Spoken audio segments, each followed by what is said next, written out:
Chapter 478, 7 Ghosts. Have they arrived as well?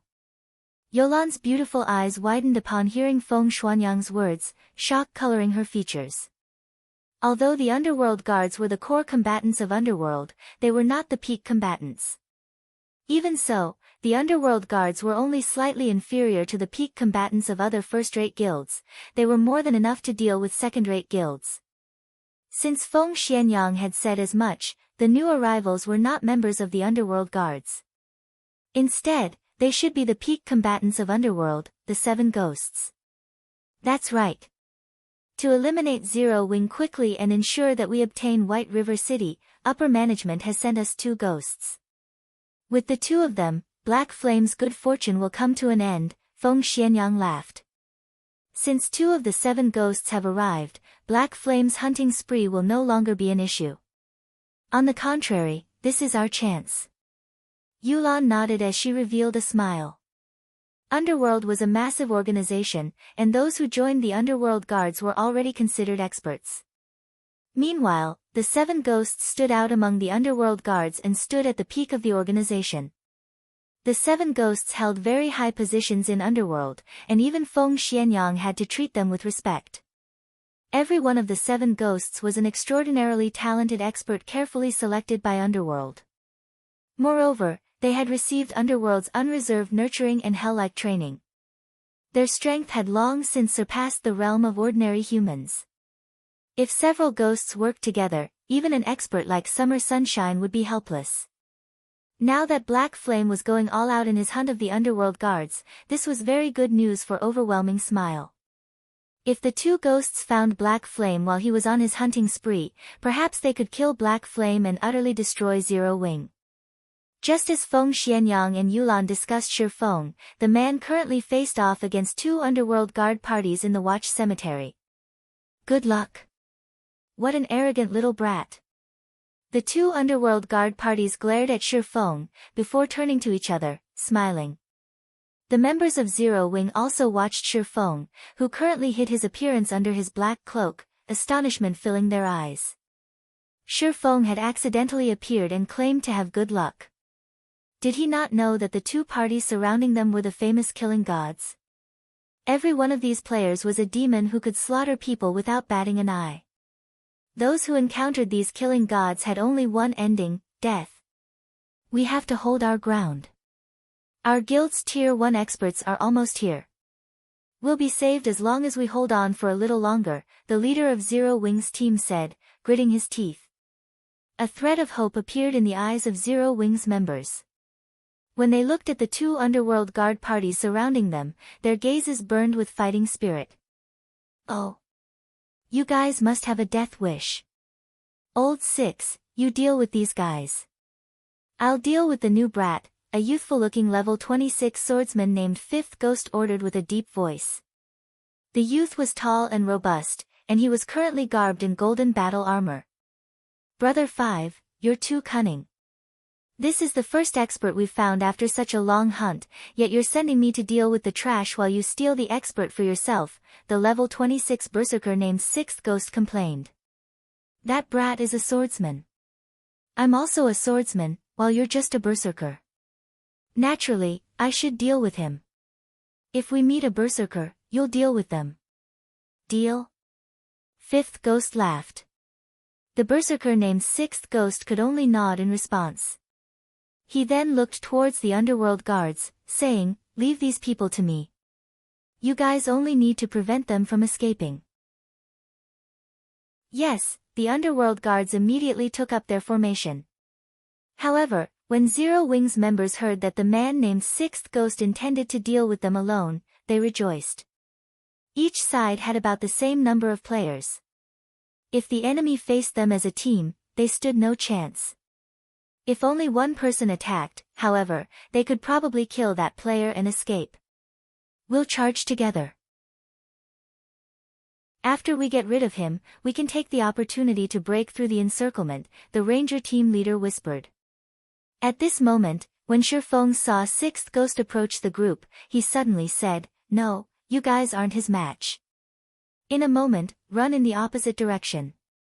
Elementalists, use ice walls and frozen circles while I hold them back. Zero Wing's elite team was strong enough that they had a good chance of defeating any ordinary expert. However, the berserker before them was not an ordinary player.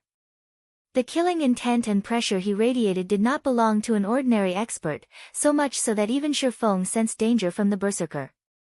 Moreover, when Shifeng used omniscient eyes to inspect everyone's data, Sixth Ghost's data surprised him. The berserker named Sixth Ghost was actually a Tier 1 class.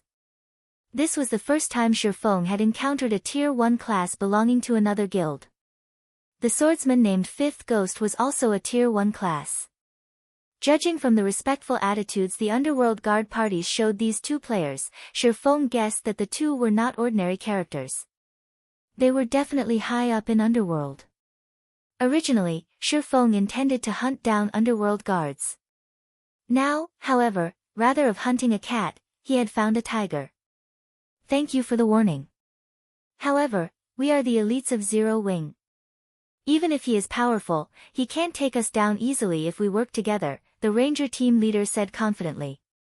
However, before the ranger could finish his words, Sixth Ghost had used charge, leaving only an afterimage behind him. In the blink of an eye, Sixth Ghost arrived before Zero Wing's battle-ready shield warrior. He then activated Cleave and slashed his saber down on the shield warrior.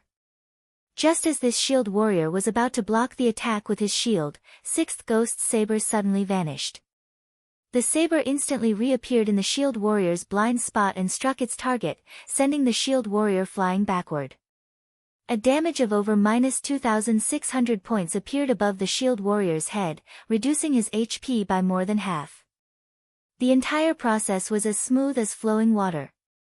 None of the surrounding Zero Wing members had reacted to Sixth Ghost's attack. They could only watch as their MT was sent flying. Six Ghost's damage shocked Zero Wing's elites. None of them could believe that a berserker could actually deal over -2,600 damage to a shield warrior. However, Sixth Ghost was not done with the shield warrior.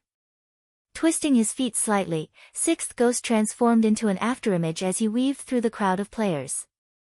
He arrived behind the still airborne shield warrior and sent out another slash. Nobody had ever expected a berserker to be so agile. Although the entire process seemed slow, in reality, everything had happened in an instant. Just as Sixth Ghost's saber was about to strike the shield warrior's back and end his life, Sixth Ghost suddenly spun and used whirlwind slash. Pang! Dazzling sparks scattered around him. Sixth Ghost's battle saber collided with a pitch-black sword. Meanwhile, the owner of this sword was none other than the mysterious newcomer, Shifeng. Brat, you sure are in a hurry to die.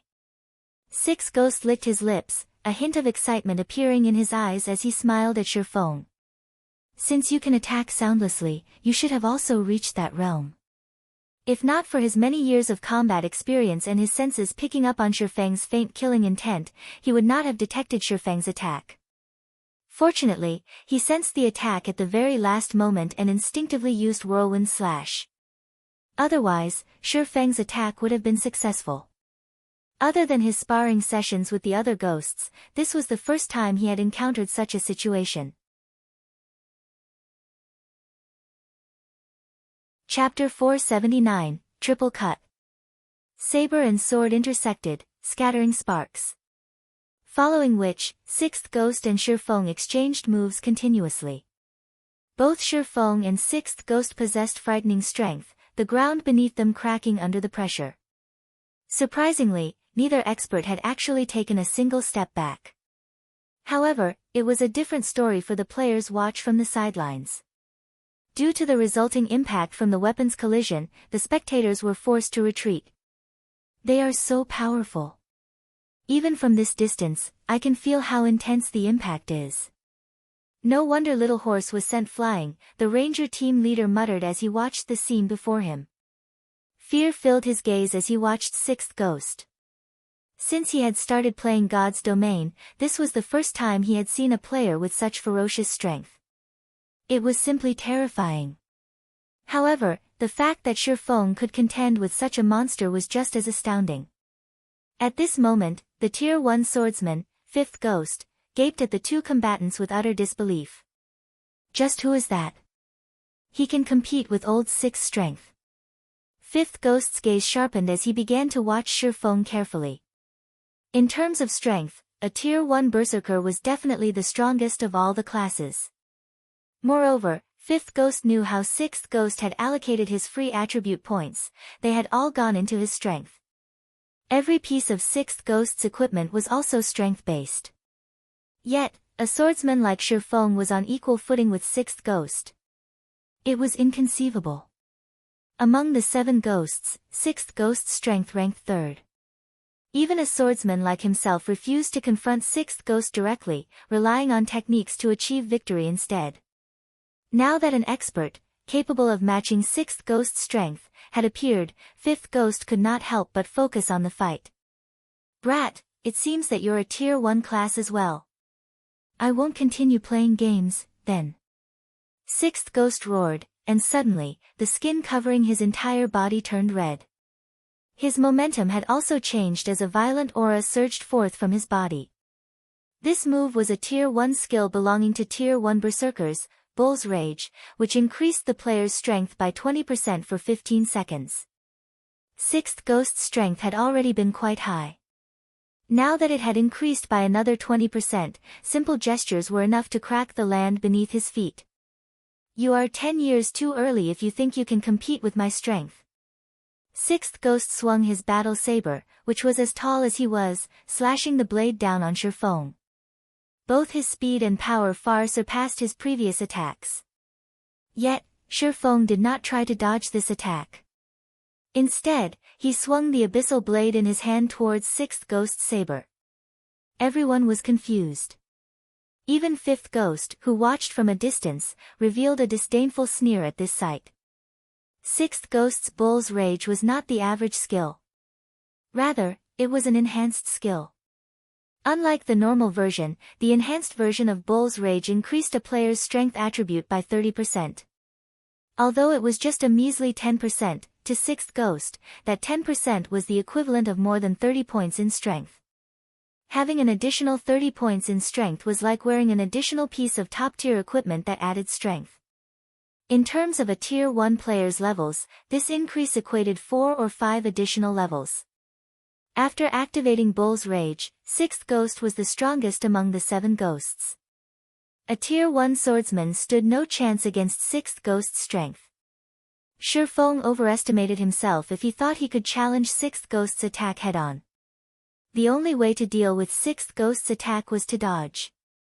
However, even dodging was impossible. After all, even experts like them, who had reached that realm, found it extremely difficult to dodge Sixth Ghost's saber techniques. Everyone pictured Shifeng's figure flying backward the instant the saber and sword collided. Boom! The ground beneath both combatants' feet cracked, the impact of the collision creating a dust storm that enveloped the battle. "You!" Sixth Ghost's eyes widened with shock upon seeing Shifeng block his attack with just one hand. He had already activated Bull's Rage, yet, Shifeng still blocked his attack. The skill had increased his strength attribute by over 100 points. This increase alone was already as much as what an ordinary player possessed. Yet, Shifeng had blocked it. The onlooking crowd gaped when they saw the small crater below the fighter's feet. Are they NPCs? None of them could believe what they saw. Was this really a battle between players? If not for the player-specific diamond-shaped markers hovering above both sides' heads, they would have suspected that the two were monsters of God's domain fighting over territory. So he really was telling the truth. Only now did Zero Wings members realize why Shifeng had warned them before the battle had begun. With such frightening strength, even if Sixth Ghost had not utilized any skills and relied solely on his techniques and attributes, he would not have needed long to annihilate their team. "Just who are you?" After this single exchange, Sixth Ghost hurriedly retreated from Shifeng. He was on high alert as he watched his opponent, no longer as calm as before. Even a fool could tell that Shifeng's basic attributes were far superior to Sixth Ghost's. From their previous exchange, Sixth Ghost realized that Shifeng had only been testing his strength. With this realization, an indescribable anger overtook Sixth Ghost's heart. All this time, he had been the one to test others' strength, never the other way around. Now that someone had done the same to him, Sixth Ghost's pride as one of the 7 ghosts had been wounded. You attacked first. Why are you the one asking this question? Shifeng chuckled. Brat, you're courting death. As Sixth Ghost bellowed, the battle saber in his hands transformed into 3 saber images. These saber images sealed off Shifeng's path of retreat as they bombarded their target. At this moment, it looked as if Sixth Ghost held not 1, but 3 battle sabers in his hand. Soundlessly, Sixth Ghost appeared right in front of Shifeng. Hand-to-hand combat relied on 2 things, attributes and techniques. Currently, Shifeng's attributes were far superior, so Sixth Ghost chose to contend with Shifeng using techniques. Triple cut. Shifeng's expression immediately turned grave. Immediately, he brandished the abyssal blade, meeting the oncoming attacks. Triple cut was a more advanced technique compared to second acceleration. Second acceleration was a technique used to fool the enemy's eyes and attack the blind spot. However, triple cut was an advanced attack technique that relied on the body's center of gravity to focus all power into a single point. The attack was extremely fast, to the point that others would see 3 weapons instead of 1. In reality, these were only afterimages. Dang! Dang! Dang! The sound of metal clashing echoed through the air. For a time, the area between Sixth Ghost and Shifeng had become a whirlwind of blades. The constant and deafening clangs of metal on metal made everyone's ears ring. However, when they looked at the battlefield, they failed to see any collision between weapons. Such a powerful triple cut. Although Shifeng had not received any damage, he struggled to defend against Sixth Ghost's attacks with the abyssal blade. Even though he was significantly faster than Sixth Ghost, he could do nothing but defend himself. This was the first time Shifeng was at a disadvantage against a berserker in a contest of speed. Shifeng had to admit that an advanced attack technique could increase a player's combat power significantly. Fortunately, he was quite a bit faster than Sixth Ghost. He had also already entered the refinement realm. He could perceive both attacks and dodging maneuvers meticulously. Otherwise, he would have already died under Sixth Ghost's triple cut. However, although Shifeng struggled to cope with the attacks, Sixth Ghost was not having an easy time either. Even after using Bull's Rage, every time he crossed blades with Shifeng, he could feel his hands tremble from the resulting impact. His HP had even begun to fall slowly with each consecutive impact. Although it was only a very tiny amount, after a long period, his HP would eventually vanish. Old Six, I'll help you. Suddenly, Fifth Ghost's figure appeared behind Shifeng. Immediately, he used triple cut with his 2 swords, aiming for Shifeng's back. Chapter 480, Stepping into the Second Phase. Fifth Ghost was a Tier 1 swordsman. Although he did not possess Sixth Ghost's frightening strength, in terms of speed, he was significantly superior to the berserker. In particular, Fifth Ghost's control over his center of gravity when using the advanced attack technique triple cut surpassed Sixth Ghost's. In addition, Fifth Ghost had used Wind Blade, increasing his speed significantly. At this moment, one could even vaguely see a 4th afterimage of his sword. Presently, Shifeng had already focused all his power into defending against Sixth Ghost's attack.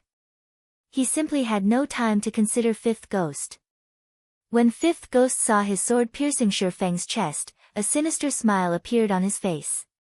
Brat, although your strength is quite good, you are still 10 years too early if you think you can fight against us 7 ghosts. Brother 5, be careful. Sixth Ghost suddenly shouted in panic when he saw Fifth Ghost's delighted appearance. Huh? Fifth Ghost immediately sensed that something was wrong because his instincts were telling him right here and now that he had already arrived at death's door. He then realized the sensation he felt with his hand, when his sword stabbed into Shifeng, was as if he had just pierced through air. Suddenly, he felt goosebumps rising all over his body. He immediately activated his life-saving skill, Defensive Blade, and abruptly leaped forward. However, he was still a step too slow. Hua! Hua! Hua! At the same time as he activated Defensive Blade, Fifth Ghost felt chilling sword auras striking at his back.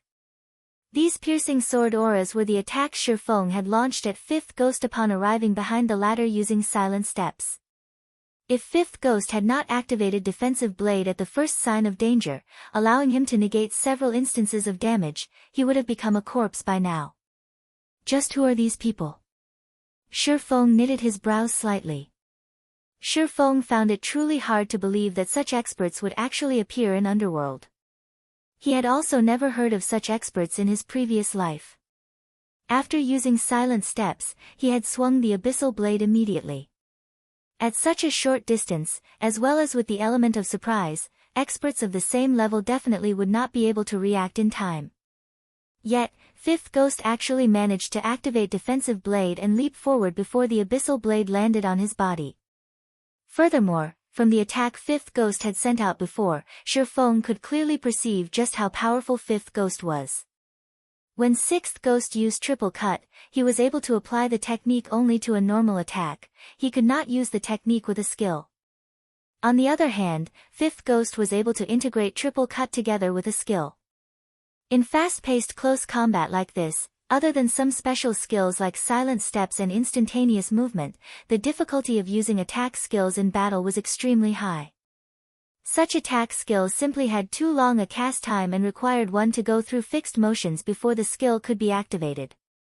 The speed of using an attack skill was simply incomparable to the speed of a normal attack. Moreover, even if one was highly proficient with a skill and could activate it very quickly, excessive speed could easily result in distortions in the motions and, consequently, a drop in completion rate, rendering the skill practically useless.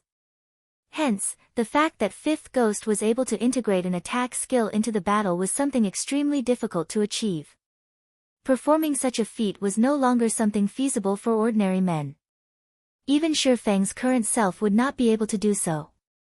Moreover, Shifeng had clearly been the one to attack first, yet he was still a step behind Fifth Ghost. This situation reminded Shifeng of Soaring Snake's godlike reaction speed. Fifth Ghost might be similar to Soaring Snake, both of them possessing a reaction speed of less than 0.1 second. Shifeng estimated Fifth Ghost's reaction speed at around 0.7 second. However, it was obvious that Fifth Ghost was more proficient at utilizing his reaction speed to his advantage.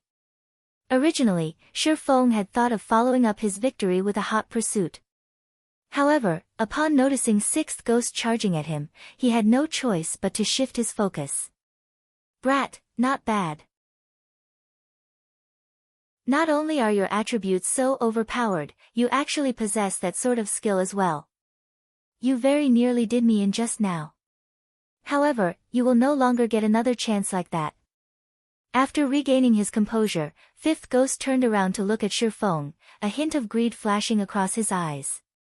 He then took out a bottle of Haunted and drank it. Every piece of equipment they had on them was top tier. Yet, Shifeng had still managed to overwhelm them with his attributes. This showed that Shifeng's equipment was a cut above theirs. If they could kill Shifeng and obtain his equipment, it would definitely allow their combat power to rise to the next level. In a 2-on-1 situation, Shifeng no longer held back as he used Purgatory Power, increasing his attack speed by 100%. He then used Void Steps, vanishing from everyone's eyes. He disappeared. Sixth Ghost was stunned. Before he could figure out what was going on, he suddenly discovered that Shifeng had already appeared directly beside him, the Abyssal Blade mere centimeters from his neck. Sixth Ghost hastily bent his body away with all his might. However, he was still too late as a fountain of blood sprayed out from his neck, a critical damage of over -3,000 points appearing above his head. From this attack alone, Sixth Ghost had lost more than half of his HP. Immediately after, Shifeng followed up with another strike. One more hit was all he needed to finish off Sixth Ghost. However, Fifth Ghost's sword was already curving towards Shifeng. Moreover, Sixth Ghost was now aware of the danger, his saber moving to greet Shifeng's sword. In this situation, Shifeng had no choice but to break off his attack. He then used void steps once more and disappeared from everyone's sight. So you're Black Flame. However, if you think you can rely on this footwork to defeat us, think again. Before coming to the Watch Cemetery, Fifth Ghost had already received information on Black Flame from Yulan.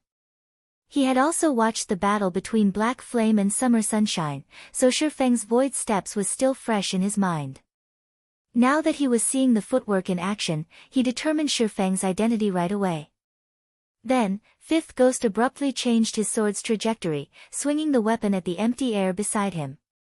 Fifth Ghost's action confused the spectators, they could not understand what the swordsman was trying to achieve with this action. In the next instant, however, everyone immediately received an answer to their questions when Shifeng suddenly appeared in the path of Fifth Ghost's sword. At this moment, Shifeng was using the abyssal blade to defend against Fifth Ghost's attack. He's adapted to void steps already. Shifeng was slightly surprised. Shifeng knew full well that void steps was not an invincible technique. Although the footwork could force others to ignore his own presence, making it seem as if he had vanished from thin air, someone who had undergone special training could still catch him once they let their eyes adapt to the technique. There was nothing strange in people like Fifth Ghost and Sixth Ghost being able to perform such a feat. However, the speed with which Fifth Ghost managed to adapt to the technique still exceeded Shifeng's expectations. During Shifeng's moment of surprise, Sixth Ghost had also slashed his saber at Shifeng's back, forming a pincer attack around Shifeng. Left with no other choice, Shifeng activated Windwalk as well as Void Steps to retreat. Although the two ghosts had adapted themselves to void steps, there was still a brief moment of delay before their eyes could locate Shifeng. Hence, Shifeng still persisted in using void steps to retreat.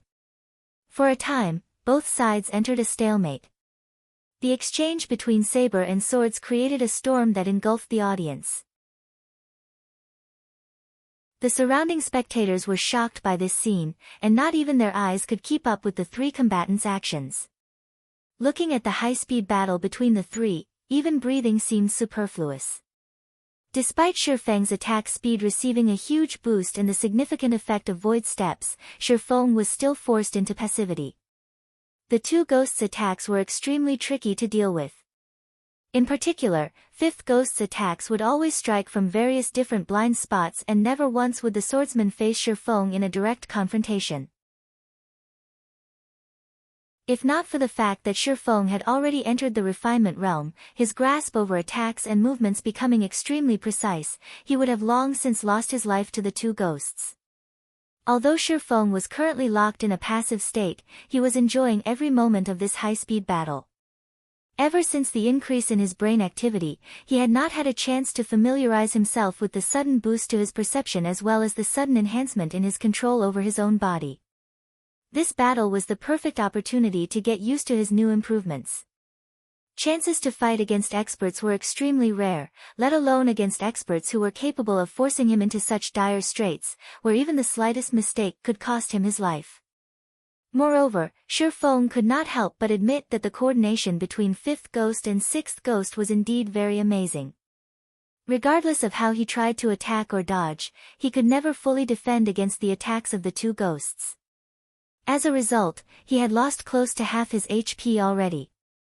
However, under the steady onslaught, the accuracy of Shifeng's actions was also gradually increasing, the damage the ghosts inflicted was also gradually decreasing. Their attacks really are precise. At this moment, even Shifeng could feel himself growing mentally tired. Die! Fifth Ghost took advantage of the moment Shifeng used void steps and vanished to slash at the latter's back, giving Shifeng no chance to dodge or block at all. At the moment of life and death, a slight change came over Shifeng. Suddenly, Shifeng's movement stopped. In the next moment, Fifth Ghost's sword actually brushed past Shifeng's body. However, Fifth Ghost did not stop his attacks as he continued brandishing his two swords. Sixth Ghost kept hacking at Shifeng with his saber as well, not giving him any chance to dodge or block. Yet, No matter how hard they tried to hit Shifeng, he always managed to avoid their attacks ahead of time. It was as if Shifeng had long since known the trajectory of their attacks. So this is the second stage of the refinement realm, the flowing water realm. It's no wonder I wasn't a match for those people in the past. Shifeng could not help but smile while dodging the two ghosts' attacks.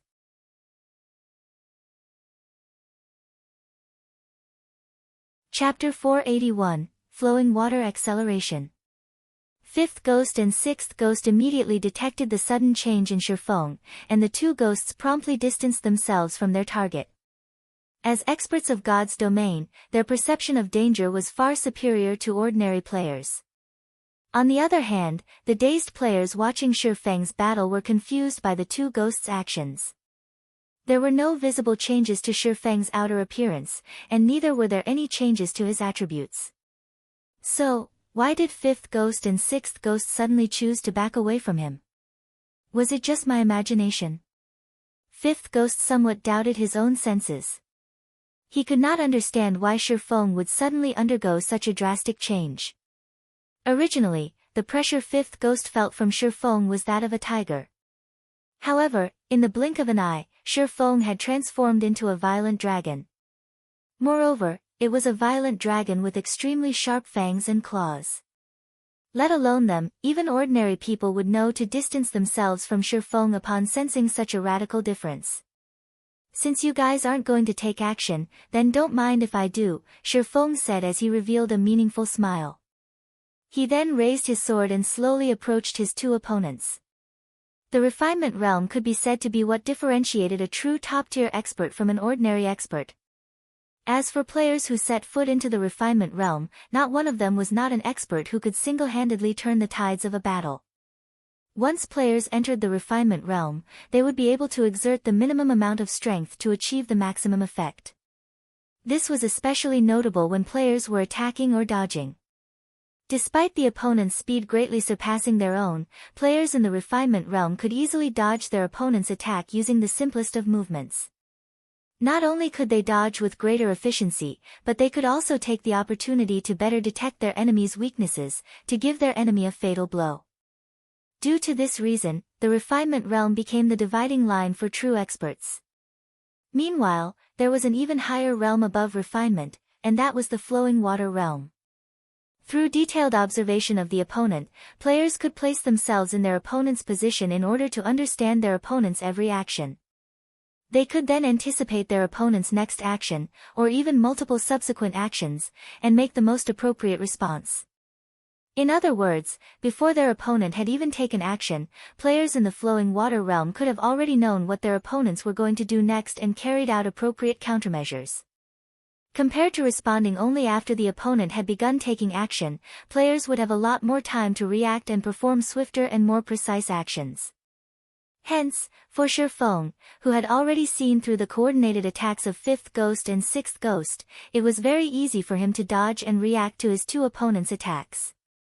When Shifeng slowly approached fifth ghost and sixth ghost, the two ghosts unconsciously began backing away as well. Looking at this scene where one side was advancing while the other was retreating, the surrounding spectators were stupefied.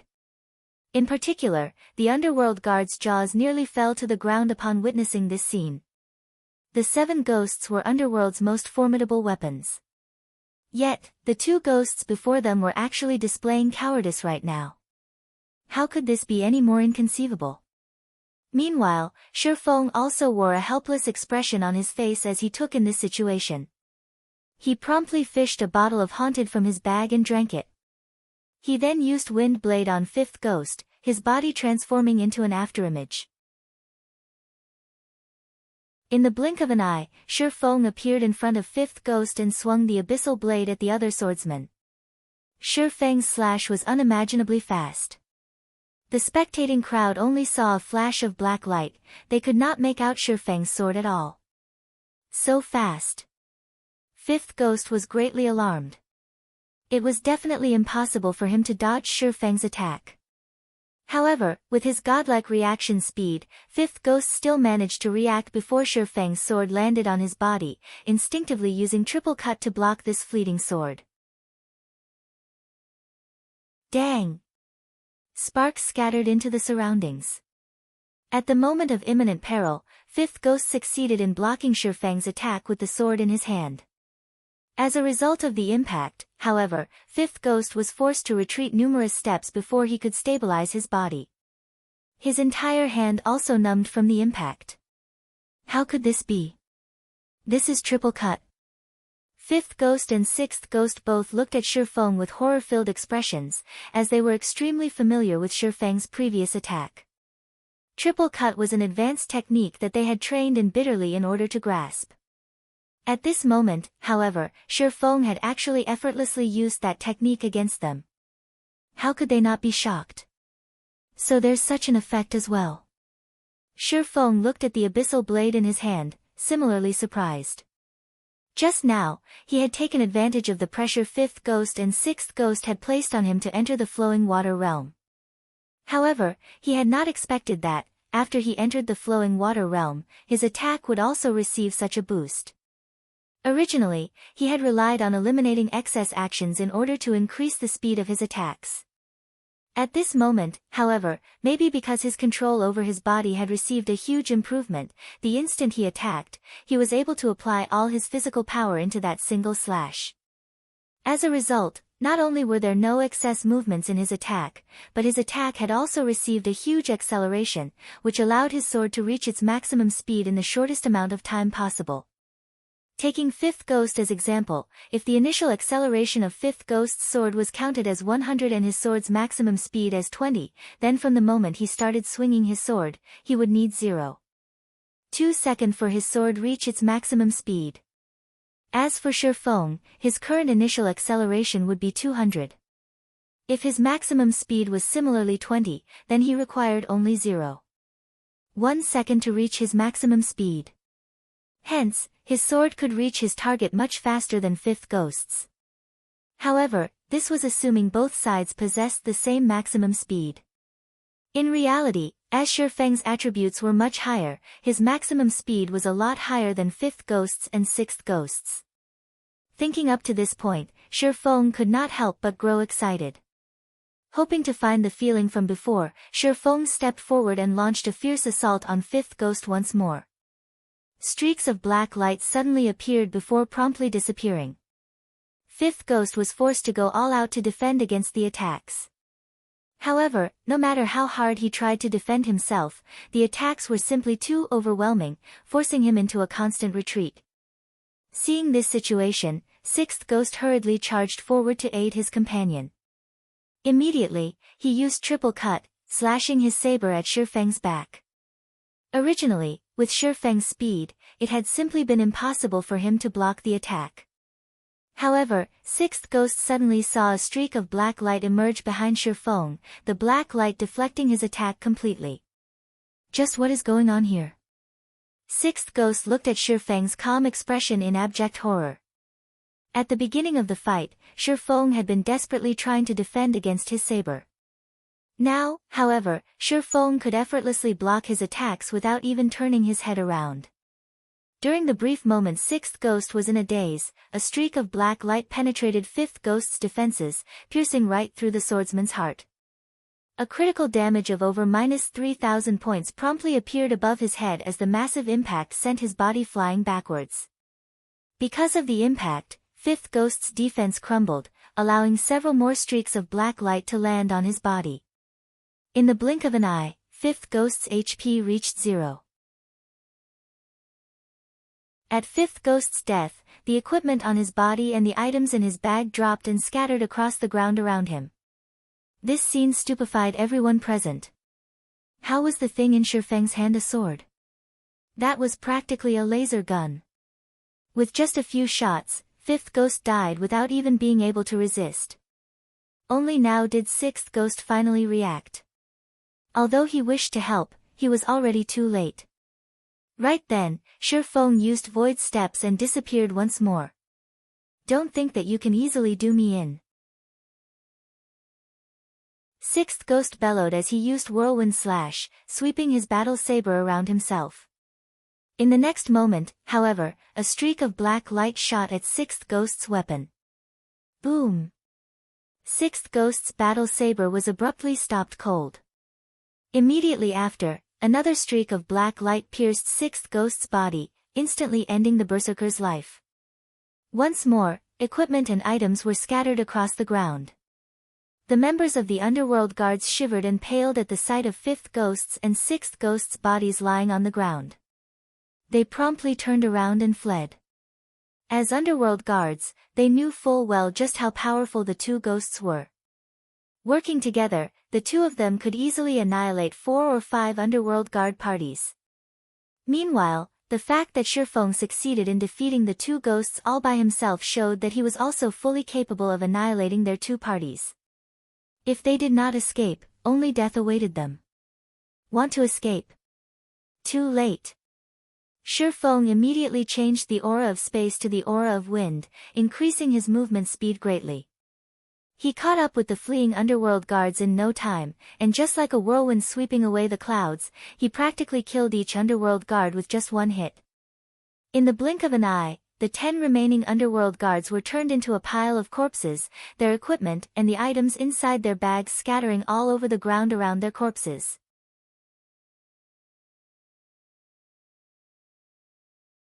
Chapter 482, The Strength of a Single Man. This haunted really is frightening. It is actually able to force a red name to drop every single piece of equipment they are wearing. Underworld should be shedding tears right about now. Shifeng's heart was filled with joy when he looked at the ground littered with items. Killing the elite members of a guild would not cause any significant damages to said guild as these elite members only had advanced equipment. Such equipment could be easily replaced. The equipment of experts, on the other hand, was different. Every single expert was an accumulation of a guild's top-tier equipment. Meanwhile, behind every piece of top-tier equipment was the sacrifice of a large number of players. Being able to steal a piece of top-tier equipment from a guild was the equivalent of slicing a piece of flesh off said guild. The underworld guard parties had a total of 12 members. Of them, 10 were mostly geared in level 25 secret silver equipment mixed with a few pieces of level 20 fine gold and even dark gold equipment. As for 5th Ghost and 6th Ghost, their equipment was only slightly inferior to that of core members of Zero Wing. The majority of their equipment consisted of level 25 fine gold equipment, and even the most inferior pieces were level 20 dark gold equipment. Now, however, these 12 players were left with not a single piece of equipment on their bodies, thanks to Shifeng. In addition, the 12 had also dropped plenty of items from their bags. Among them were plenty of haunted potions, as well as the good quality equipment such as level 20 secret silver and fine gold equipment they had harvested from other players. Making a rough estimate, Shifeng had earned more than 100 gold just from killing these 12 players. Split this advanced equipment among yourselves. Don't forget to leave some for your dead companions. Shifeng only collected the top-tier equipment and haunted potions for himself, leaving the remainder for the team. He then disappeared into the dense forest in search of other underworld guard parties. So cool. Is that person really our guild leader? A female summoner asked as she watched Shifeng's departing figure, her gaze carrying a seductive charm. It should be. Before, when that person named him Black Flame, he did not deny it. Moreover, he has even willingly left behind so much good equipment for us. Other than our guild leader, I doubt there would be anybody who would do such a thing. The ranger team leader nodded in reply, his heart filled with an indescribable sense of excitement. It really is great to be a member of Zero Wing, the others could not help but exclaim.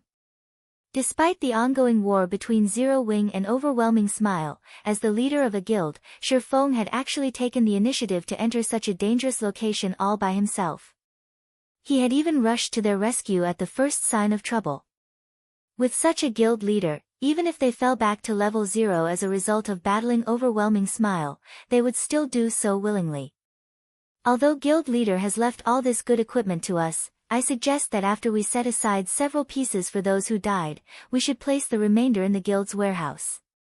Now that we are waging a war against Overwhelming Smile, the guild's expenditure is very large.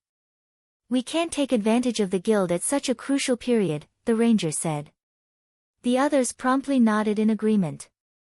Currently, Shi Feng was searching for treasure chests in the Watch Cemetery while waiting for Space Movement's cooldown to end and news to appear in the guild channel. Space Movement had a 5-minute cooldown. As he did not wish to waste time during this period, he had started hunting for treasure. Shi Feng could not be more familiar with the Watch Cemetery. He had visited this place many times in search of treasure in his previous life. Moreover, in the past, many treasure chest locations had been published on the official forums. Back then, as treasure chests that had already been found would not reappear at the same location, nobody actually cared about keeping these locations a secret. Instead, they actively publicized and showed off their discoveries. As a result, their actions would now benefit Shi Feng. There were plenty of secrets in God's domain. In reality, Shi Feng had just taken a casual glance at these treasure chest locations back then. He had not paid any particular attention to them. Even if his memory was very good, he could only vaguely remember these locations now. After all, nobody knew that they would reincarnate into their past lives. However, due to the improvement of Shi Feng's brain activity, even his memory had received a huge boost. The things he could only vaguely remember before were now as clear as the sun at noon to him. Hence, his search for treasure chests became a very easy task. It was as if he was looking at a treasure map while treasure hunting. After just a brief search, Shi Feng had already discovered a bronze treasure chest, obtaining more than 3 silver coins and a level 25 mysterious iron weapon from it. The number of treasure chests in this area is too little while the number of players is too high. Many of the treasure chests should have already been discovered by someone else. It seems that I can only try my luck somewhere else, Shi Feng muttered as he collected the items inside the bronze treasure chest. Currently, level 25 mysterious iron weapons were still in high demand. He then took a look at the system map. As I recall, there should be plenty of high-quality treasure chests located in the inner regions of the Watch Cemetery. Following which, Shi Feng dashed directly towards the inner region of the Watch Cemetery. For a couple of hours, Shi Feng searched for treasure while killing any underworld guard parties that dared show themselves. During this period, Shi Feng had opened more than 30 treasure chests. Among them, 14 were bronze treasure chests, 16 were mysterious iron treasure chests, and 6 were secret silver treasure chests. He had also killed 11 underworld guard parties. Overall, he had gained a frightening harvest. Although these underworld guard parties did not have experts like 5th Ghost and 6th Ghost, they still contributed plenty of top-tier equipment to Shi Feng's harvest. After all, these underworld guards normally killed many players, so they had accumulated quite a lot of good stuff, both on their bodies and in their bags. Now, however, all these items belonged to Shi Feng.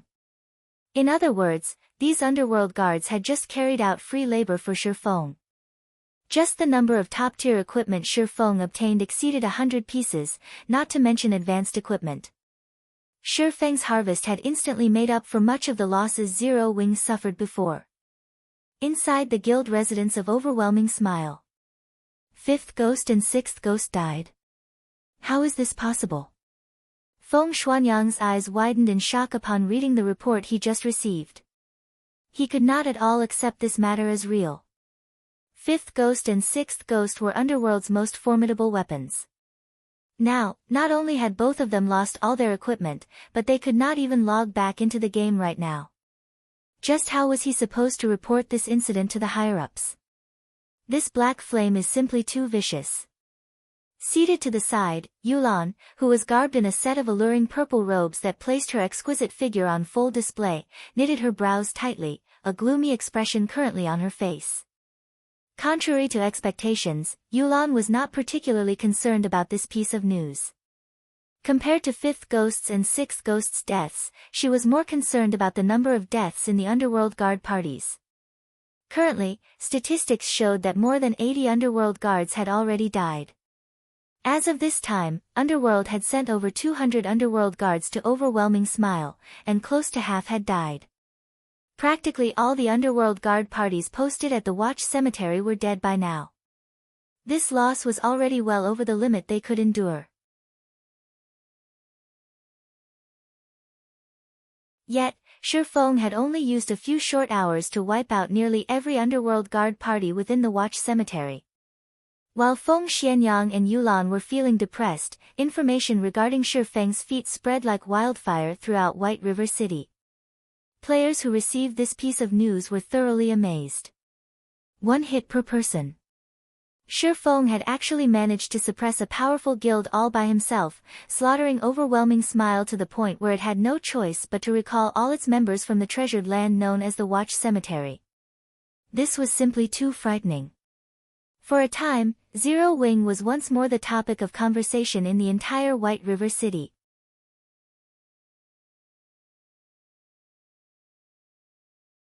Chapter 483, Everlasting War.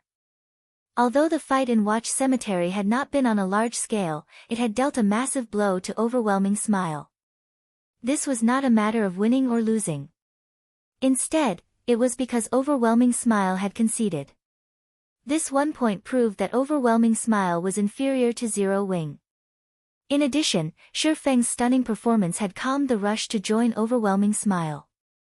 Previously, they all had an optimistic view on Overwhelming Smile, believing that the guild was about to overtake the position of White River City's overlord. Now, however, the situation had taken a 180-degree turn. Needing only 1 hit per person, Shi Feng had wiped out all of Overwhelming Smile's experts within the Watch Cemetery. Without that hindrance, Zero Wing's Tier 1 experts were able to display their strength as they swiftly wiped out the normal members from Overwhelming Smile, forcing the guild to pull back from the treasured land known as the Watch Cemetery. The Watch Cemetery was White River City's most resource-rich level 20 to 30 map. Losing it would undoubtedly be detrimental to Overwhelming Smile's future development. Although Overwhelming Smile was wealthy, that wealth would be meaningless if they could not convert it into leveling resources. The sky slowly darkened as the setting sun gradually disappeared past the horizon. After a day's struggle, many players had begun to return to the city to rest and celebrate their day's harvest. Bars, restaurants, clubs, and many such establishments were already crowded. At this moment, in the rooftop dining room of a high-class restaurant, 2 female players feasted on delicacies as they enjoyed the view of White River City. Many male players present snuck glances at these 2 women. Of the 2 female players, one was petite and lovely, while still sporting stunning curves. The other was even more beautiful. Her face was so pure that it put flowers to shame and outshone the moon. Her snow-white skin looked so delicate that it seemed as if it might break from the gentlest touch. Currently, although she wore a long, aqua-blue mage robe, trimmed in gold, the clothing failed to conceal her graceful body. These 2 were none other than Blue Bamboo and Thoughtful Rain, the pair that had originally planned to join Overwhelming Smile. Blue, what did I tell you? Look how quickly Zero Wing suppressed Overwhelming Smile, Thoughtful Rain said as she glanced at Blue Bamboo, the gentle smile in her ink-black eyes intensifying. Previously, due to her refusal to join Overwhelming Smile, Blue Bamboo had pestered her ceaselessly, giving her a huge headache. Only now that Zero Wing had forced Overwhelming Smile to submit did the girl finally relent. Overwhelming Smile is truly disappointing. To think that I thought so highly of it, it actually dared to let me down. I don't want to join Overwhelming Smile anymore either. Blue Bamboo pouted, disappointed. I already told you that Zero Wing is far superior to Overwhelming Smile. After all, it was the first guild to own a guild residence in White River City. Not only that, it claimed the best residence available in White River City. It also has plenty of experts. Currently, the various guilds in White River City barely have any Tier 1 experts in their guilds. Yet, I hear that Zero Wing already has over 50. Zero Wing has long since taken the lead. Furthermore, its guild leader, Black Flame, is a titled expert. Thoughtful Rain's thin lips shifted slightly as she explained, smiling tenderly. Since that's the case, why don't we join Zero Wing? Blue Bamboo could not help but have expectations. Zero Wing's exam is very strict. I might be able to pass it, but I'm afraid that you. Thoughtful Rain shook her head after evaluating Blue Bamboo. Humph. Who says my techniques are bad? I've only recently begun playing virtual reality games. After some time, I'll be more amazing than even Black Flame. Besides, Blue Bamboo's ink-black eyes suddenly shone as she revealed a meaningful smile, saying, Rain, I know that you've encountered one of the higher-ups of Zero Wing before. His name was Yifeng, I think. He gave you a permanent pass to the library. All of my classmates turned green with envy when I told them about that item. Since he gave you such a precious pass, he should be able to admit us into the guild without any issues with his position. I am only acquaintances with him. Blue, stop overthinking things, Thoughtful Rain hurriedly explained. Besides, if he invites you into Zero Wing, and you perform badly, what then? Others will question his ability to manage the guild. Are you my best friend or his? You're actually defending him, yet, you claim that there is nothing going on between you two. I don't care. In any case, I want to join Zero Wing. I have always wanted a piece of level 25 fine gold equipment. With your felonious body, you just have to say the word, and he'll let me into the guild and smother us with fine gold equipment. Blue Bamboo stated as she swept a glance at Thoughtful Rain's graceful body, her lips hooked up into a deep, suggestive smile. Thoughtful Rain was suddenly speechless. At this moment, a party of 6 suddenly appeared before the female duo. The leader of this party was a middle-aged man with a burly body, examining the two with world-weary eyes. None of the party could be underestimated as the other 5 also gave off an air of danger. The party's stance alone left the surrounding witnesses breathless. Their levels were even more astonishing. Of these 6, the lowest-leveled player was level 26, while the leading middle-aged man was a level 27 guardian knight. Excuse me, ladies, I couldn't help but overhear that the both of you are familiar with the higher-ups of Zero Wing. I wonder if you can introduce us to them. If you do, this level 25 Morning Dew staff will be yours, the leading middle-aged man said, smiling warmly. He then retrieved a two-handed staff made of pure white jade from his bag, placing the weapon on the table. Red gemstones were inlaid in the staff, and with a glance, it was obvious that the staff was no ordinary weapon.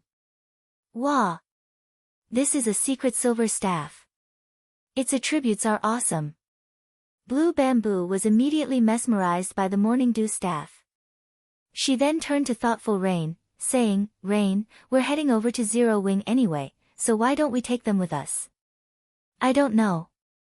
Why do you want to meet Zero Wing's higher-ups? Thoughtful Rain only swept a glance over the Morning Dew staff before shifting her gaze back to the middle-aged man. She was no fool. Since they had offered a level 25 secret silver weapon as a token of appreciation, then they were definitely plotting something. She would not be a proper friend if she abruptly contacted Yifeng without knowing their intentions. Miss, please don't misunderstand. My name is Everlasting War. We seek the higher-ups of Zero Wing purely with the intention of conducting trade. This trade will only benefit, not harm, Zero Wing, so you can rest assured. If we really wanted to cause trouble for Zero Wing, we would have already done so. We wouldn't have to go through this much trouble, the middle-aged man explained. Alright, then. I'll contact him for you, but it will be up to him whether or not he meets with you. Thoughtful Rain nodded in agreement, feeling that Everlasting War's words sounded reasonable. Following which, Thoughtful Rain called up her friends list and contacted Yifeng.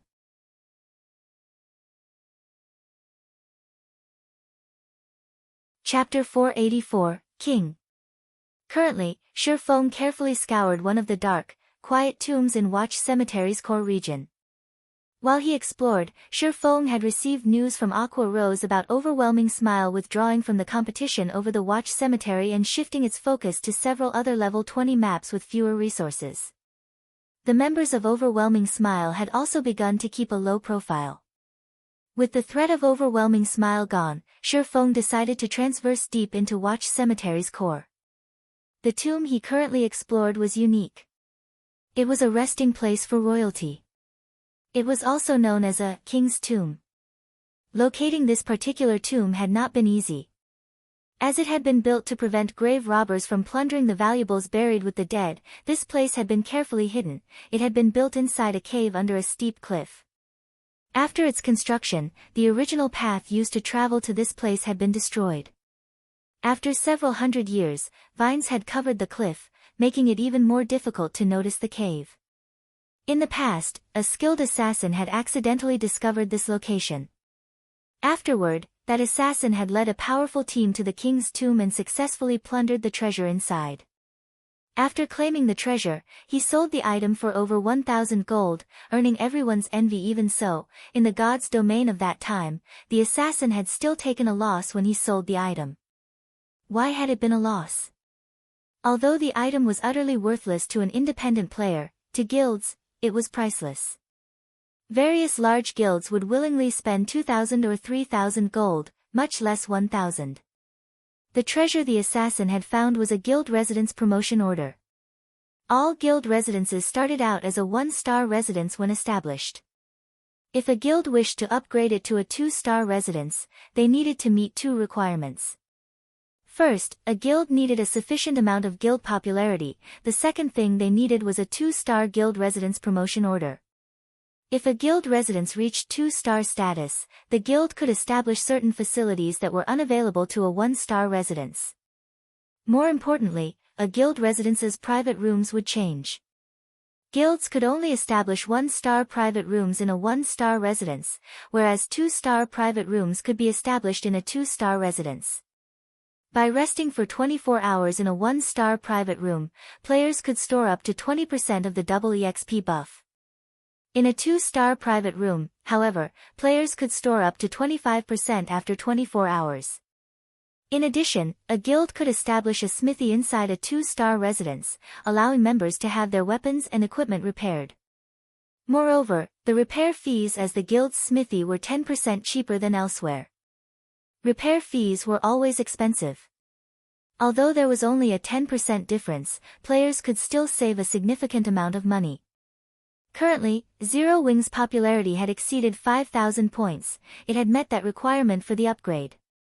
Hence, now was the perfect time for Shifeng to collect the promotion order. Danger awaited any player inside the king's tomb as traps had been built throughout the crypt. Unfortunately, none of these traps proved to be useful against Shifeng. He destroyed every trap he encountered with a single slash. This should be it, Shifeng muttered as he entered a majestic stone room, focusing on the tightly sealed white jade sarcophagus lined with gold that occupied the center of the room. Wetting his lips, he advanced towards the sarcophagus. When Shifeng was only 20 yards away, the sarcophagus suddenly opened. Black smoke slithered out of the sarcophagus. Soon, the black smoke coalesced into a youth in golden armor. The youth had a white cape draped over his shoulders and a golden crown adorning his head. More importantly, the youth carried the air of a king. Anyone who basked in his aura would tremble and submit body and soul. However, this youth's body was currently in a half-transparent, ethereal state. He was not a physical entity, but a ghost. To be precise, this youth was the ghost of a king. As expected of the king of a generation. Even in death, he still possesses such a powerful aura. If he were still alive, I'd have no hope of escaping with my life, Shifeng muttered after observing this ghost king with omniscient eyes. King of Ghosts, Monroe Bell, High Lord. Level 30. HP 4000000/4000000. Being capable of receiving the title of king proved that Monroe Bell had been a Tier 3 class before he died. The pair of swords in Monroe's hands indicated that he had been a Tier 3 sword king, the equivalent of a great lord, during his lifetime. However, after Monroe Bell died, he had weakened significantly. Now, he was only as strong as a high lord. Even so, he would not be an easy challenge for Shifeng. Immediately, Shifeng activated Heavenly Dragon's power, increasing his strength by 100%, HP by 300%, and defense by 300%. Suddenly, Shifeng's HP rose past 27,000. However, his HP could not compete with the King of Ghosts, which possessed 4 million HP. Shi Feng then used the activatable skill of the 7 Luminaries Rings Aura of Water, Life Bloom, recovering 20% of his HP every second for 40 seconds. During this period, it would be the equivalent of having a powerful healer healing him indefinitely. Grave Robber, receive the Sword of Justice's retribution. Monroe Bell's pitch-black eyes locked onto Shi Feng. Taking a step forward, the King of Ghosts dashed towards Shi Feng as he sent a flurry of sword thrusts at the intruder with his king's sword. The King of Ghosts' sword carried with it a majestic aura. The aura alone was enough to scare an ordinary player, much less the flurry of thrusts. Monroe Bell's attack was like a tsunami. He gave Shi Feng no opportunity to evade the strikes. Shi Feng immediately activated Purgatory Power, allowing his attack speed to soar. He then used Wind Blade and charged forward. Facing the countless oncoming sword thrusts, Shi Feng chose to face brutality with grace, and rather than confronting the attack head-on, he deflected the strikes to the side. However, despite the extreme speed of his swords and the fact that he was already in the flowing water realm, he could not keep up with the dozens of sword thrusts. As a result, he received multiple hits. Shi Feng was not courageous enough to face Monroe Bell directly. A High Lord far surpassed an ordinary lord. Monroe Bell suppressed Shi Feng completely in terms of strength and speed. Even if Shi Feng activated twofold Berserk, the result would be the same. Furthermore, Monroe Bell was not an ordinary High Lord. The King of Ghosts had been a bona fide Sword King before he died. In terms of combat technique utilization, he was even stronger than ordinary experts. Hence, challenging the High Lord in a direct confrontation would only be detrimental to Shi Feng. If Shi Feng had not reached the flowing water realm, gaining insight into an opponent's actions, he would never have come here, only to die. After all, level 30 was a dividing line in God's domain. Monroe Bell's attack power was also terrifying. Shi Feng had received close to -2,000 damage from a casual slash and more than -4,000 damage if the King of Ghosts struck him with a skill. If Shi Feng had not activated Heavenly Dragon's power, increasing his defense significantly, Monroe Bell's normal attack could have dealt over -4,000 damage, whereas a skill would deal over -10,000. As Shi Feng received damage, Life Bloom displayed its impressive effects. After factoring in the passive effects of the Aura of Water, Life Bloom regenerated more than 8,000 HP every second, the amount of healing Shi Feng received surpassing the damage he received. While Shi Feng and the King of Ghosts fought an intense battle against each other, a figure had stealthily appeared beside the sarcophagus and proceeded to open the treasure chest within. This treasure chest did not have a level restriction, so anybody could open it. However, opening it required 20 seconds. During this period, the person opening the treasure chest must not receive any damage. Otherwise, they would have to start the opening process all over again. Meanwhile, the person currently opening the treasure chest was none other than Shi Feng's doppelganger. Although the doppelganger could not pick up any items, it could open the treasure chest. In the past, the 50-man team the assassin had led had similarly made various sacrifices to open the treasure chest before fleeing for their lives. Although Shi Feng was alone, he still chose to give the king's tomb a try. After all, not only did he possess the strength to resist a High Lord for a short time, but he also had his doppelganger. No one else would have a chance of completing the task by themselves. The moment the doppelganger opened the treasure chest, Shi Feng instantly swapped positions with it, having his doppelganger delay Monroe Bell while he looted the contents of the treasure chest. Monroe Bell was simply too powerful. Shi Feng's doppelganger barely lasted 3 seconds before it died. However, during those 3 seconds, Shi Feng had emptied the treasure chest. Seeing Monroe Bell charge towards him, Shi Feng hurriedly switched the Aura of Water to the Aura of Space before activating space movement and leaving the king's tomb.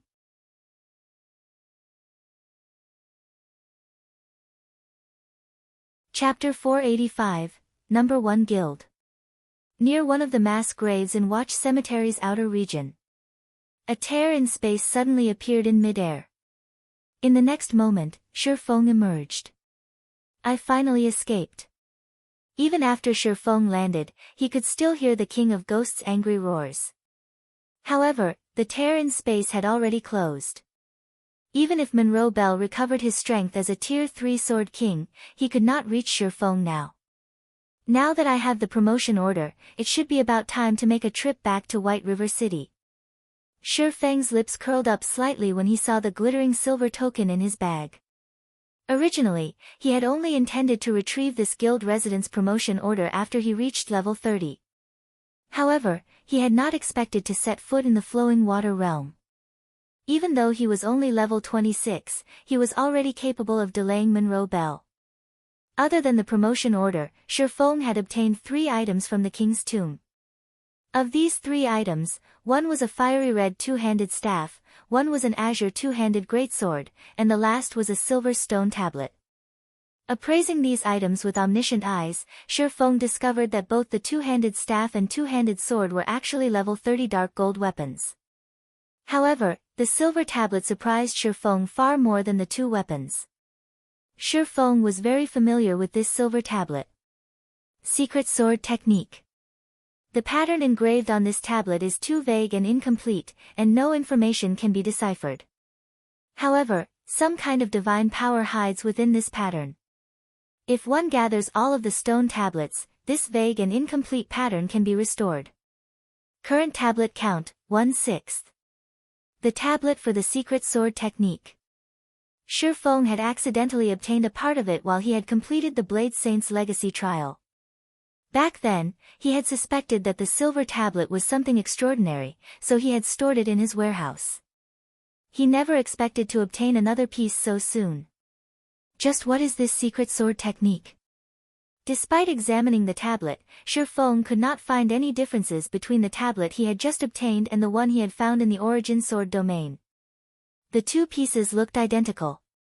Shifeng even suspected that the piece he stored inside his warehouse had somehow grown legs and run to the king's tomb by itself. Forget it. Let's head back for now. Following which, Shifeng retrieved a return scroll. However, just as he was about to start channeling, D. Suddenly, Shifeng's communicator rang. Thoughtful Rain, a girl he had only met once before, was contacting him. Is she looking to buy equipment? Shifeng looked at Thoughtful Rain's name, feeling slightly surprised. Previously, when he had met Thoughtful Rain at White River City's library, the latter had expressed her interest in purchasing weapons and equipment from him. Shifeng felt a sense of familiarity from Thoughtful Rain. Now that his brain activity had increased, he could recall even the smallest fragment of the past. Yet, even after his memories had refreshed, he still could not recall the girl. He only felt that she was familiar, but he did not know why. Miss Rain, since you have contacted me, are you interested in purchasing some equipment? Shifeng asked pleasantly, smiling. I'd like to, but today, I'm contacting you because I have found a big business opportunity for you, Thoughtful Rain said, smiling sweetly. A group of people just happened to overhear me when I spoke about our acquaintance. In the end, these people asked me to contact you for them. They hope to meet with you now. Do you have the time? Who are these people? Shifeng asked. He says his name is Everlasting War. He's a level 27 Guardian Knight, and his companions are all level 26. From the looks of it, they seem quite powerful, and they have excellent equipment.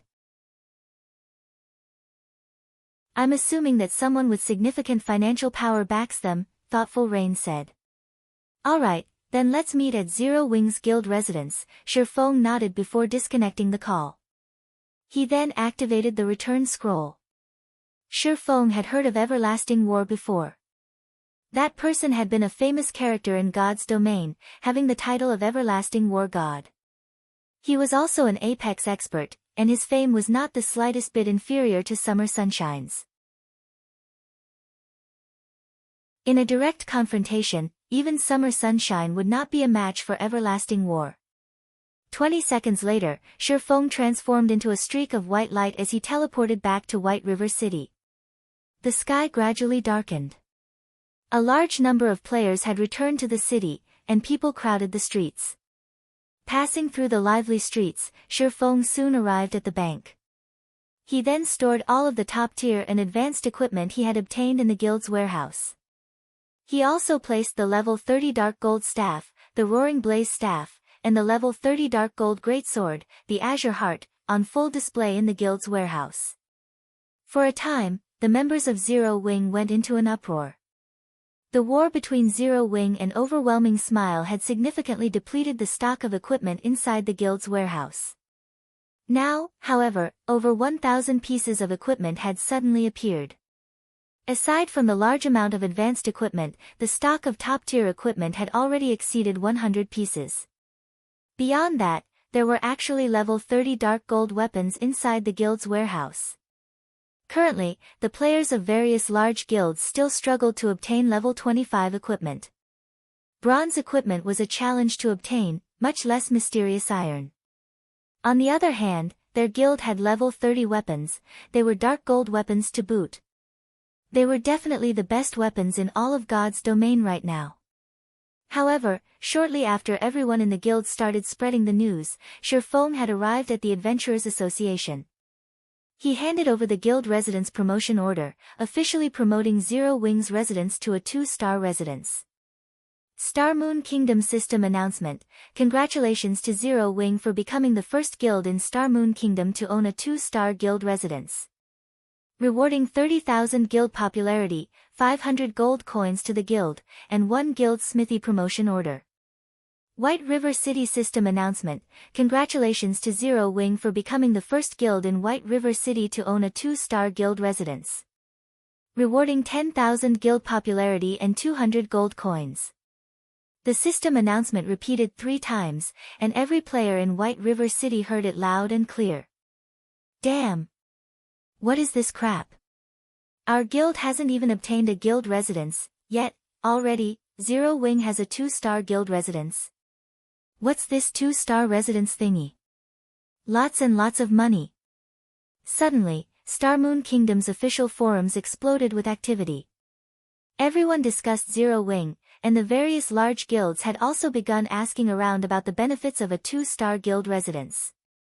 Also, what was a guild smithy promotion order? However, the activity on Star Moon Kingdom's forums paled in comparison to White River City's. Zero Wing is simply too amazing. Overwhelming Smile has only managed to establish its guild residence after much difficulty, yet, Zero Wing has already obtained a 2-star guild residence. I've just received news that Zero Wing's warehouse has received an influx of top-tier equipment. There are even level 30 dark gold weapons in there. Now, Zero Wing's guild residence has been promoted to 2 stars. Zero Wing is simply overpowered. It seems that Zero Wing is still the true overlord of White River City. Although Overwhelming Smile is rich, it still cannot compete with Zero Wing. Now, even Overwhelming Smile's financial power in the game is no match for Zero Wing. We will have a better future if we join Zero Wing. That's not all. I've just made some inquiries and found out that guilds can establish a guild smithy inside a 2-star guild residence. The repair fees there are 10% cheaper than elsewhere. Meanwhile, that guild smithy promotion order can be used to promote a 1-star guild smithy into a 2-star guild smithy. The repair fees of a 2-star are even lower, 15% cheaper. You can save so much on repair fees alone. Other guilds have no chance against Zero Wing. All hail Zero Wing. I want to join Zero Wing. For a time, Zero Wing became the #1 guild in the hearts of White River City's players of White River City. Suddenly, White River City went into a frenzy as players tried to join Zero Wing.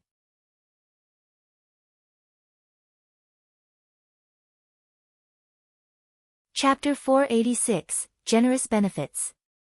Inside the Adventurers Association, Shifeng was currently applying to establish a forge inside Zero Wing's guild residence. Sir, this is the model list for smithies. In addition, there is also a list of blacksmiths. You may choose any of the names listed there. The NPC at the counter smiled as she passed 2 lists to Shifeng. In God's domain, buildings were not limited to a single model. There was a large variety of models available for players to choose from. Players could even design their own buildings, though designing one from scratch required a lot of time.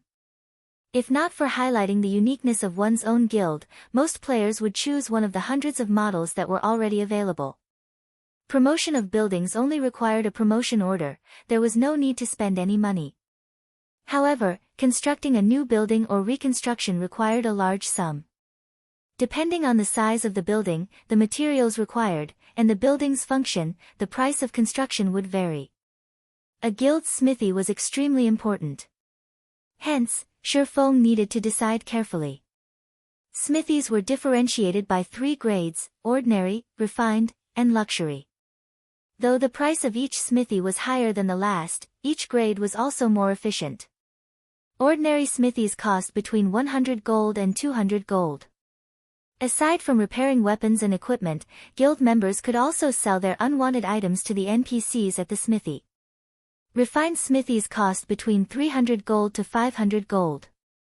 Aside from having all the functions of an ordinary smithy, refined smithies had a more refined and luxurious appearance. Refined smithies also had a weapon maintenance function.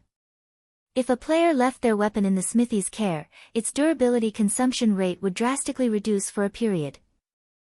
At the same time, one could also hire intermediate blacksmiths if they had a refined smithy.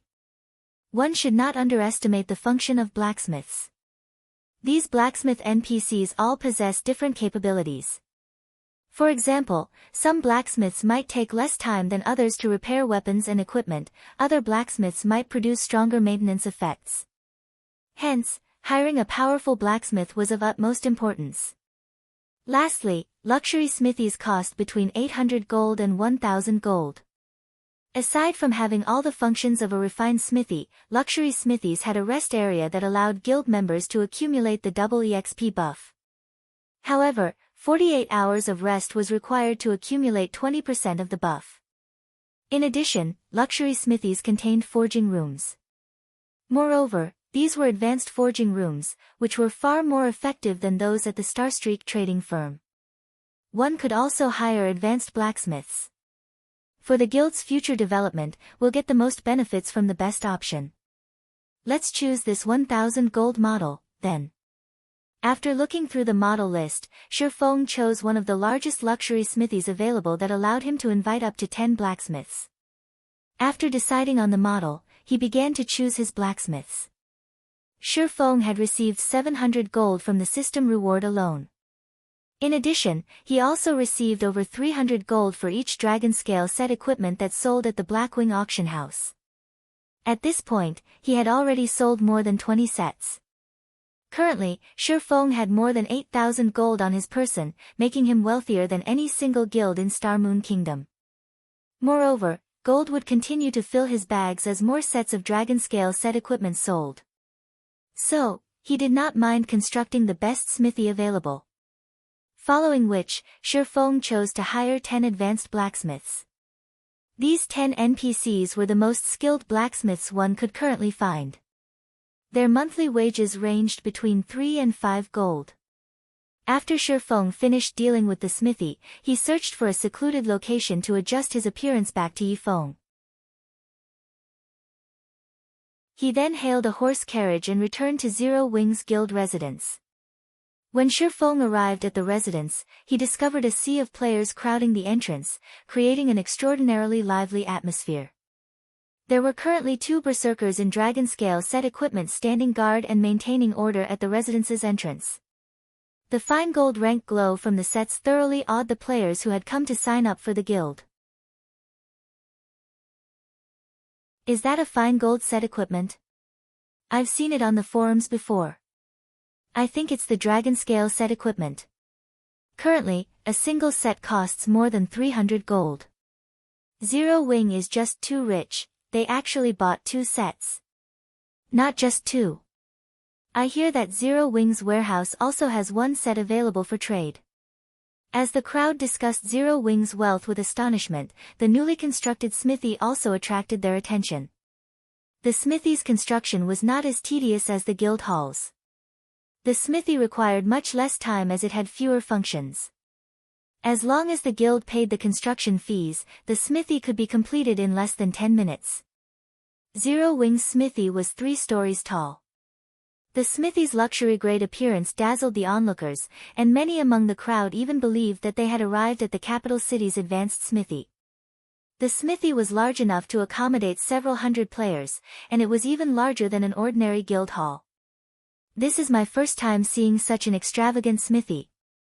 Zero Wing isn't giving Overwhelming Smile any chance of survival. Zero Wing's smithy is almost the same size as Overwhelming Smile's guild hall. It's so much fancier than their guild hall, too. From what I heard from Zero Wing's guild members, this smithy even has a weapon maintenance function that reduces the durability consumption rate of a weapon for a certain amount of time. With this, who knows how much money we can save when grinding monsters and raiding dungeons. For this guild smithy alone, I'll do anything it takes to join Zero Wing. The independent players who had come to participate in Zero Wing's test watched the guild's transformation with reverence, their desire to join Zero Wing intensifying. Morale among Zero Wing's members soared when they saw the growing flood of players coming to join their guild. Now, whenever they strode down the streets with their 6-winged emblem revealed, they would receive countless envious stares. Standing a short distance away from the residence's entrance, Thoughtful Rain quickly noticed Shifeng's arrival. Waving her hand, she shouted, "Yifeng, we're over here." Shifeng promptly walked over. Standing beside Thoughtful Rain was the expert who Shifeng was extremely familiar with, Everlasting War. However, though Shifeng knew about Everlasting War in the past, the reverse was not true. The 5 companions by his side were also outstanding experts. In the past, Shifeng had lived in an entirely different world from them. He had failed to reach even the upper ranks of God's domain, much less the pyramid's peak. "Yifeng, let me introduce you. This man is Everlasting War, he wishes to discuss business with you." Thoughtful Rain slowly introduced Everlasting War's party to Shifeng. At this moment, Everlasting War was shocked after evaluating Shifeng. The pressure he felt from Shifeng was intense. He had not expected Zero Wing to possess another unfathomable expert besides Black Flame. "Hello, I am Yifeng," Shifeng said, smiling faintly at Everlasting War. "This place isn't suitable for a discussion. Why don't we head inside to chat?" Saying so, Shifeng led the group into the rest area in the guild residence's smithy. The rest area was very elegant. Even having beverages available for guild members, this rest area was no less impressive than the city's restaurants. "Wow! Is this really a smithy?" Trailing after Thoughtful Rain, Blue Bamboo's eyes shone brightly as she entered Zero Wing's residence. It was as if she had just stepped into an entirely different realm. Secretly, she said, "Rain, look. That's the weapon maintenance room.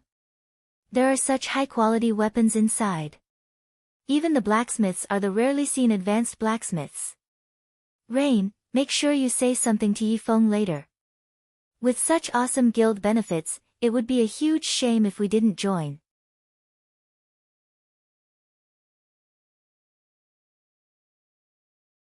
Chapter 487, Dark Arena. Thoughtful Rain glanced at Blue Bamboo's pleading look before examining her elegant surroundings. Indeed, no other guild could compete with Zero Wing, so it would not be a bad choice for them to join this guild. "Ha! I only met Yifeng by chance, our relationship isn't what you imagine. I can only try my best, don't expect too much," Thoughtful Rain replied softly through their private chat. "Hmichum." Blue Bamboo nodded vigorously. Compared to Blue Bamboo's fascination, Everlasting War and his companions only considered Zero Wing's benefits and environment decent. However, compared to a small, unknown guild, the sudden emergence of a great expert like Shifeng was what truly shocked them. Carefully observing his surroundings, Everlasting War suddenly realized that Zero Wing's members were actually quite powerful. They were much stronger than the members of other guilds. As the rumors had said, Zero Wing was the true overlord of White River City. A moment later, Shifeng had led the group to one of the small rooms located in the rest area. The environment inside the room was excellent, and the pleasant aroma filling the air soothed everyone's tense spirits. Shi Feng had to admit that the luxury version of the smithy was worthy of the price. He had not spent 1,000 gold for nothing. What would you like to talk about? Shi Feng asked casually as he looked at Everlasting War. Originally, I had hoped to ask Brother Yi Feng to introduce us to your guild leader, Black Flame. However, seeing as Brother Yi Feng possesses such strength and is one of the upper managers of Zero Wing, discussing this matter with you should have the same effect, Everlasting War said leisurely. Truth be told, we are not players from Star Moon Kingdom.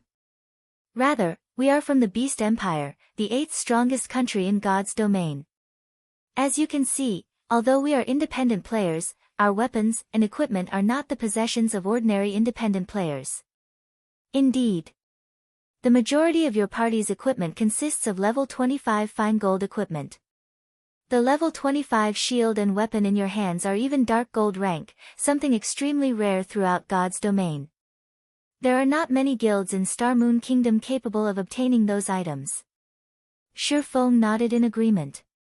He could not help but admit that there was a massive difference regarding resources between the empires and kingdoms of God's domain, not to mention the difference between Star Moon Kingdom and the current 8th strongest country in God's domain, the Beast Empire.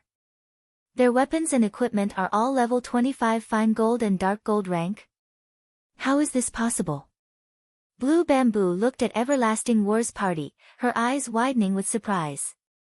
Blue Bamboo knew that Everlasting War was very powerful. She could tell that just by looking at his level. All this time, however, Blue Bamboo had thought that the fine gold and dark gold rank glow effect surrounding Everlasting War's body originated from level 20 weapons and equipment. She never considered that he had level 25 weapons and equipment. Level 25 fine gold equipment was a luxury to any guild, much less dark gold rank. By the side, Thoughtful Rain was also shocked. Only now did she understand why this party did not mind giving them a level 25 secret silver staff. It turned out that these players were all using level 25 fine gold and dark gold ranked weapons and equipment. Is this the gap between a kingdom and empire? Thoughtful Rain was greatly confused. Upon seeing the shock on Blue Bamboo's and Thoughtful Rain's faces, Everlasting War's companions felt proud even though they had long since gotten used to the shocked expressions of White River City's players. You're mistaken. Although there is indeed a gap, it is not as large as you imagine. Moreover, they are no ordinary independent players. Someone has sponsored them, Shi Feng explained.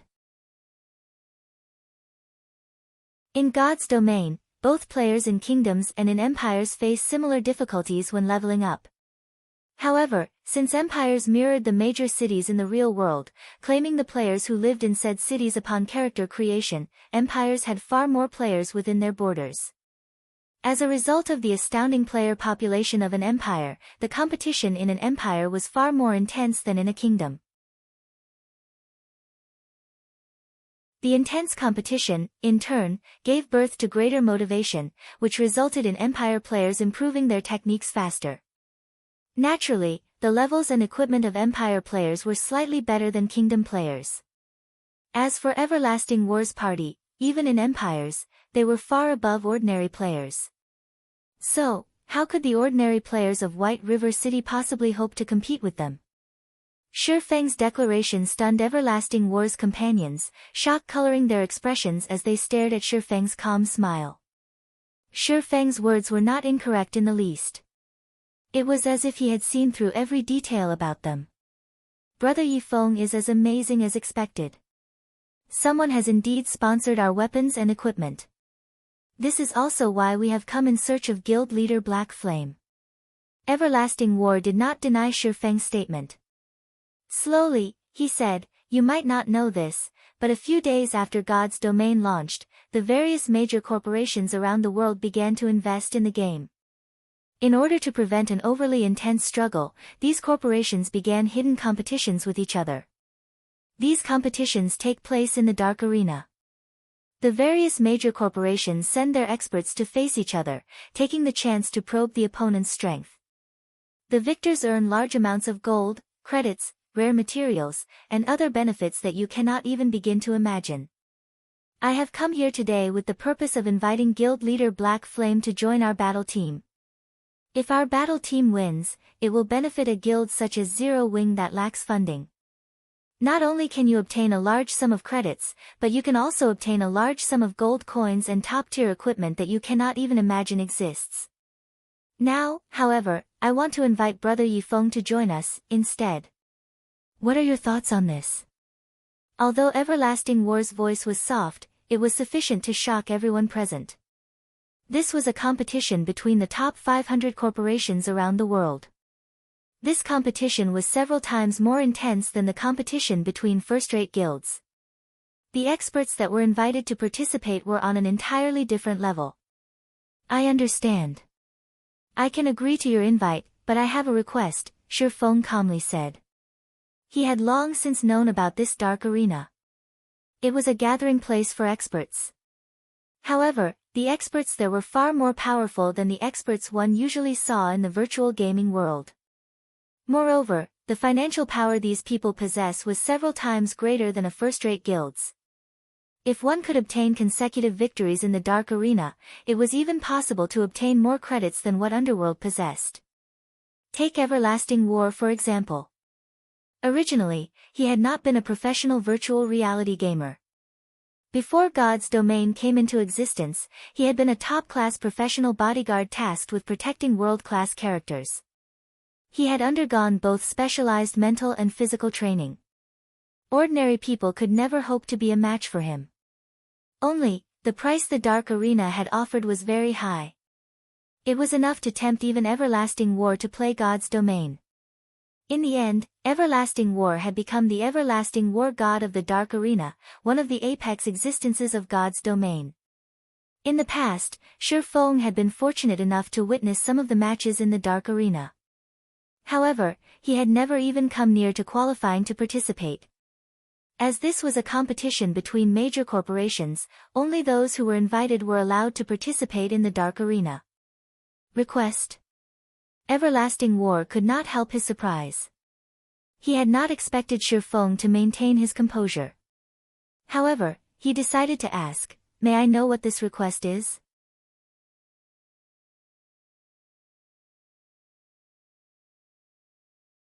Chapter 488, Young Genius. Although Everlasting War had already spoken, his companions had frowned in response to Shi Feng's reply. They had never expected that Shi Feng would try to negotiate. Countless people yearned to join a competition of such level. Yet, even many of the experts on the God's Domain experts list had been rejected. They were already stooping pretty low by willingly inviting an unknown expert such as Shi Feng.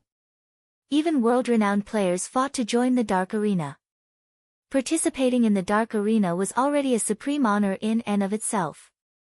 Not only could one win endless riches, but they could also receive the admiration of millions. It was even possible for one to become an international celebrity with a single battle. Not even the ruler of Star Moon Kingdom was a match for the Dark Arena's participants in terms of status. After all, that was a stage at the international level. Thoughtful Rain and Blue Bamboo's little jaws hung in shock, their eyes filled with disbelief as they watched Shi Feng. The competition between guilds in God's Domain was intense. Almost every guild was supported by many corporations. However, not even the backer of a first-rate guild could compare with international corporations. It was merely an ant in the eyes of such giants. Although the virtual gaming industry's total value rose with each passing year, it was still significantly inferior to other top industries. If a guild could obtain the financial support from such a corporation, they could instantly become a super guild, surpassing any first-rate guild in God's Domain. With such a good opportunity at hand, Shi Feng actually had a condition. However, Shi Feng did not care about what others thought about him. Taking a sip of tea, he returned his gaze to Everlasting War, saying slowly, "My request is very simple. I hear that each battle team participating in the Dark Arena consists of 10 members. Seeing as you only have 6 members at the moment, I wish to invite 3 of my people to join. That way, we will have a full battle team. What do you think? You must be insane. Just inviting you is already leader's limit, yet, you still want to invite 3 others to join the team? Who do you think started this battle team?" A youth in black armor shot up from his seat in anger. The other members of Everlasting War's party were also clearly angry. Everlasting War, on the other hand, watched Shifeng seriously.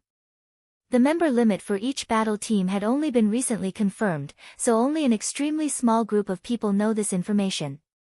How did Shifeng, an upper manager of a small guild, find out about this? Suddenly, Everlasting War realized that the young man before him was shrouded in mystery. The only goal of the corporation sponsoring your battle team is to secure victory. Naturally, the stronger the chosen team members are, the better. I can guarantee that the players I want to include are all very formidable, Shifeng explained. Although Shifeng had not personally participated in the Dark Arena, he had a certain understanding of it. After all, it was the future battlefield for the apex experts of God's domain. He had learned plenty of techniques from the matches held in the Dark Arena. For example, he had learned void steps from watching the Dark Arena's battle videos. If he could allow the experts of the guild to participate in the Dark Arena and experience those battles, it will enable them to improve their techniques further. Brother Yifeng, I am afraid that I am really powerless on this matter. There are a limited number of slots for the battle team. Although I am the team leader, I only have one invitation for the test, not the member slot for the battle team. Originally, I intended to test guild leader Black Flame's qualifications. However, even if he is qualified, I believe that, as the leader of a guild, he should be very busy with its management. Even if he has the strength, he should not have that much time to spare. That's why I wanted to invite Brother Yifeng, Everlasting War said, smiling bitterly. The competition between these international corporations was extremely intense. Every position on the battle team was unimaginably precious, so how could they give them away to Shifeng so easily? I expected as much. Alright, I accept your invitation. When will the test be held? Shifeng nodded. He knew how valuable the slot was. The invitation alone had already greatly surprised him. However, he still wanted to know how much power Everlasting War, this battle team's leader, wielded. If he could obtain another slot, he would have truly profited. The unified testing time has yet to be determined. Let's add each other as friends for now. Once those in charge have decided on a time, I will contact Brother Yifeng immediately. Everlasting War promptly sent a friend request to the swordsman before him. After Shifeng added Everlasting War as a friend, they chatted about matters relating to the Dark Arena. Seated by the side, Blue Bamboo was utterly stunned by the two's conversation. She had never imagined that Zero Wing was so amazing. It had actually received an invitation from an international corporation. If the guild received support from such a corporation, its potential would be unimaginable. Blue Bamboo's decision to join Zero Wing solidified. After both sides chatted for another half an hour or so, Everlasting War's group departed. Big Brother Everlasting, there are countless experts in God's domain. Aside from Black Flame, how could you invite Yifeng so casually? What if he fails to pass the test when the time comes? It won't look good to our superiors. Why don't we head over to Starmoon City and take a look? There might be some other amazing experts there, a beautiful female elementalist wearing crimson robes suggested. I know. Our superiors gave me an invitation slot precisely because they wish to test my judgment and to see whether or not I am suited to lead this team. They will definitely replace me if I fail. Knowing this, I won't act recklessly. However, this Yifeng is indeed amazing. Based on his appearance, I'm guessing he is only around 20 years old. Yet, when he moves, not a single action reveals a weak point. There were not even any excess actions in his movement.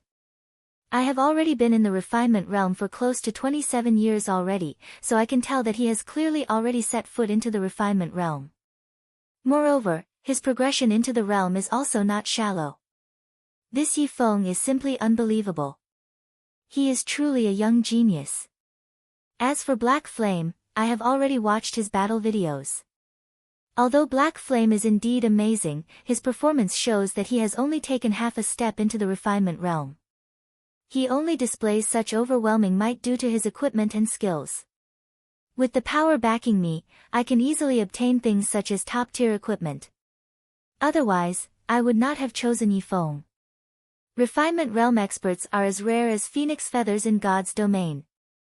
We are already very lucky to have encountered one. Even if we went to Star Moon City, it is unlikely that we will find another such expert. Alright, let's return to leveling up for now. His teammates could not help their surprise after listening to Everlasting War's reasoning. They had not realized that Everlasting War had such a high opinion of Shifeng. However, they also had to admit the scarcity of refinement realm experts. Even the 5 of them had only taken half a step into that realm. After Everlasting War and his party left, Shifeng turned to Thoughtful Rain, thanking her. I am truly grateful for Miss Rain's help today. If not for your introduction, I would not have such a fortuitous opportunity. If Miss Rain wishes to purchase equipment for yourself, I can offer a 50% discount. Really? Thoughtful Rain knew how expensive top-tier equipment was on the market. Moreover, top-tier equipment was not necessarily available. If she could purchase top-tier equipment at a 50% discount, she could save tens of thousands of credits with each item. She could save over 1,000,000 credits if she bought an entire set. In addition, the equipment available on the market was nowhere near as good as Zero Wing's equipment. Of course, Shifeng laughed. Great. I want to buy a set, then. Also, my best friend here, Blue Bamboo, has always been very interested in joining Zero Wing. However, as she has only recently started playing virtual reality games, she's not very strong. Can you perhaps allow her to join? Thoughtful Rain asked meekly. I'm afraid I really cannot help you with that. Not even an upper manager like myself is allowed to bend the guild's rules, Shifeng said, shaking his head. However, I can allow your friend to join and train herself with our guild's elite parties, having her learn the combat techniques of God's domain. Once she's sufficiently strong, she can then become an official member of Zero Wing. What do you think? I'll do it. I'll go. Originally, Blue Bamboo had been extremely disappointed when she heard Shifeng's initial refusal. However, being able to improve herself with the elites of Zero Wing was not a bad alternative.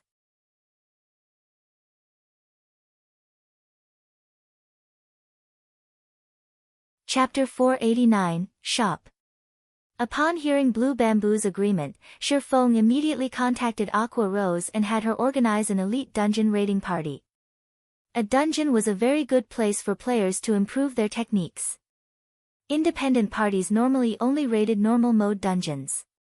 Even ordinary guild parties would only occasionally raid hard mode dungeons. As for elite parties, they raided hard mode dungeons slightly more often. Zero Wing's elite parties, however, were different.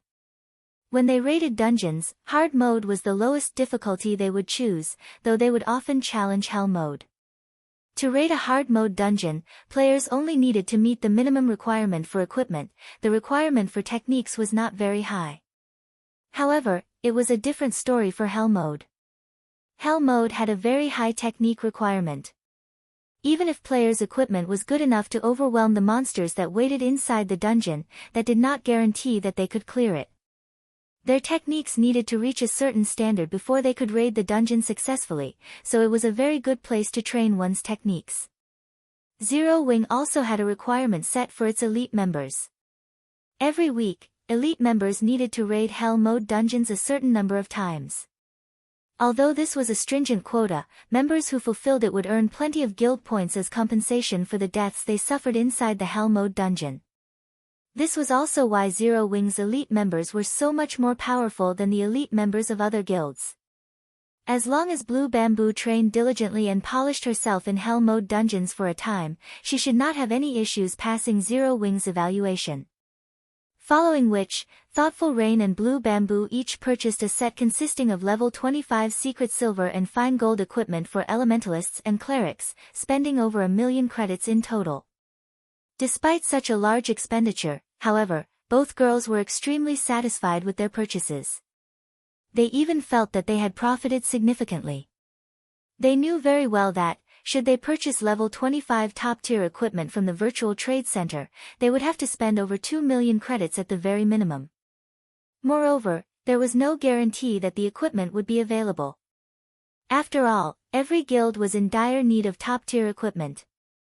Naturally, they would not sell such equipment easily. After Shifeng finished dealing with these matters, he immediately departed from the residence and headed towards the Starstreak trading firm. Rain, you're the best. I can't believe you actually know someone like Big Brother Yifeng. Previously, one of my classmates boasted in front of me about how her boyfriend wore several pieces of level 25 fine gold equipment. If she finds out that I now have several pieces of level 25 fine gold equipment, she will definitely turn green with envy. Blue Bamboo laughed as she fiddled with the fine gold equipment in her hands. Honestly though, Big Brother Yifeng really treats you nicely. On the way here, I've researched the forums and found out plenty about Zero Wings elite members. These elite members normally raid Hell Mode dungeons, and they never offer to carry anyone, not even their own ordinary members. I've always wondered what it feels like to clear a Hell Mode dungeon.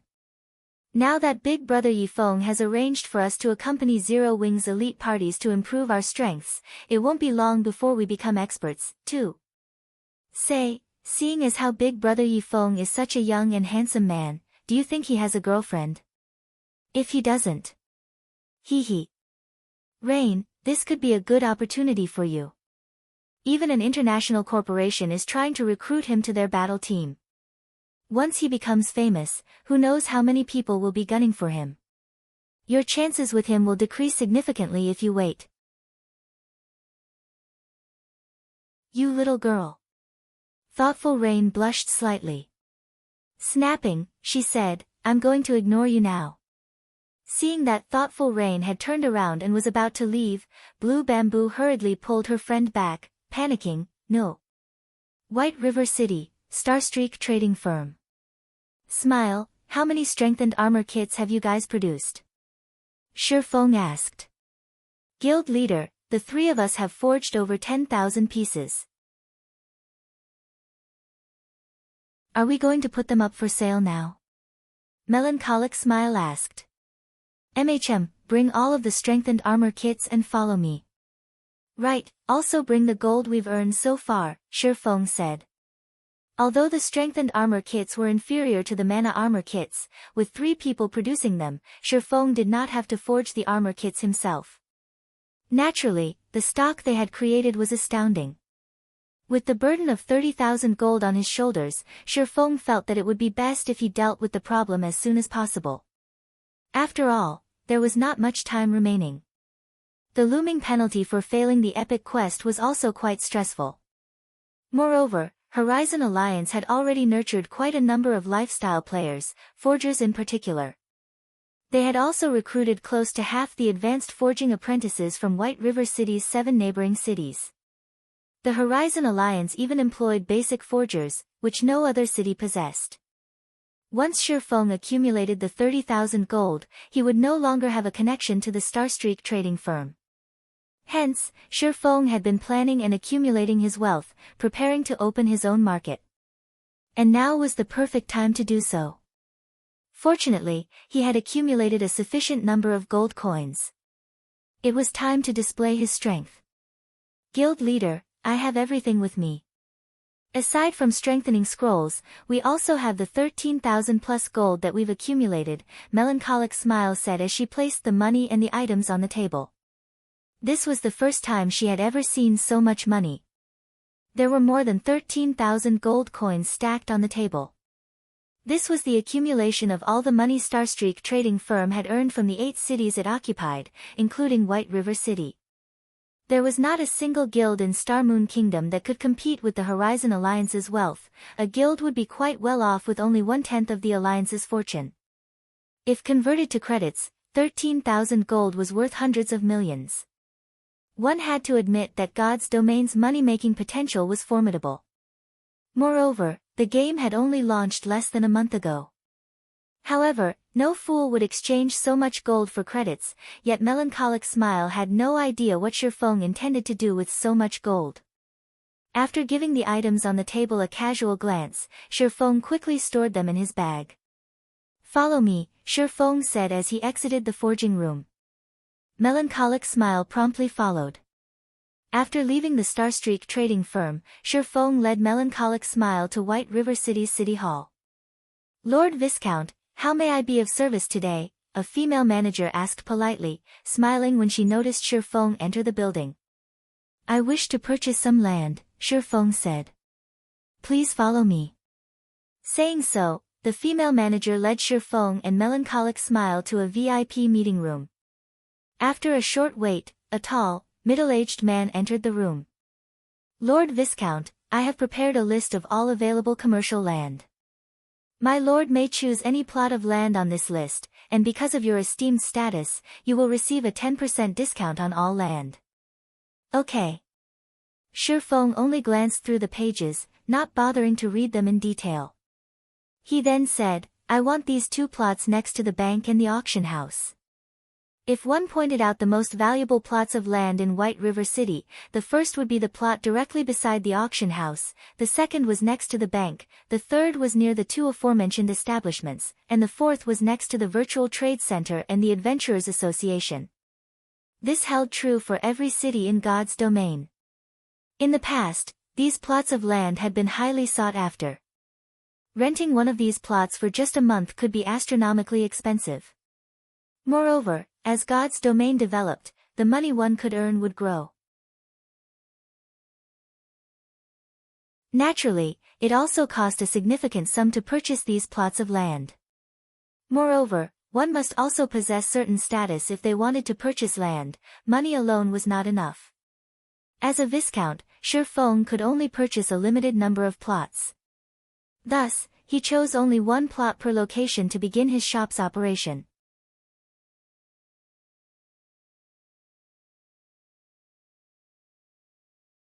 Chapter 490, Candlelight Trading Firm.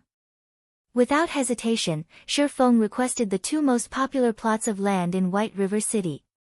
When Melancholic Smile saw the prices, her little mouth fell wide open. These prices were outrageous. An ordinary plot of land in White River City cost over 1,000 gold. If the land were in the densely populated Central District, it would cost more than 3,000 gold. As for the two plots Shifeng had set his sight on, each cost over 8,000 gold. If they converted 8,000 gold to credits, they could establish a relatively large company in the city in reality. However, Shifeng did not consider his choices to be expensive. In the future, these two plots would become extremely valuable. In the past, he could not have obtained them even if he wanted to. Players frequented both the auction house and the bank. Hence, the traffic was guaranteed. If not for his need for money right now, Shifeng would have preferred to purchase several more plots of land. By the time White River City became the #1 city in Star Moon Kingdom, the value of the city's land would soar by more than 100-fold. "Lord Viscount, for the two plots of commercial land you have chosen, one costs 9,200 gold, while the other costs 8,800 gold, coming to a total of 18,000 gold. After including the 10% discount, your total is 16,200 gold, the male manager said with great excitement. In addition, after purchasing these two plots of land, there will be a 15% property tax each month. If taxes aren't paid for in 3 months, these plots will be locked. If the taxes aren't paid for in half a year, the city will reclaim the land. This is a scam." Melancholic Smile nearly shouted when she heard the male manager's explanation, flushing with anger.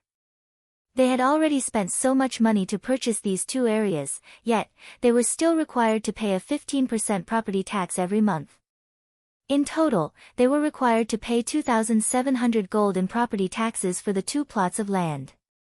Not even first-rate guilds had that much gold. Most importantly, they had to pay this tax every month. "Here is 16,200 gold." Shifeng handed over the money without hesitation. Shifeng was very familiar with God's domain's rules, so he had expected this. Moreover, the main god system had implemented this property tax with the purpose of avoiding someone powerful from monopolizing a city's land. Although the property tax seemed absurdly expensive, gold coins would become easier to earn as players leveled, resulting in their depreciation. Gold coins would not remain as valuable as they were now. Hence, paying 2,700 gold each month was no big deal. A short moment later, the manager passed the deed for the 2 plots of land to Shifeng. With this, Shifeng could now establish shops on these 2 tracks anytime he wanted to. Moreover, these 2 areas were relatively large. They were in no way inferior to the Starstreak trading firm. At the end of the day, the Starstreak trading firm did not belong to Shifeng. Even if he managed it well, the firm still belonged to NPCs. However, if he established shops on the plots he had purchased, he could do whatever he wanted to them. It was a lot more convenient. Soon after, Shifeng chose 2 relatively good building models in the city hall, with both being 3-story buildings. He could use the first floor to sell products and use the second to establish a warehouse, forging rooms, and other necessities. Finally, the 3rd floor could be an office area. However, to construct these 2 shops, Shifeng had spent another 2,000 gold. After which, he hired over 20 advanced NPCs to conduct daily management and sales in each shop. After spending all this money, little remained of Shifeng's funds. Fortunately, the dragon scale set equipment sold consistently in the Blackwing auction house, and a large sum of gold coins would fill Shifeng's pockets every now and then. Smile, I'll leave the management of these 2 plots of land to you for now. I've already given you the authority you need. Begin transferring our members from Starstreak little by little. As for our products, we'll set the strengthened armor kits as our main focus. There is no need to sell them over at Starstreak, Shifeng said.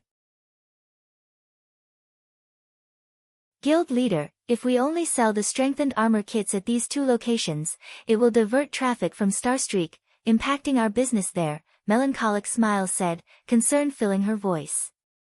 That is precisely my intention. I want to lure all of the old customers of Starstreak to the new shops. Just do as I say. As for the price for these strengthened armor kits, set them at 7 silver coins minimum. We can't afford a loss from selling them, Shifeng laughed. Although the Starstreak trading firm was still somewhat useful to him, its greatest purpose to Shifeng lay in the initial business. Now that he had accumulated sufficient capital, he had to abandon it, little by little. After all, the moment he earned the 30,000 gold and completed his quest, the Starstreak trading firm would sever all ties with him. If he did not prepare for it now, it would be too late in the future.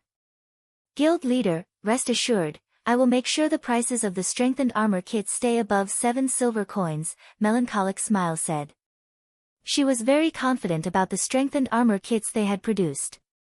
Even as basic forgers, their success rates at producing the strengthened armor kits were below 30%. Meanwhile, the material cost for producing each strengthened armor kit was over 1 silver. In other words, the actual cost for producing a complete strengthened armor kit was more than 3 silver. In reality, selling them for only 7 silver coins was simply too cheap. Even if Shifeng had not given the order, she had intended to set the initial price of the strengthened armor kits at 10 silver. After all, with the current average level of players, a price of 10 silver coins was definitely affordable. Guild leader, you haven't named the shops for these 2 locations yet. What will you call them? Melancholic Smile asked as she looked at Shifeng. A small spark may kindle a raging fire. Let's call it the Candlelight Trading Firm, Shifeng sighed as he looked at the deeds to the 2 golden real estates in his hand. At this moment, he finally had his own capital. With these 2 plots, he had taken a large step ahead of the other guilds. His guild would have a relatively stable source of income in the future, and he wouldn't have to fear becoming any guild's target. Shortly after, both Shifeng and Melancholic Smile visited to the 2 plots of land they had just purchased. At this moment, however, the buildings were still under reconstruction, so they could not view the shop's full elegance. It would take several more hours before the reconstruction work would be completed. At that time, they could open for business. There sure are a lot of players in White River City right now. Shi Feng examined his surroundings, discovering a sea of players near the auction house. The area was even more crowded than it had been in his previous life. Guild leader, this is a given. Zero Wing and Overwhelming Smile are constantly competing over White River City. Zero Wing is also the first guild to own a guild residence in Starmoon Kingdom. In addition, there are Overwhelming Smile's impressive offers to consider. As a result, many players from other cities were tempted to migrate and develop themselves in White River City. Based on the statistics published the day before yesterday, White River City is currently the second most populous city in Starmoon Kingdom. It is only slightly behind Starmoon City. An ordinary city could not compare with a capital. Even if White River City offered a massive advantage, many players still preferred to mingle in the capital city. Starmoon City. Upon hearing Melancholic Smile's words, Shi Feng suddenly remembered something. He had befriended someone in Starmoon City before and had intended to purchase land through him. Originally, he had planned to direct Zero Wing's development towards Starmoon City. In the end, he had dismissed this notion and focused on making White River City the #1 city in Starmoon Kingdom. After all, unlike in Starmoon City, Zero Wing had an extraordinary background in White River City. Currently, although he no longer intended to develop Zero Wing in Starmoon City, the capital city's population was still very attractive. After all, in God's domain, players were a city's resource. The more powerful a city was, the more powerful the guild controlling said city could become. It seems I need to make a trip to Starmoon City.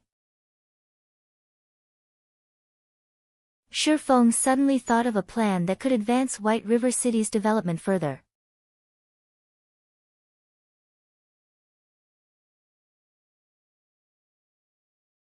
Chapter 491, Holy Land for Experts. Just as Shi Feng was about to head towards White River City's teleportation hall, the clear ring of his communicator reached his ears. Aqua, what's wrong?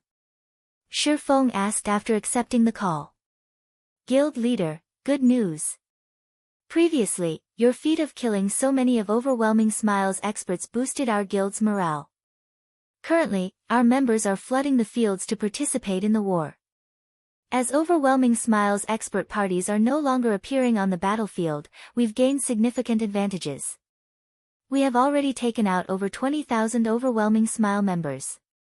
Probably because we're the first guild to kill over 20,000 players in an all-out war, an advanced NPC from the Adventurers Association just visited, issuing an epic guild quest. The quest is called Ancient Battlefield, and only the guild leader of the guild is allowed to accept the quest. Moreover, only 10 guild members can participate in the quest. Unfortunately, we can't learn any more until we accept the quest. I'm worried that this epic guild quest might disappear if we don't accept it soon, so I contacted you immediately after learning about it. Aqua Rose was extremely excited when she spoke. This was her first time encountering an epic quest. She had only ever heard rumors of them on the forums. Every epic quest represented a massive opportunity. If one could complete it, they could receive extremely bountiful rewards. Based on the information she had gathered, epic quests would reward players with an epic item at the very minimum. If it were a high-difficulty epic quest, one could even obtain 2 or 3 epic items. Meanwhile, the quest the guild had just received was an epic guild quest. It was a lot more difficult than an epic quest meant for individual players. If they could complete it, they would reap a frightening harvest. Ancient Battlefield. Shi Feng was stunned upon hearing Aqua Rose's words, indescribable thrill growing in his heart. Hurriedly, he asked, Aqua, are you sure you read that correctly? The information on the guild's quest board is clear, and I made sure to read it very carefully. I can say with certainty that it is an epic quest. Even I didn't believe it at first when I was told. After verifying it multiple times, I am sure that it is the epic quest Ancient Battlefield, Aqua Rose said, practically glowing with excitement. If they could complete this epic quest and obtain several epic items, it could help them immensely when they raided large-scale team dungeons in the future. Now that Zero Wing waged war against Overwhelming Smile, morale was very important. The news about Shifeng taking out the underworld guards with one hit had caused Zero Wing to instantly become the publicly acknowledged #1 guild of White River City. This incident had also placed significant psychological pressure on Overwhelming Smile's members. If Zero Wing could take the lead by conquering a large-scale team dungeon, gaining even more top-tier equipment and prestige, Overwhelming Smile would have no hope of competing with Zero Wing in the future. However, Aqua Rose did not know that, in reality, what had shocked Shifeng was not the difficulty of the quest, but the ancient battlefield itself. In the past, the ancient battlefield had been immensely famous in God's domain. It had become so famous because of its alternative name: the Holy Land for Experts. The ancient battlefield was known as the Holy Land for Experts because the map was a training ground specifically designed by the main god system for players. This training ground's purpose was to allow players to gain a better understanding of the combat style of God's domain. In the past, countless noobs and new players had instantly soared to become experts precisely because of the ancient battlefield. Moreover, it wasn't limited to ordinary experts. The ancient battlefield had even given birth to many apex experts. As a result, players called the ancient battlefield the Holy Land for Experts. Countless players had dreamed of visiting and experiencing the wonders it had to offer. Unfortunately, this opportunity was too difficult to encounter. In the past, despite countless guilds and corporations offering astronomical prices for the slots to enter the ancient battlefield, nobody willingly sold the slots they had. Now that Shifeng had suddenly been notified that he had obtained the ancient battlefield quest, how could he contain his excitement? He had always dreamed of visiting the ancient battlefield in the past. Unfortunately, he had never been lucky enough to receive an invitation. Now, however, he had. I understand. The difficulty of an epic quest is not to be taken lightly, so set it aside for now. Don't worry about it disappearing. After a guild quest is issued, it will be available for 3 months or until someone accepts it. Since it has just been issued, leave it there for now, Shifeng said after calming down. However, although we are setting aside the quest, I have a few tasks that I'll need you to do for me. Tasks? Aqua Rose was confused. She could not understand why Shifeng did not intend to accept this epic quest. Although she knew that the difficulty of an epic quest was unmatched, without accepting the quest, how could they possibly know whether or not they could complete it? It was a pity to leave the quest there like that. Most importantly, it was so tempting. That's right. In order to complete this epic quest, we will need sufficient combat power. I need you to contact Fire Dance and the others and tell them to stop trying to level up to deal with Overwhelming Smile. The same goes for you. All of you should focus on improving your combat techniques. I will also frequently give you pointers. In a few days, I will test you all to see how much your combat techniques have improved. At that time, I will select the top 9 players to participate in this epic quest. Shifeng laughed. What should we do about the team dungeons? I hear that Overwhelming Smile has already allocated their experts for raiding level 20 hard mode dungeons. If we lose the race to raid the team dungeons, it will deal a significant blow to our guild's prestige and empower the enemy. Aqua Rose simply could not understand Shifeng's decision. Previously, Shifeng had strongly advocated raiding dungeons first. Wasn't this change of plans a little too sudden? She wasn't even sure how to react. The most surprising thing was the fact that a busy man like Shifeng had actually offered to instruct them personally. This had never happened before. Having the #1 expert of Star Moon Kingdom tutor them would yield effects hundreds of times better than learning from Shifeng's battle videos in secret. Countless players dreamed of such an opportunity. There were even some who had offered 1 million credits on the official forums, hoping to hire Shifeng as their personal trainer. It would be a lie if Aqua Rose said she was not excited. This was just as thrilling as the epic quest. Sharpening your axe will not delay your job of cutting wood. Do you think that conquering a large-scale team dungeon will be so easy without a certain degree of strength? Beyond that, the quest only requires 10 people. We can just have the others continue with raiding the dungeons. Shi Feng did not bother to explain further, he could not reveal too much information. Aqua Rose had no idea just how important this ancient battlefield quest was. Raising an army was easy, nurturing a general was not. In the past, no one had been willing to trade their spot on the ancient battlefield even when offered a legendary item. The competition over a measly dungeon had meant nothing. If possible, Shi Feng would have accepted the quest immediately. However, doing so would be a massive waste. Besides, leaving the quest for players to see would provide a powerful incentive. Shi Feng did not have any concrete information about the situation inside the ancient battlefield. He only knew that the better the combat techniques a player possessed, the greater their harvest would be. Hence, Shi Feng had specifically instructed Aqua Rose and the others to spare some time to improve their techniques. By doing so, they would also increase their potential gain. I understand. I'll contact Fire Dance and the others immediately. They will be thrilled when they hear about this. Aqua Rose giggled as she disconnected the call. She then began to contact the other core members of Zero Wing. Meanwhile, Shi Feng had arrived at Star Moon City, Star Moon Kingdom's #1 city, through a teleportation array.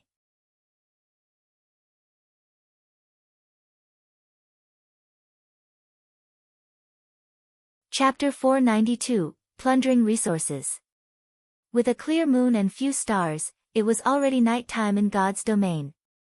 As the #1 city of Star Moon Kingdom, Star Moon City had brilliantly lit streets at this time. Magic lights illuminated the streets all around, making the entire Star Moon City seem as bright as day. As expected of Star Moon City, the population here is not something a regional capital like White River City could ever hope to match up to. Shi Feng could not help but sigh as he waded through the sea of players crowding the streets. Now that players were higher leveled, many could afford the teleportation fee to travel to Star Moon City. At this moment, Star Moon City's player population was nearly 5 million, 2 million more than White River City's. If one could take control of Star Moon City, it would significantly improve a guild's development speed. The impact on a guild would be even better than having control of 4 or 5 smaller cities. In addition, the available resources in the vicinity of Star Moon City were very abundant. Hence, all powers staying within the capital city were a mix of both strong and weak. Other than the 3 first-rate guilds that had set Star Moon Kingdom as their main base of operations, first-rate guilds of other kingdoms and empires also had a presence in Star Moon City. Plenty of second-rate guilds were also taking root and developing themselves here. As a result, the competition at Star Moon City was extremely intense, and in this aspect, White River City was far from comparable. Even the average level of ordinary players here was much higher than at White River City. Before long, Shi Feng arrived at Star Moon City's City Hall via horse carriage. When Shi Feng got there, a majestic and powerful-looking man was standing outside the entrance of the building. This man was none other than the Ghost Raider, Lifeless Blade. At this moment, Lifeless Blade was already level 26, not one bit inferior to Shi Feng. Initially, Lifeless Blade was stunned upon seeing Shi Feng, but he soon revealed a bitter smile. Although Shi Feng's outward appearance had not changed by much since the last time they met, inwardly, however, the gap was like the distance between heaven and earth. The last time he met Shi Feng, the latter gave the impression of being very ordinary, that there was nothing special about him at all. On the other hand, Shi Feng's every action right now had an indescribable sense of naturalness. The pressure Shi Feng radiated made Lifeless Blade feel as if he was facing a lord-ranked monster right now. The last time Lifeless Blade met Shi Feng, he had learned a lot from the discussion he had with Shi Feng on combat techniques. Moreover, the latter had even provided him with plenty of quests that raised one's reputation, allowing his reputation to swiftly reach the status of a noble, which afforded many conveniences for his team's development. Lifeless Blade was only where he was right now due to Shi Feng's help. Hence, he felt immense gratitude towards Shi Feng. During this period, Lifeless Blade had raided plenty of team dungeons. He had even raided Hell Mode team dungeons. There were also countless instances where he participated in field PvPs. If he were to speak for himself, he would say that his strength had improved plenty since his last meeting with Shifeng. However, compared to Shifeng, his improvements paled significantly. "Brother Yifeng, I've already completed the task you requested," Lifeless Blade stated when he saw Shifeng approaching. In a somewhat worried tone, he continued, "But, Brother Yifeng, that plot of land you want is simply too far away from the high-traffic areas of the city. You will only make a loss by purchasing the land there. With the same amount of money, you can easily purchase a plot of land in the high-traffic areas of the city. This is really not a profitable purchase." "No worries, I prefer a place that is somewhat peaceful," Shifeng laughed. Star Moon City was extremely large. There was also quite a lot of land available inside the city. However, the prices of the land here were not one bit cheaper than in White River City at all. Even an ordinary plot of land had a minimum price of 2,000 gold. With this sum of money, one could purchase a relatively good plot of land in White River City already. Meanwhile, the land situated around the central district of Star Moon City had a price tag of at least 6,000 gold, whereas land in the golden areas of the city cost 14,000 gold at a minimum. The prices here were more than double those of White River City. However, precisely because of this reason, the guilds based in Star Moon City had a constant headache. There was no meaning in purchasing a useless plot of land for more than 2,000 gold. However, not to mention the land in the golden areas, even accumulating 6,000 gold required a lot of time and effort. Hence, practically nobody was paying attention to the land within the capital right now. However, the many guilds in Star Moon City had neglected a point. Since the land of the capital city was so expensive, wouldn't the guilds developing at the capital city at the initial stages of the game suffer immensely?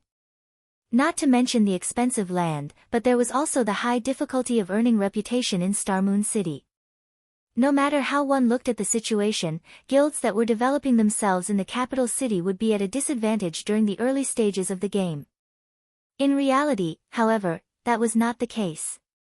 It was only because everyone had yet to deepen their understanding of the commercial lands of Star Moon City. Only after some time had passed would everyone come to realize that some ordinary plots of land in Star Moon City were actually much better than land in the central district, and these were the lands surrounding certain special buildings. Star Moon City was the core of Star Moon Kingdom, and many powerful high-tiered NPCs were gathered here. There were even many establishments here that were unavailable in other cities. Although these establishments were not as popular as the auction house, bank, and such locations, the player traffic at these locations still greatly surpassed that of many of the lands located in the central district. In the past, many guilds and players who were lucky enough to purchase these plots of land had made themselves a fortune through them. Meanwhile, the plot of land Shifeng was planning to purchase right now was precisely located beside one of these unique establishments, the underground arena. Although only a small number of players frequented the underground arena at the moment, that traffic would increase, along with the growth and popularity of arena matches. In particular, players from other cities and countries would often visit Star Moon City, boosting the player traffic here to an even more frightening level. Shifeng truly wished he could purchase every plot of land surrounding the underground arena. Unfortunately, he no longer had that much money on him right now. Forget it. It's your money anyway. Lifeless Blade shook his head and sighed. Including the ownership transfer fees, the plot of land Shifeng had set his eyes on cost nearly 3,000 gold.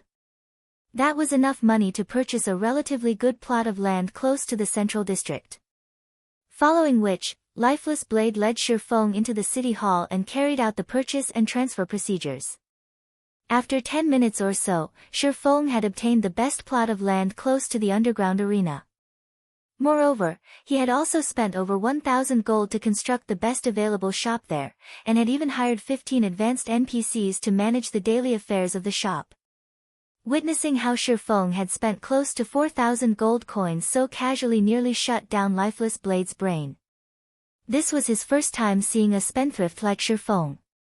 Not only had Shifeng wasted his money on an ordinary plot of land, but he had even spent over 1,000 gold to construct the best available shop. In Star Moon City, Lifeless Blade's team could be considered extremely wealthy. Yet, even so, their liquid assets only amounted to dozens of gold. Even a first-rate guild could not easily take out 1,000 gold.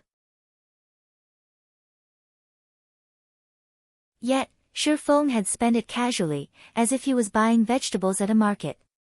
At this point, Lifeless Blade had even begun to wonder whether Zero Wing, the guild behind Shifeng, was manufacturing gold coins.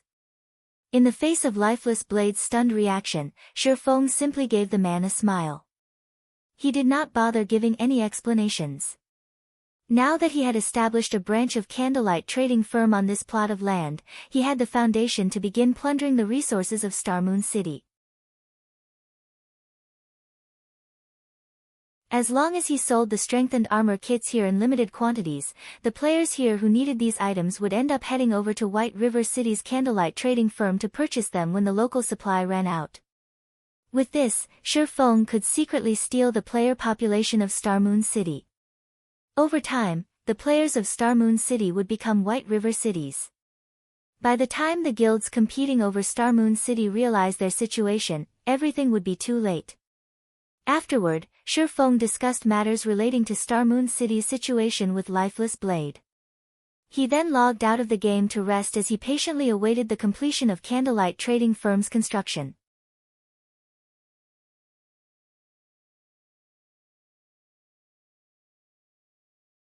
Chapter 493, Big Dipper Competition.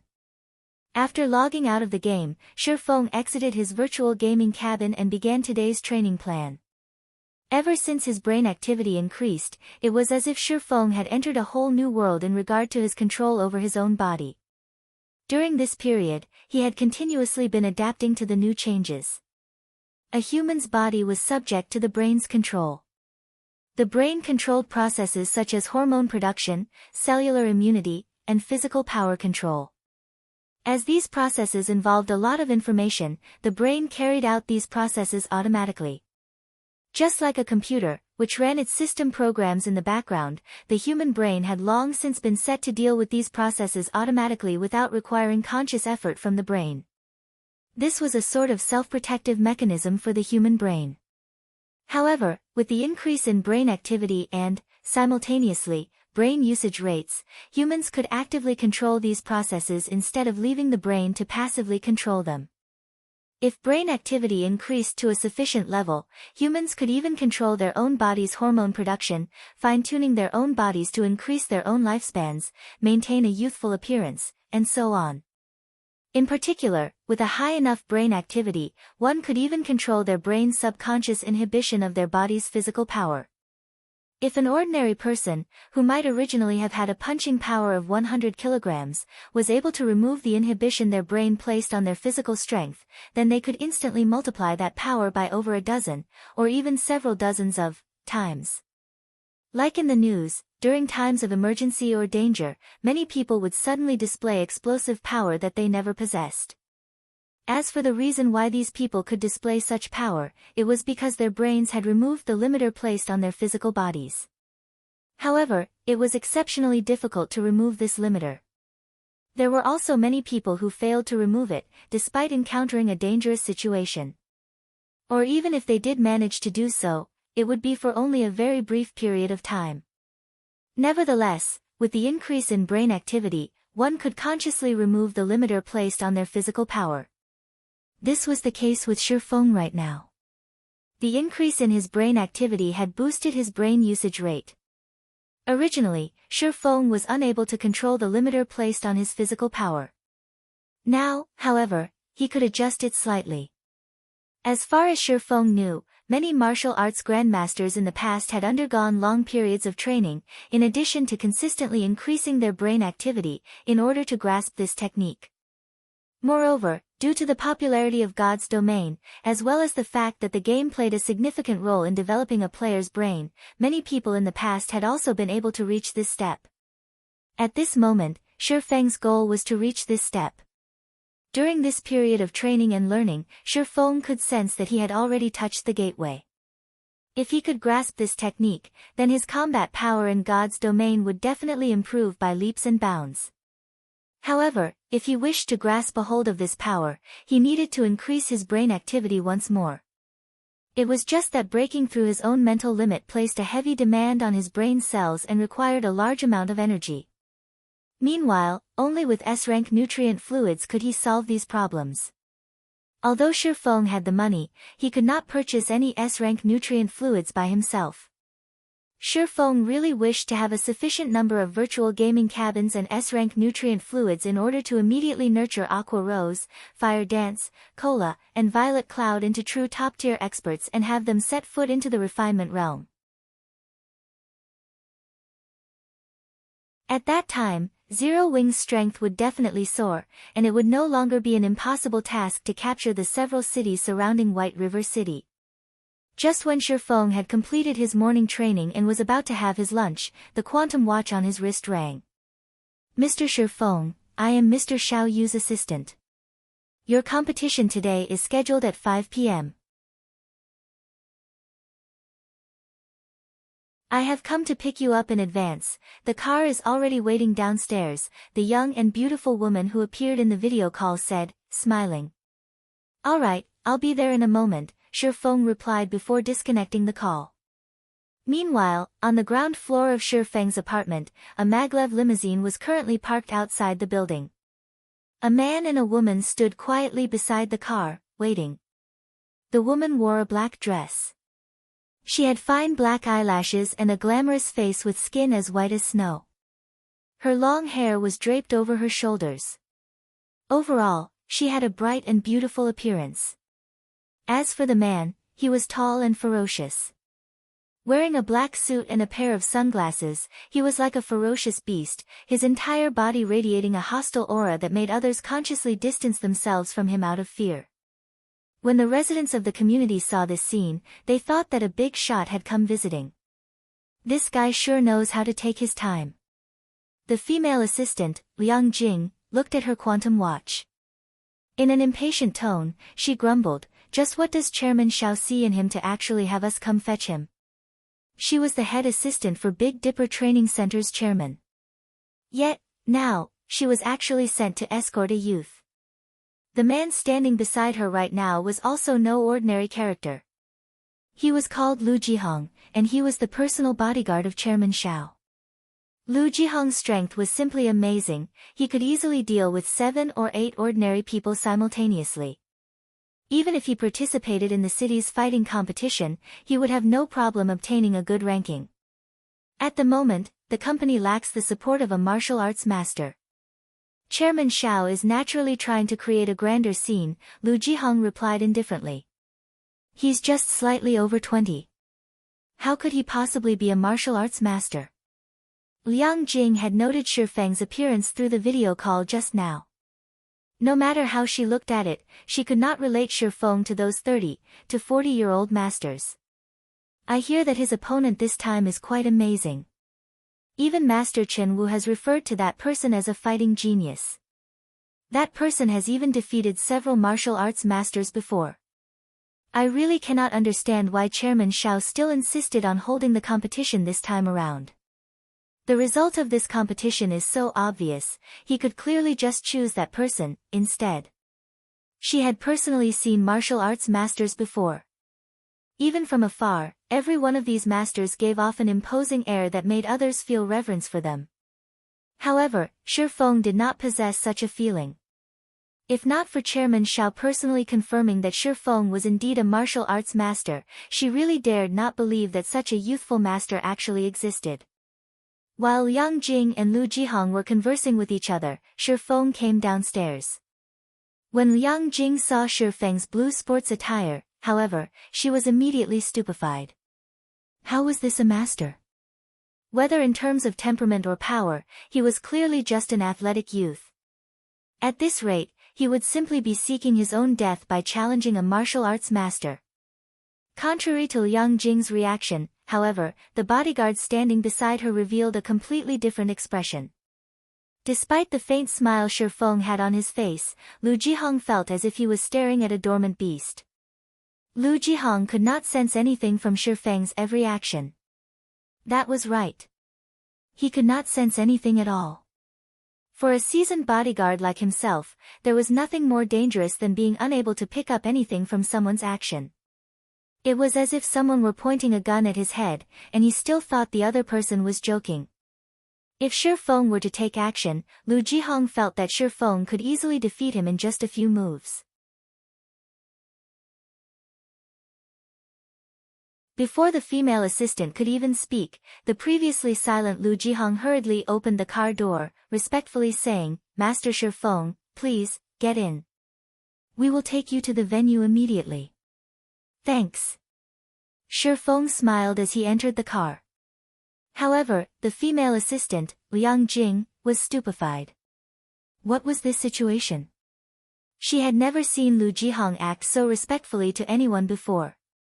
Not even Chairman Shao received such a treatment.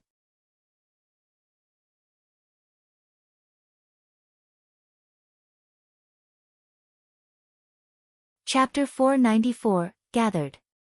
Big Dipper's Central Assembly Hall. Although the sun was blazing, an endless stream of guests entered the hall. At the bright red carpet, well-known upper-class personages descended from luxury cars, one after another, and slowly walked into the assembly hall. Big Dipper's assembly hall was very lively today. It was even livelier than when the city's fighting competition was held. Quite a small number of people. Seated inside the limousine, Shi Feng swept a glance at the assembly hall's surroundings, noticing that the people who came to watch the competition were all well-known characters in Jinhai City. There was not a single commoner present at all. Logically speaking, by holding the competition this time, Big Dipper should be promoting itself to increase its popularity. In order to recover from its downward spiral, it would definitely want to widely publicize the competition this time around. Internal force experts were rare, and exchanges between internal force experts were even rarer. Countless people wished to feast their eyes on such a fight. However, when Shi Feng looked at the scene before him, it did not seem as if Big Dipper had done any promotion at all. Otherwise, the venue would have been completely swamped with people. "Mr. Shi Feng, it is like this. The other master wishes to hold this competition in private. He does not wish it to be known by everyone in the world. Hence, the company has not made any attempt to promote the competition, and has only invited a few well-known figures." But even so, that master was not happy about it. If Chairman Shao had not offered sufficient compensation, the number of people attending this match might be less than half the current head count, Liang Jing said as she looked at Shi Feng, her lips curled up in a mesmerizing smile. Charmingly, she continued, "If Mr. Shi Feng thinks that this event is too small, after this competition is over, we can definitely arrange for your name to be known by all in Jinhai City." As the head assistant of Big Dipper's chairman, observing another person's every mood was Liang Jing's specialty.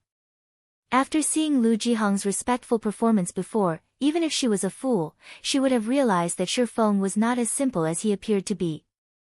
With such a great achievement at such a young age, Shi Feng would definitely become a dragon among men. If she could narrow the distance in their relationship slightly, the familiarity would be of tremendous help to her future. Naturally, she could not pass up this opportunity sitting before her right now.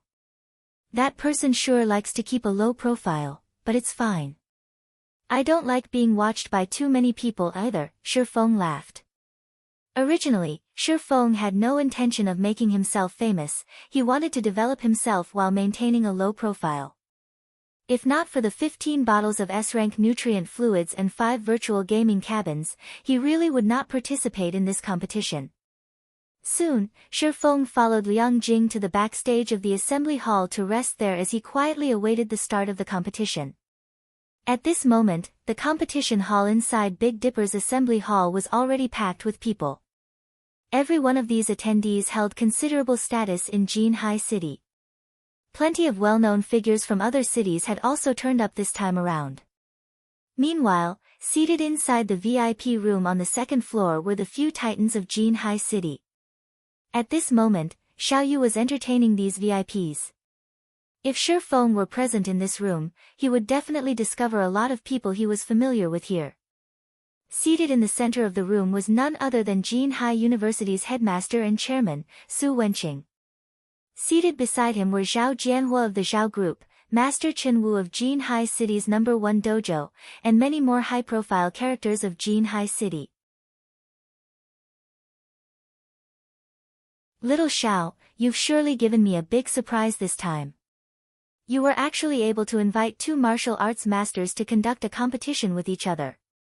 This is a first for our Jinhai City, Su Wenqing said as he stroked his white beard. A little excited, he said, I wonder if you can introduce me to the 2 masters you've invited this time around? The other VIPs promptly nodded their heads at Su Wenqing's words. In this day and age, fighting competitions were the most popular event in the world. The status of martial arts masters was naturally extraordinary, more so that of internal force experts. Normally, one could not see such experts in an ordinary city like Jinhai City. Even high-profile characters like the VIPs present would not be able to easily meet such experts. Old man Su, you must be joking. How could I possibly be able to invite 2 masters to conduct a competition with each other? The 2 of them just happened to want to compare notes with each other, so they allowed me to arrange this competition, Xiao Yu said, laughing. Currently, his heart was filled with an indescribable sense of joy. The 2 masters are currently resting and preparing for the competition later. It would not be convenient to invite them over right now, but I'll definitely arrange for a meeting afterwards. I hear that the 2 masters competing this time are very young. Is that true? Su Wenqing asked curiously. Yes, the 2 of them are indeed very young. Both haven't even reached the age of 30 yet. Xiao Yu nodded, then added proudly, in particular, Master Chen Wu has also met the master that we've specially invited this time. Although he is only 27 years old, his strength is very frightening. He has already defeated several well-known masters. During this period, I heard that he is planning to join the qualifiers for an international fighting competition, and that he has a high chance of obtaining a good result. Indeed, that Master Lei Bao is really a prodigy. I've compared notes with him before. Unfortunately, I was easily subdued in just a few moves. Now that Master Lei Bao has undergone over a year of intense training, his current strength should be even more frightening. When I met him before, I even felt chills running through my body. Chen Wu nodded as he sighed in admiration. Lei Bao was definitely the most powerful internal force expert he had met. A martial arts prodigy. In the future, it was highly possible that Lei Bao would become a martial arts grandmaster. At that time, Lei Bao would probably be able to defeat him easily even without using internal force. If Lei Bao used internal force, instead of just losing the match, he might even lose his life in a single move. Everyone found it inconceivable when they heard that Jinhai City's famous fighting champion, Chen Wu, had been easily defeated, and that this had happened over a year ago. Not a single person present did not know who Chen Wu was. He was a character known by all in Jinhai City. In his early days, Chen Wu had fought many martial arts masters. Although he was defeated in those exchanges, the martial arts masters that fought him also did not have easy victories. One could say that Chen Wu was a martial arts expert who was very close to becoming a master. Hence, everyone in Jinhai City referred to Chen Wu as Master Chen. Currently, Chen Wu was still of a relatively young age, and he maintained his strength at its peak. Logically speaking, he should have already taken half a step into the ranks of masters. Yet, he only managed to last several moves against the martial arts master named Lei Bao. One could just imagine how powerful Lei Bao was. Oh! There's actually such a talented character. Little Xiao, you must introduce him to me after the competition. Although this decrepit old man has spectated international fighting competitions before, never once have I had the opportunity to chat with such a master. Su Wenqing's eyes glowed with anticipation upon hearing Chen Wu's words. Seated at the back of the room, Zhao Ruoxi, who had come along with Zhao Jianhua, revealed an expression of worry as she listened to the conversation. What to do? Zhao Ruoxi's heart was in distress. Although she believed that Shi Feng was very amazing as well, compared to the martial arts prodigy Lei Bao that everyone was talking about, whether it was in terms of strength or experience, Shi Feng should be quite inferior to Lei Bao. If Lei Bao did not hold back during the competition, it would definitely end in tragedy. Time passed little by little. Very quickly, the arranged time for the competition arrived, and the excitement inside the assembly hall reached the boiling point. This was the first time a competition between martial arts masters would be held in Jinhai City. Usually, such competitions could only be seen on the international stage. Meanwhile, the majority of the people present here today had only ever watched an international competition through TV broadcasts. They never had the chance to personally witness such competitions. Just as the crowd was wondering what kind of people the two masters were, white smoke started emerging from the two passages leading to the arena. Meanwhile, the two people who had walked out from the white smoke were none other than the two protagonists of today's event, Lei Bao and Shi Feng. When the audience personally saw the true appearance of the two masters, every single one of them was rendered speechless. They never expected the two masters to be so young. In particular, when the spectators inside the VIP room saw Shi Feng, they were all shocked. Shi Feng? Why is he here? Su Wenqing rubbed his eyes. For a second there, he even thought his eyes had gone blurry.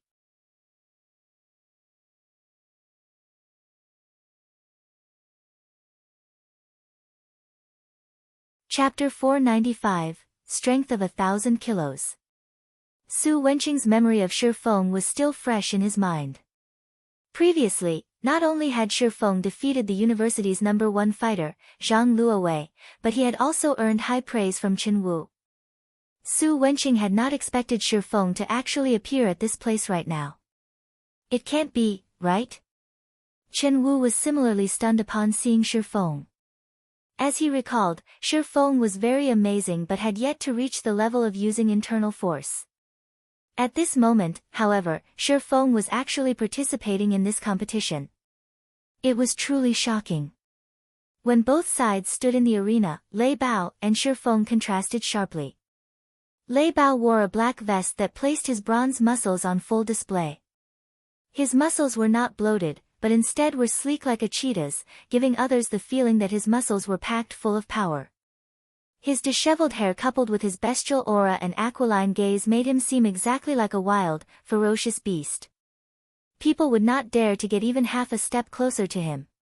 On the other hand, Shi Feng looked just like your average university student. He possessed neither a sharp, sword-like aura nor a tall, robust body. He gave others the impression that he was completely harmless to both humans and animals, that there was no need for even the slightest bit of vigilance towards him. The battle between the two was a competition without any suspense. It was just like a fight between a ferocious lion and a cute little rabbit. There was absolutely no point to this battle at all. Suddenly, it was as if cold water was poured over the hot passion of the audience members. Wasn't this a match between two masters? Why is there an ordinary university student here? That's right, even if Big Dipper is trying to promote Master Lei Bao, can't they at least invite a slightly decent expert? What's the point of inviting a youth that hasn't even grown all his hair yet? Even I can take care of that little brat with ease. The audience promptly burst into a heated discussion. They all felt that Big Dipper's chairman, Xiao Yu, was lacking sincerity. However, seated at a corner of the spectator stands, Zhang Luowei and Lan Hailong were both stunned when they saw this scene. How could he be a martial arts master? Zhang Luowei looked with eyes full of disbelief at Shi Feng standing in the arena. Even until now, he still took to heart the defeat Shi Feng had dealt him. During this period, he had trained constantly and had even sought meticulous guidance from Qin Wu, all in order to have his revenge on Shi Feng. Yet, now that Shi Feng had appeared before him once again, the man had actually become a martial arts master already. However, when Zhang Luowei looked at Shi Feng's opponent, Lei Bao, a smile appeared on his face. He had heard plenty about Lei Bao's deeds from Qin Wu. Lei Bao was a fierce man who did not know how to show mercy. All those who had met with him in official matches had suffered heavy injuries at the very minimum, and some were even crippled. Hence, nobody was willing to compete with Lei Bao. When those in the world of martial arts heard the name of Lei Bao, even top-tier masters would try to avoid him as much as possible. Nobody wished to destroy their own future by competing with Lei Bao. Originally, Zhang Luowei had thought it was some daring expert who had come to compete with Lei Bao this time around. Now, however, it would seem that Shi Feng was just a hot-headed youth after all. Yet, before anyone could voice out their complaints, the host of the competition immediately hyped up the audience. Ladies and gentlemen, before the start of this competition, the two masters will do a small warm-up, allowing everyone to clearly see just how powerful the two masters are. Now, let's welcome our two masters to showcase their strengths. As the host was saying so, some staff members pushed out a punching power testing machine into the arena. The punching machine was the latest model, and it was intended to test Lei Bao's and Shi Feng's punching power. The first to take the test was Shi Feng. Shi Feng was very interested in regard to this test. He wanted to know just how much he had improved during this period of time. Standing before the punching machine, Shi Feng took a proper stance before abruptly sending a punch forward. After piercing through the air, his fist made a loud boom when it landed on the target. The punching machine shook from the impact. Immediately, the numbers on the punching machine began rising madly. In just a moment, the numbers had broken past the 200 kilograms mark. A short moment later, the numbers rose to 320 kilograms. This value was already within the standard of professional fighters. In the end, the punching machine displayed a value of 401 kilograms. This result was almost comparable to those of well-known fighters of Jinhai City. However, it was still significantly lower than that of the city's top professional fighter, Chen Wu. This Shi Feng is amazing. With this kind of punching power, it is no wonder Zhang Luowei was not his match. Su Wenqing laughed with satisfaction as he stroked his white beard. If he already possesses such strength at such a young age, he might be able to catch up to you, Master Chen Wu, in just a few more years. Chen Wu's punching power record could be said to be the record for the entire Jinhai City. Chen Wu's punching power was 453 kilograms, a value that made ordinary people stare in admiration. With just a single punch, Chen Wu could bend even a thick metal board. Let alone the fleshy human body, Chen Wu could even turn a durable maglev car into a pile of scrap metal in a short amount of time. Meanwhile, Shi Feng was just in his early 20s, so he still had great potential for growth. He would have no problem surpassing Chen Wu's punching power record. Old man Su, you jest. This is but the result little brother Shi Feng has achieved using only his physical strength. If he used internal force, he would have surpassed my record. Moreover, I have also heard that little brother Shi Feng has long since beaten my record. It seems the newest record right now is 576 kilograms. Chen Wu laughed bitterly. Yes, that's right. This record was indeed set by Master Shi Feng. Xiao Yu nodded. It seems that Master Shi Feng did not use his full power because he wishes to conserve his strength. Internal force places a heavy burden on the body. Since he needs to face off against Master Lei Bao in a moment, he naturally has to conserve his physical strength, Chen Wu explained. Nobody present knew just how demanding internal force was on a person's body. Even internal force experts would not casually use it. Otherwise, they would be lying on the floor, unconscious, in just a few moves. Hence, only a fool would use internal force in this test right now. Seated in the back row of the VIP room, Zhao Ruoxi was very elated upon seeing Shi Feng's test result. Only she knew how much Shi Feng had improved. Previously, Shi Feng's test results without using internal force were less than 300 kilograms. After not seeing him for a period of time, Shi Feng's punching power had actually exceeded the 400 kilograms threshold. If Chen Wu were to find out about this improvement, he would definitely jump up in shock. However, as the occupants of the VIP room were conversing with each other, Lei Bao started his test. Ha! Letting out a shout, Lei Bao transformed his palm into a fist, a boom resounding as he struck towards the punching machine. The instant Lei Bao's fist landed on the target, the spiraling force borne by the fist pierced the target. Lei Bao's fist ended up landing directly on the steel plate behind the target. Pang! The durable steel plate was dented right away, and even the entire punching machine itself was knocked backwards. Meanwhile, cracks also started appearing on the marble floor beneath Lei Bao's feet, as if it had been struck by a sledgehammer. Ding! Ding! Ding! The punching machine rang continuously. Most people in the spectator stands might be unfamiliar with this sound. However, for those who frequently trained and tested themselves, this was a sound that garnered their reverence. Because this sound was none other than the prompt for a record being broken. At this moment, however, nobody in the spectator stands was reacting to the sounds produced by the punching machine, because everyone was completely stunned by Lei Bao's destructive punch. Is he even human? Zhao Ruoxi's alluring eyes widened, her attention fully focused on the value displayed by the punching power testing machine. 656 kilograms. This record was far above the one Shi Feng had set. Sure enough, Lei Bao really is a martial arts prodigy.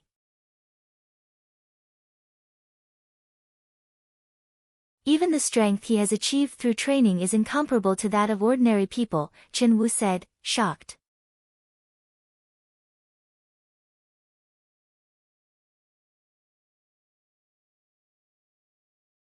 Chapter 496, Tiger Roaring.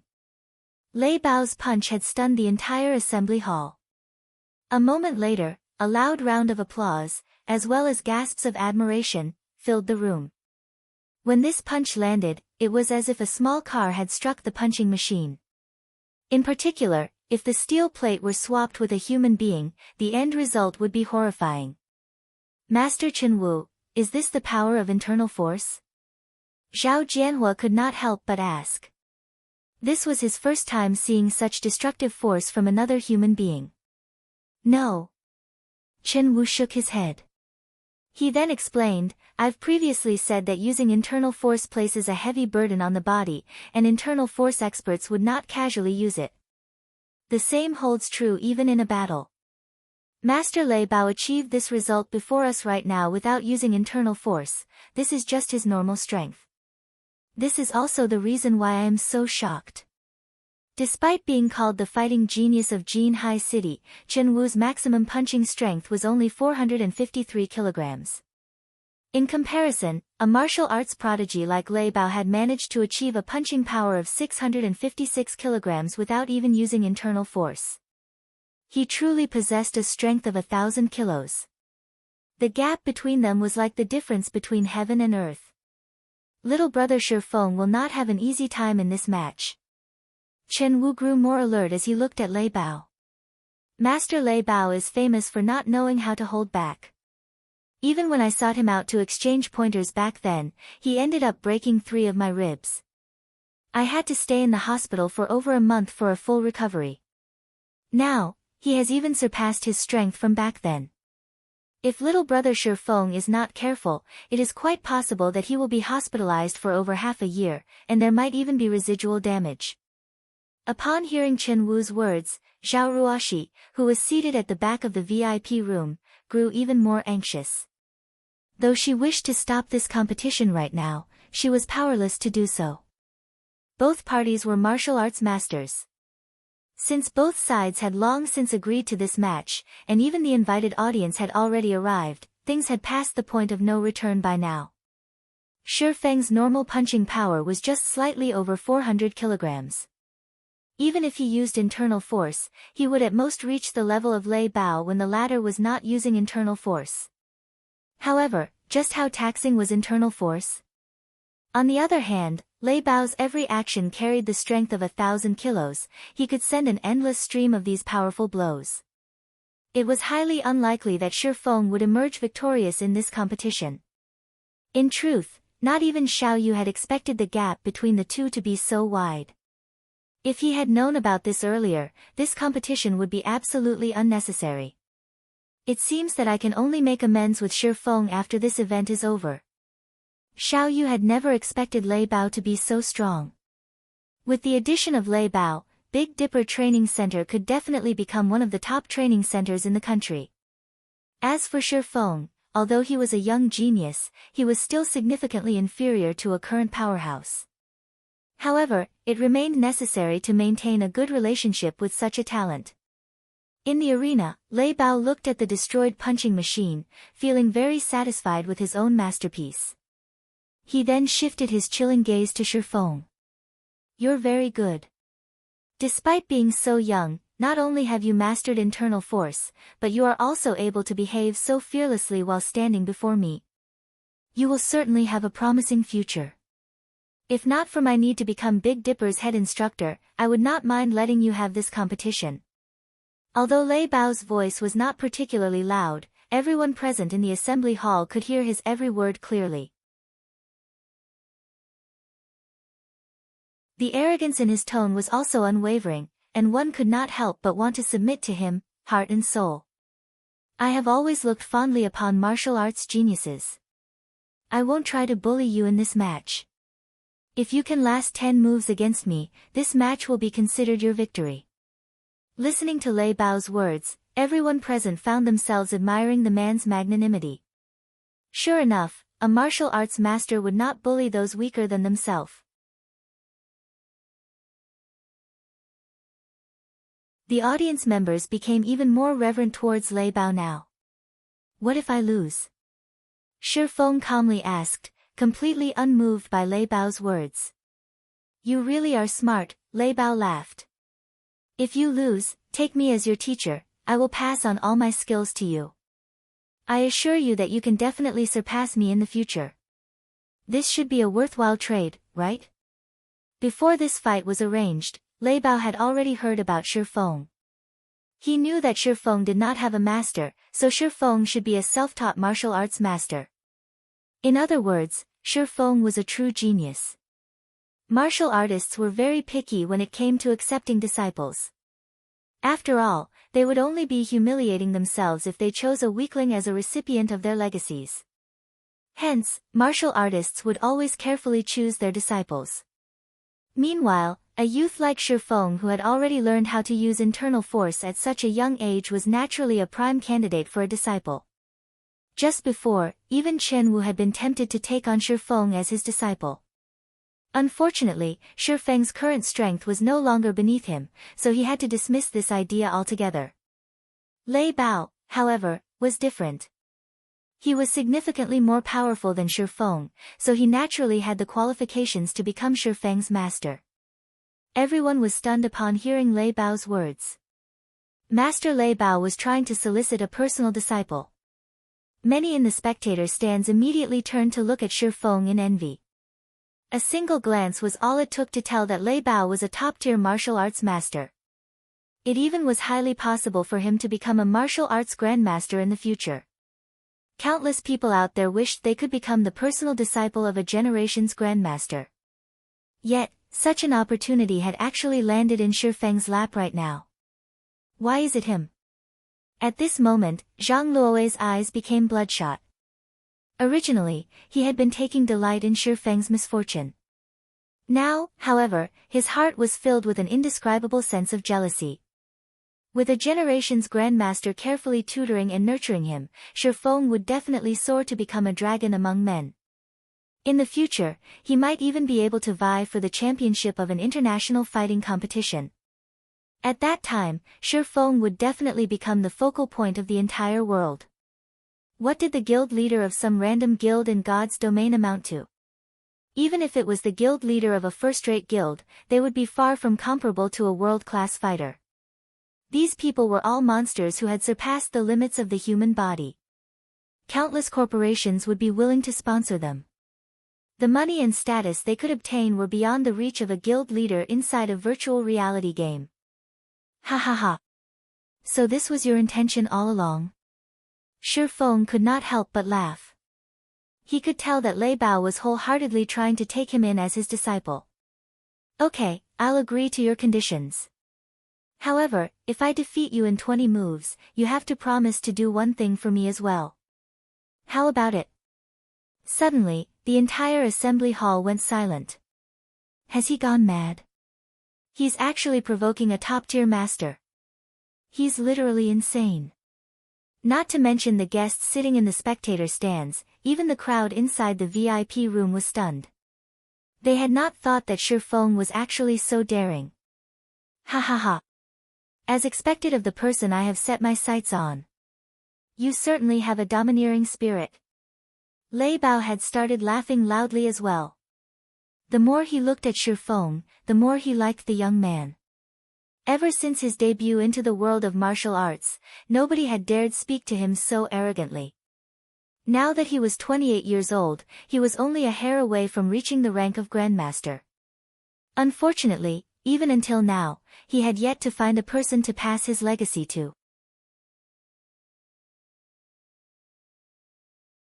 Meanwhile, he had only come to this place after hearing news about Shifeng. Otherwise, how could a small-time training center like Big Dipper invite a true god like him? Saying so, both parties stepped into the ring. Upon the referee's order, the match officially began. Watch this. The instant the match started, Lei Bao strode forward, rushing up to Shifeng like a furious gale.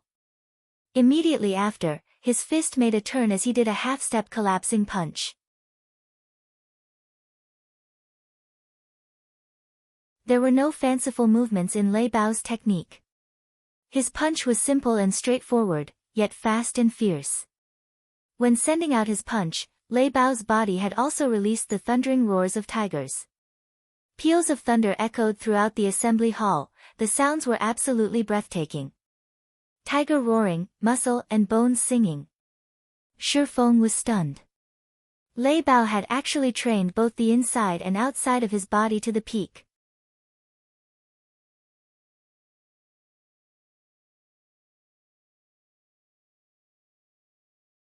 Chapter 497, Initial Mastery. The instant Lei Bao sent out his fearsome punch, Shifeng hurriedly leaned back like an agile monkey. He did not attempt to block Lei Bao's fist at all. When Lei Bao's fist was only centimeters away from its target, Shifeng abruptly contracted his abdomen, narrowly avoiding the attack. Lei Bao's punch carried with it a fearsome shockwave. Even through a layer of clothing, Shifeng could feel his abdomen receiving part of the shockwave.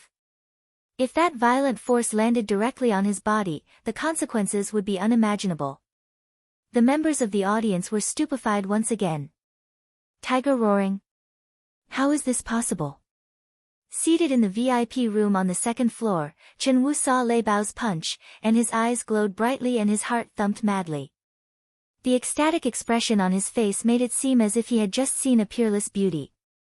Tiger roaring. The spectators beside Chen Wu echoed his words in confusion. However, seeing Chen Wu's excited look, they could guess that it was a very powerful technique. Chen Wu nodded.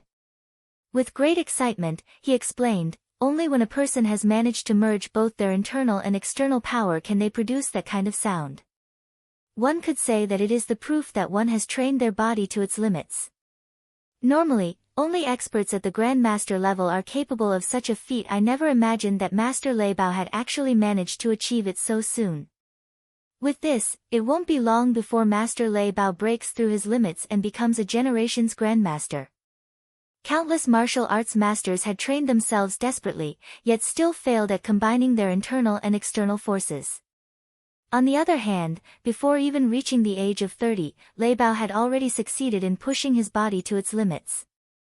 Now, he could utilize internal force freely, applying it to his every action. He fit the term martial arts prodigy to a.t. Even if Shifeng knew how to use internal force, when faced with Lei Bao, someone who had pushed his body to its limits, he had zero chance of victory. While Chen Wu explained, the roars of tigers filled the arena. Lei Bao's every move was incomparably fierce, alternating between collapsing punch and cannon punch one after another. Speed, accuracy, and ruthlessness, he made full use of all three of these aspects. After images of Lei Bao's fists filled the ring. Step by step, his violent attacks pressed Shifeng harder and harder. If Shifeng stopped evading these attacks, only a tragic end awaited him. Hence, Shifeng had no choice but to keep retreating. Although Lei Bao held an absolute advantage in this fight, Shi Feng had yet to receive a single blow even until now. So strong. With each step Shi Feng retreated, he could clearly feel the power behind Lei Bao's punches growing ever so slightly. Likewise, his fists were also speeding up. If not for Shi Feng's brain activity increasing, significantly improving his five senses and his control over his own body, Lei Bao would have defeated him in just a few moves. Even so, Shi Feng could only last a few more moves right now. He would still end up defeated soon. It was no wonder Lei Bao was so confident that he could defeat him in 10 moves. In the next moment, Lei Bao's body tilted forward slightly as he sent a half-step punch at Shi Feng's face. At this point, he had already cornered Shi Feng. There were no more paths of retreat available to him. Suddenly, Shi Feng's body swayed as he took the initiative to welcome this punch. Is he trying to get himself killed? Lei Bao was dumbfounded.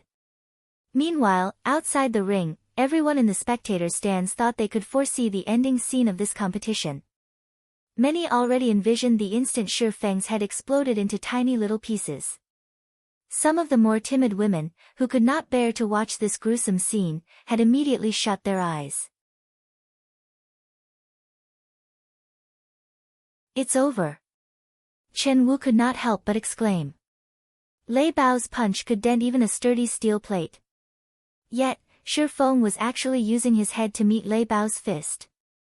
The instant Shi Feng's head was about to collide with Lei Bao's iron fist. Whether it was Shi Feng's breathing or heartbeat, both seemed to have stopped completely. Before Lei Bao could react, he discovered that his fist had actually brushed past Shi Feng's face, only scratching the young man's cheek and leaving behind a small bloodstain. Meanwhile, Shi Feng's fist had somehow landed on Lei Bao's abdomen already. Lei Bao only felt a huge thrust on and pain in his abdomen. Although he wanted to use the power in his muscles to dispel this force, he suddenly discovered that he actually could not, even in the slightest. Like a steel needle, this force penetrated directly into his body. In the next moment, his entire person went flying across the ring. When his body landed heavily on the floor, he immediately coughed out a mouthful of blood. At this point, he could no longer continue fighting. For a time, everyone in the assembly hall was completely flabbergasted. Originally, this competition's outcome should have been Lei Bao's victory. Yet, such a sudden reversal had actually happened. Nobody in the audience had even managed to get a clear view of what had happened. They had only seen Lei Bao's fist penetrating Shi Feng's head.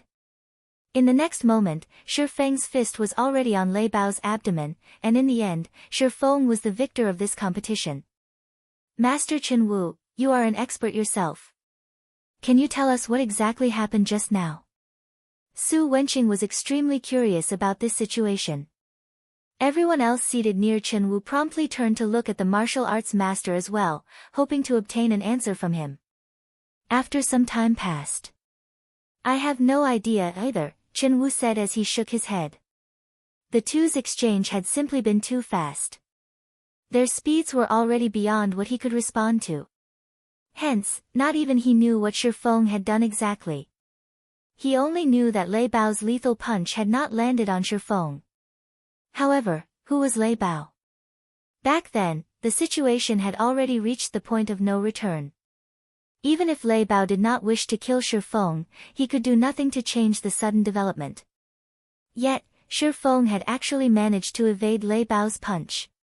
Even more inconceivably, Chen Wu had not even seen when Shi Feng punched. Even Lei Bao had failed to react to the attack in time. You. At this moment, Lei Bao managed to pull himself back to his feet, and his eyes were filled with disbelief as he looked at Shi Feng, who was currently standing proudly and calmly in the ring. Others might not have seen what had happened before, but when Lei Bao carefully tried recalling it, he immediately came to a realization. However, Lei Bao simply could not bring himself to believe that. A student barely in his 20s had actually broken past his body's limits and taken that first step ahead of him. Although it was only for an instant, Lei Bao had seen it very clearly. Midway through Shi Feng's charge, Shi Feng's body had actually accelerated once more. At the moment of life and death, Shi Feng had actually managed to evade his fist and, in turn, landed a punch on him. While the audience had their heads in the clouds, trying to recall the scene where Shi Feng defeated Lei Bao, Zhang Luowei and Lan Hailong, seated in the spectator stands, were both frozen with fear. Their hearts were also filled with immense regret. For a moment, they looked like they had aged more than a dozen years. After this battle, everybody would know about Shi Feng. His future would also be limitless. As of this moment, he was already a big shot of Jinhai City. Meanwhile, Zhang Luowei, as Shi Feng's fellow student, had actually tried to take action against Shi Feng. Looking back at his past actions, he had simply been seeking his own death. As for Lan Hailong, if he had known before that Shi Feng was actually so powerful, he would have long since given his all to recruit Shi Feng. He definitely would not have feuded with Shi Feng over a measly Ling Failong.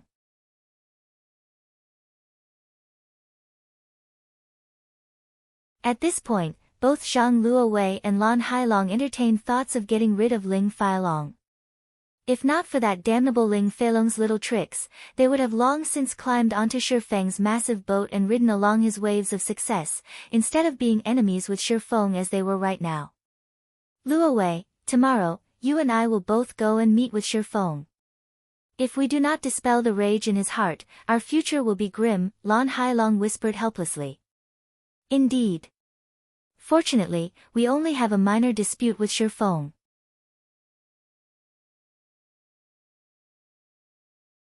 The main problem is Ling Failong. After we return, we must make a clean break with him. It would be best if we taught Ling Failong a lesson as well. Perhaps this might even make Shi Feng forget about all the earlier unpleasantries. Although Zhang Luowei was extremely reluctant, he still nodded his head heavily in reply to Lan Hailong's words.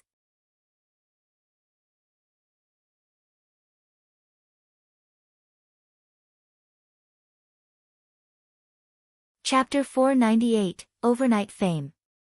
Although the competition only lasted a moment, none of the spectators had been disappointed by the show. On the contrary, the stands exploded with excitement. He defeated Master Lei Bao at such a young age, his future will definitely be limitless. We really didn't waste the trip. Get Master Shi Feng's address. Rearrange my schedule as well. We must pay Master Shi Feng a visit. The audience was not comprised of your average citizens. Every one of them was a reputable member of society. Now that Shi Feng had defeated a top-tier master like Lei Bao, his future was limitless. A small stage like Jinhai City would not hold Shi Feng.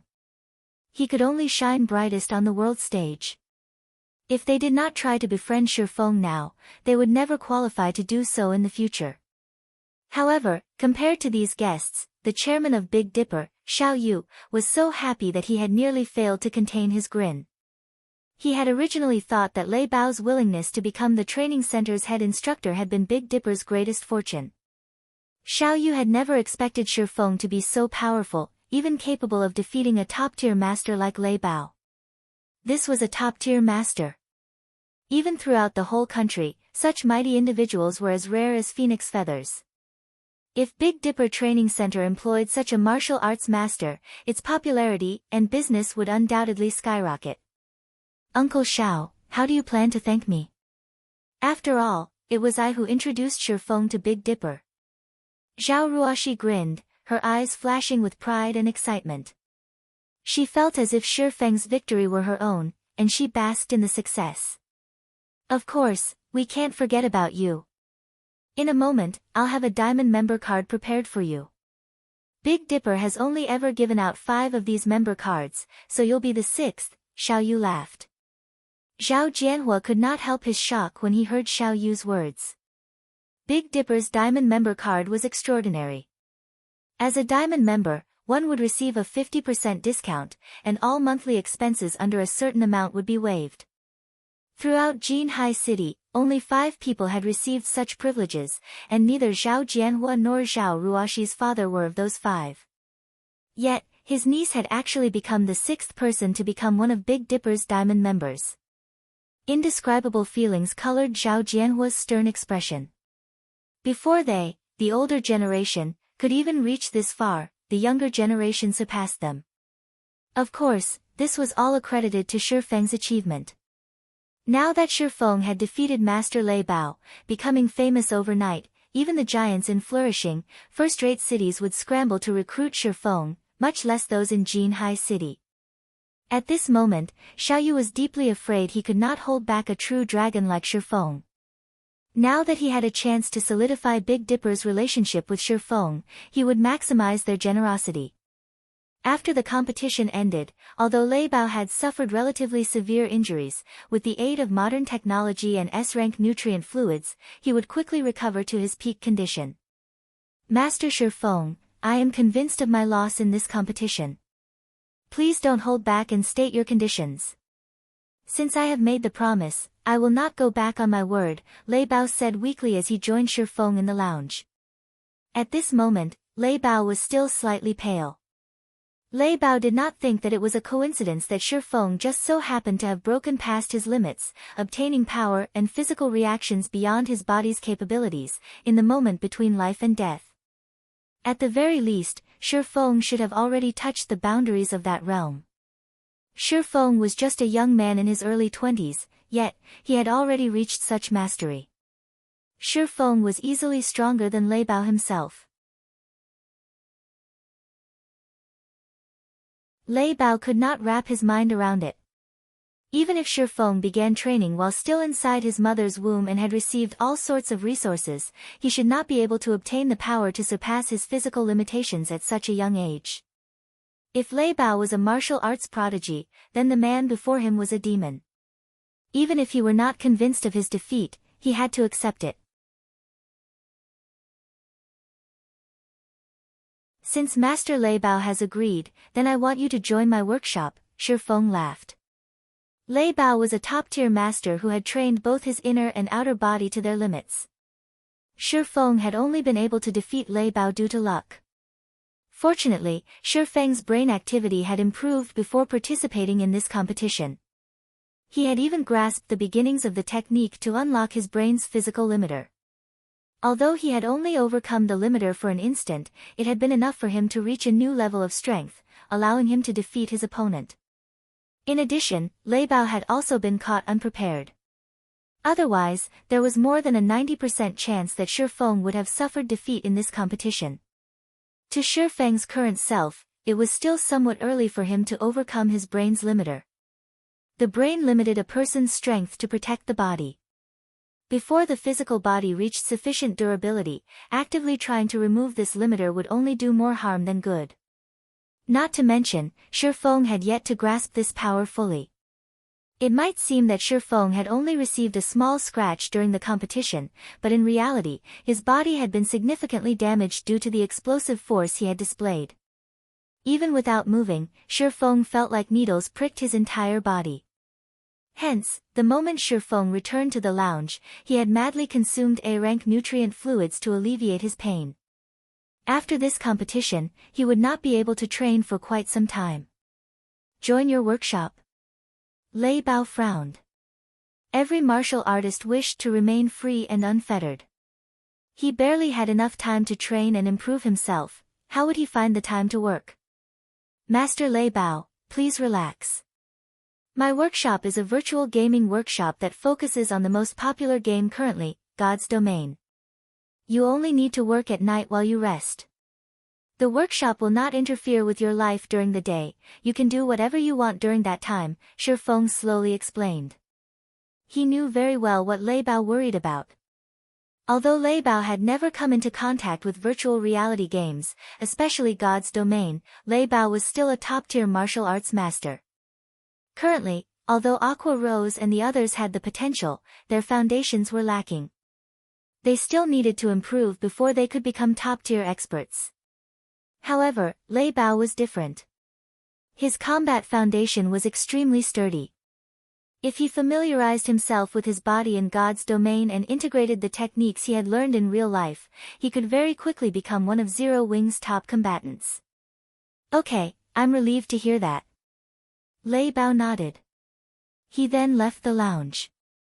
Lei Bao's addition to Zero Wing would undoubtedly give the guild another fierce general. While Shifeng rested, 3 others entered the lounge. Lifting his head, Shifeng noticed that one of the new arrivals was none other than Big Dipper's chairman, Xiaoyu, with Liang Jing and Zhao Ruoxi following closely behind. At this moment, Zhao Ruoxi wore a blue one-piece that looked both light and elegant. Her inky hair scattered around her waist like a waterfall, adding a few hints of elegance to her originally innocent temperament. Upon entering the room, Zhao Ruoxi beamed at Shifeng, both worry and joy filling her eyes. Now that Shifeng had become famous overnight, the originally silent and unknown boy from school was no more.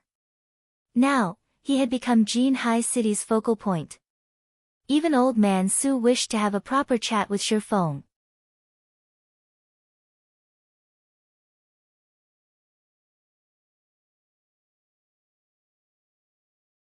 Chapter 499, Rising of Candlelight. In the lounge, both Liang Jing and Xiaoyu approached Shifeng with far more caution and respect than in the previous meetings. Only Zhao Ruoxi behaved as usual, smiling and laughing as she conversed with Shifeng.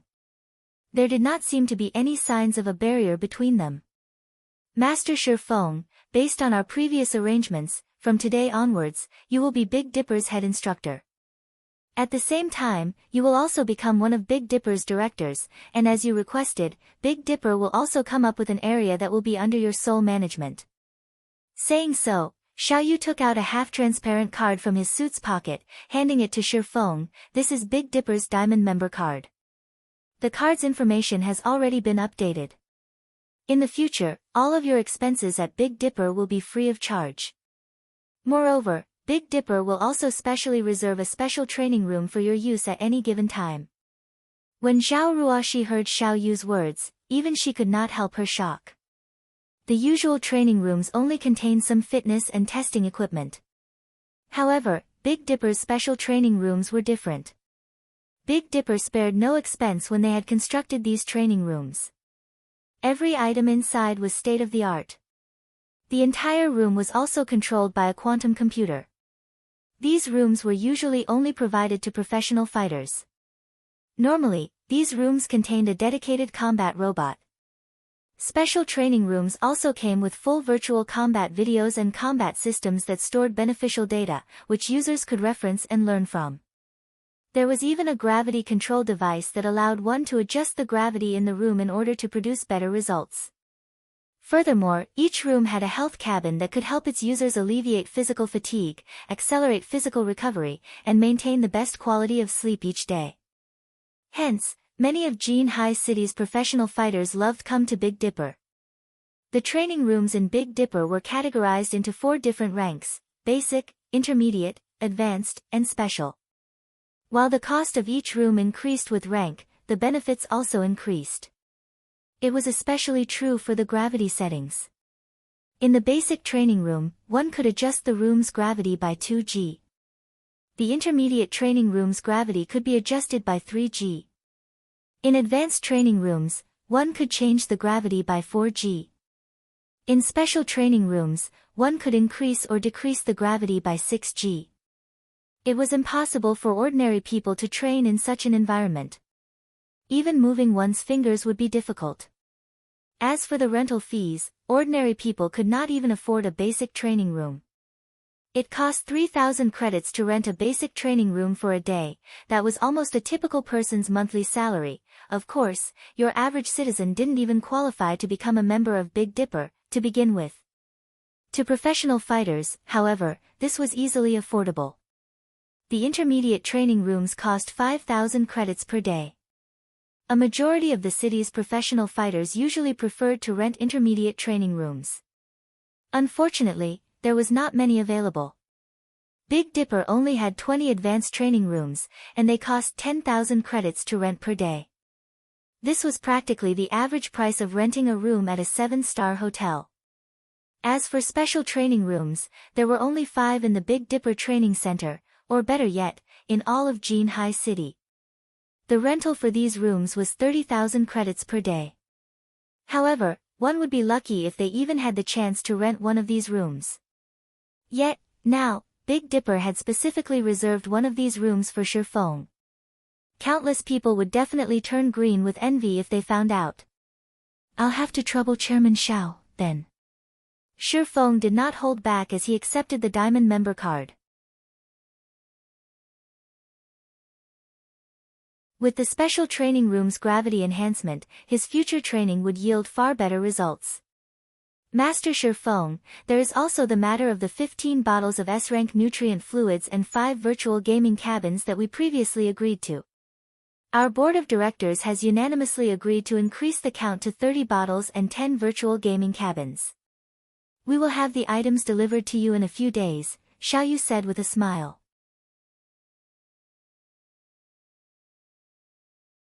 Also, I will have my head assistant, Liang Jing, follow you.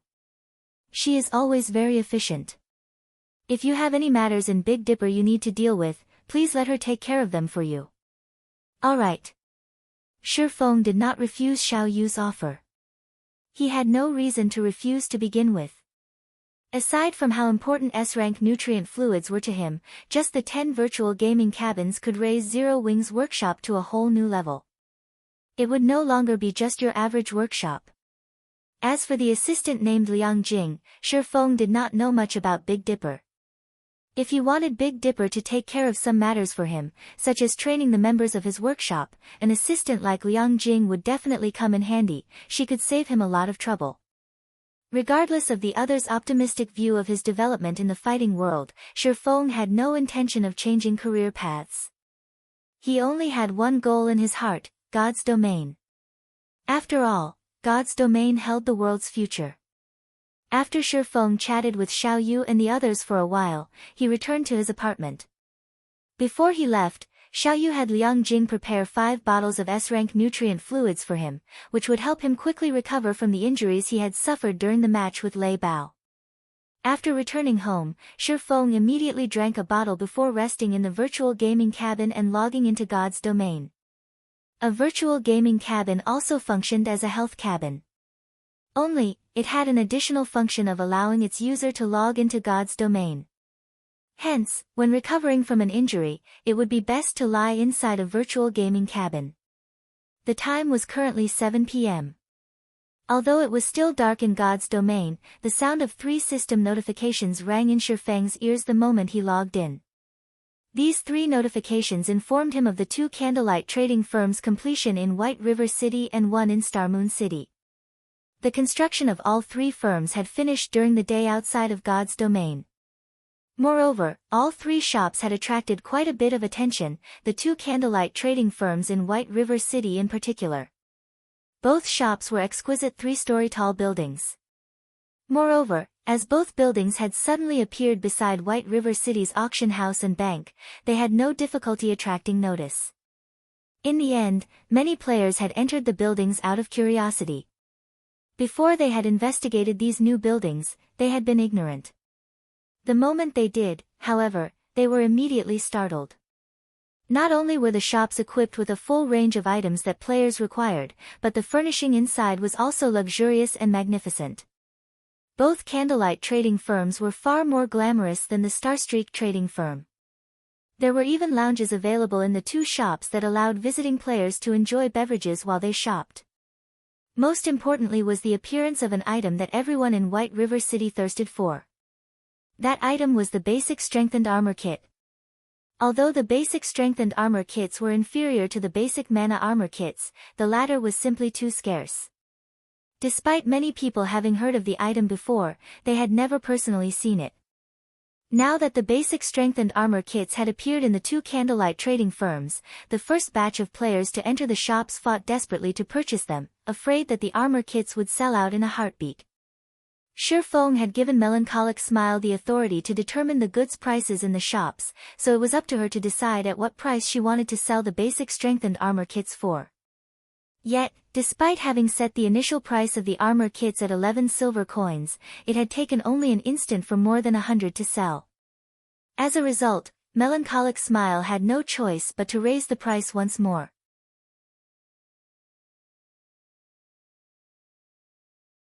In the end, the price of the basic strengthened armor kit rose gradually from the initial 11 silver to its current price of 16 silver per kit. This price had far surpassed Shi Feng's initial expectation.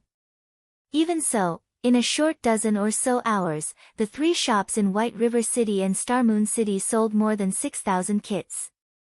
Moreover, due to the basic strengthened armor kits, every player in White River City now knew about the newly established candlelight trading firms.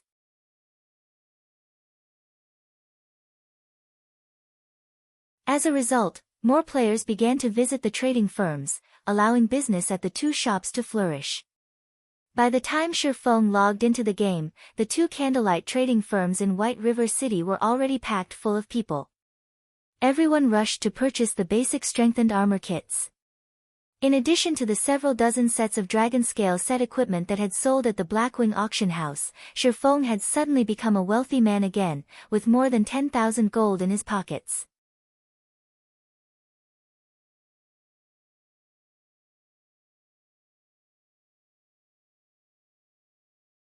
Chapter 500, Exclusive Control. White River City, Overwhelming Smiles Guild Residence. Vice Leader Yulan, I've finished my investigation of the candlelight trading firm, a level 23 male assassin reported upon entering Overwhelming Smiles meeting room. Who started it? Yulan asked in a hurry. Currently, Overwhelming Smiles suffered in the field battles against Zero Wing. Their daily coin expenditures were also quite significant. Although Underworld had increased their investment in Overwhelming Smile, funds in particular, it was truly not easy to convert credits into coins. Despite spending a massive amount to purchase coins, the guild supply barely maintained balance with its consumption. In the beginning, Yulan had not expected that repairing equipment would cost so much. However, her thoughts changed as the guild's death toll continued to increase. Dying once might not cost much, but after 2 or 3 deaths, the guild members had spent practically all of their remaining coins. Afterward, in order to repair their equipment, these guild members had no choice but to choose coins as compensation. This situation had immediately given Yulan, who had initially been quite confident, a huge headache. She wished she could choke Black Flame to death. They had already paid out more than 1,000 gold as compensation, not to mention the amount of credits they had compensated. Moreover, it wouldn't be long before the guild had to pay compensation solely in coins. After all, if players did not repair their equipment, they could not go out and level up. If their equipment became scrap, they would have to purchase new equipment to serve as a replacement. However, good equipment was not easy to obtain. Every piece of a player's equipment had been earned through blood and sweat, losing even a single piece was a painful loss. If they lost every piece of equipment they had on them. Hence, before the durability of their equipment reached a critical point, even if players had to purchase coins with credits, spending their entire fortune, they had to repair their equipment. However, there was one point that confused Yulan greatly. Though Overwhelming Smile's losses were very heavy, Zero Wing's losses should not be any less. Not to mention, Zero Wing was not using credits as a form of compensation at all. Its consumption of gold should be significantly higher than theirs. Yet, even until now, not only had Zero Wing showed no signs of lacking money, but it was also spending more money than before. It was inconceivable.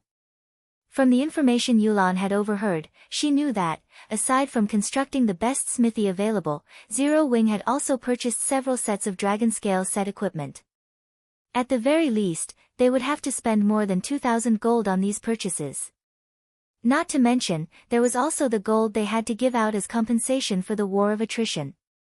Even Underworld would find it difficult to spend so much in such a short time. Yulan could only see one end, Overwhelming Smile withdrawing from White River City, if things continued like this in their war of attrition. Hence, they needed to make a major change now. They must find a way to earn a large sum of gold. If one wanted to earn a large sum of coins in God's domain, the only way to do so was through trade. Although the guild quests published in the guild residence were a large source of income, that potential was nothing compared to the money one could earn through trade. Although the various large guilds of God's domain possessed a lot of gold, compared to the countless players in God's domain, this sum was insignificant. Even if Overwhelming Smile only earned 1 silver from each of the millions of players in White River City, the total would be several tens of thousands of gold.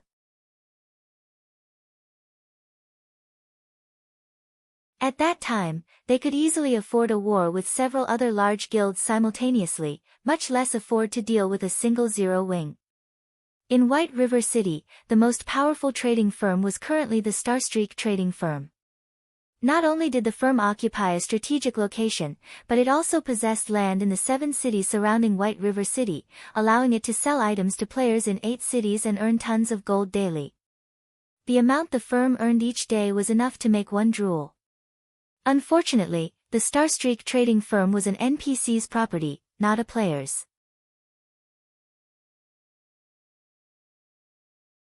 Despite exhausting all of their means, the various large guilds in White River City were unable to form a cooperative relationship with the Starstreak trading firm. In the end, they could only give up on their endeavors and try to open up their own shops. However, White River City's ordinary lands were not particularly valuable. Currently, the various guilds had all set their sights on the golden lands of the city and were consistently accumulating money and raising their reputation to achieve that goal. Now, however, the Candlelight trading firm had appeared and purchased 2 golden lands ahead of the other guilds. Although the Candlelight trading firm was not a match for the Starstreak trading firm, with the basic strengthened armor kits and the full range of products, it, too, stood among White River City's top trading firms. Over time, if the Candlelight trading firm introduced several other items that players direly needed, it would definitely surpass the Starstreak trading firm and become the #1 trading firm in White River City. Moreover, unlike the Starstreak trading firm, a player had established and owned the Candlelight trading firm. That signified the possibility of cooperation. Thus, Yulan had sent her subordinate to investigate the firm. I heard that the manager there is a young woman named Melancholic Smile. Moreover, she is a forger, and was once a forger employed by the Starstreak trading firm, the male assassin said slowly. In addition, aside from that woman, 2 other Starstreak forgers seemed to have defected to Candlelight as well. The 3 of them produced the basic strengthening armor kits. Good, you've done well. Yulan smiled. Melancholic Smile. This is my first time hearing this name. There really are a lot of capable people in White River City. It seems that I'll need to make a personal visit to the Candlelight trading firm to have a chat. Overwhelming Smile wasn't the only guild with such thoughts. Several other large guilds also began to eye the Candlelight trading firm. Such a thriving trading firm was no different from a large gold mine that could provide their guilds with various resources. If they could obtain the trading firm, they could instantly raise their guild's strength by leaps and bounds. Meanwhile, Shifeng once again had over 10,000 gold in his pockets, and he began to reconsider the plots of land in Starmoon City again. Currently, as the underground arena was not particularly popular, the Candlelight trading firm's business there was only passable. Attracting the attention of Starmoon City's players would be far easier if he set up a shop in the city's central district. Unfortunately, as Lifeless Blade was only an ordinary noble in Starmoon City, he could only purchase ordinary land. He did not qualify to purchase the lands in the central district and golden areas of Starmoon City. I need to think of a better way to raise my reputation. Shifeng tried to recall information relating to Starmoon City's resources. After he pondered for some time, Shifeng's eyes suddenly shone. Immediately, he hailed a horse carriage and hurried to the palace. Starmoon City was Starmoon Kingdom's core, so it was not easy to raise one's reputation here. If players relied on reputation quests, it would take them ages before they could become a Baron of Starmoon City. For this reason, many players had given up on the notion of doing business in Starmoon City and had shifted their aim towards other cities instead. However, there were many players in Starmoon City. There was bound to be a few amazing characters amongst the millions of players. In the past, there were several independent players who had taken the lead and managed to become barons, even viscounts, before the various large guilds. In the end, these independent players had claimed a few good lands for themselves, taking the opportunity to make a fortune.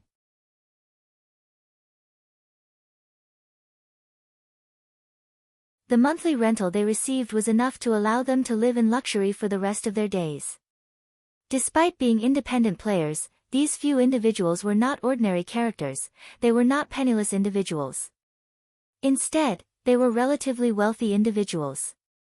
They had been relatively famous in several other virtual reality games and had earned large sums of money during their time playing those games. Meanwhile, through a special method, these people had managed to grind large amounts of reputation points in a relatively short amount of time, quickly becoming barons. After this incident was revealed, these players had become the envy of every player in Star Moon City.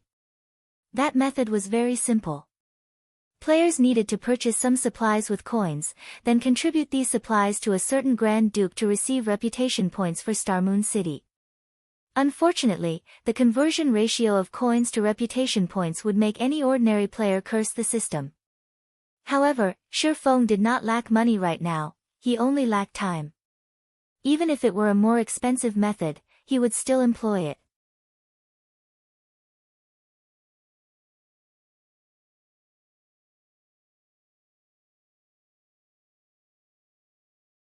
Chapter 501, Grand Duke Heartfield.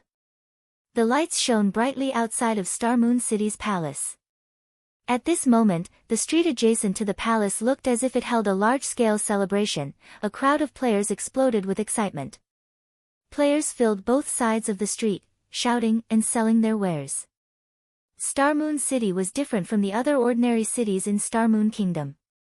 The traffic here was constant, with players coming and going from other kingdoms and empires.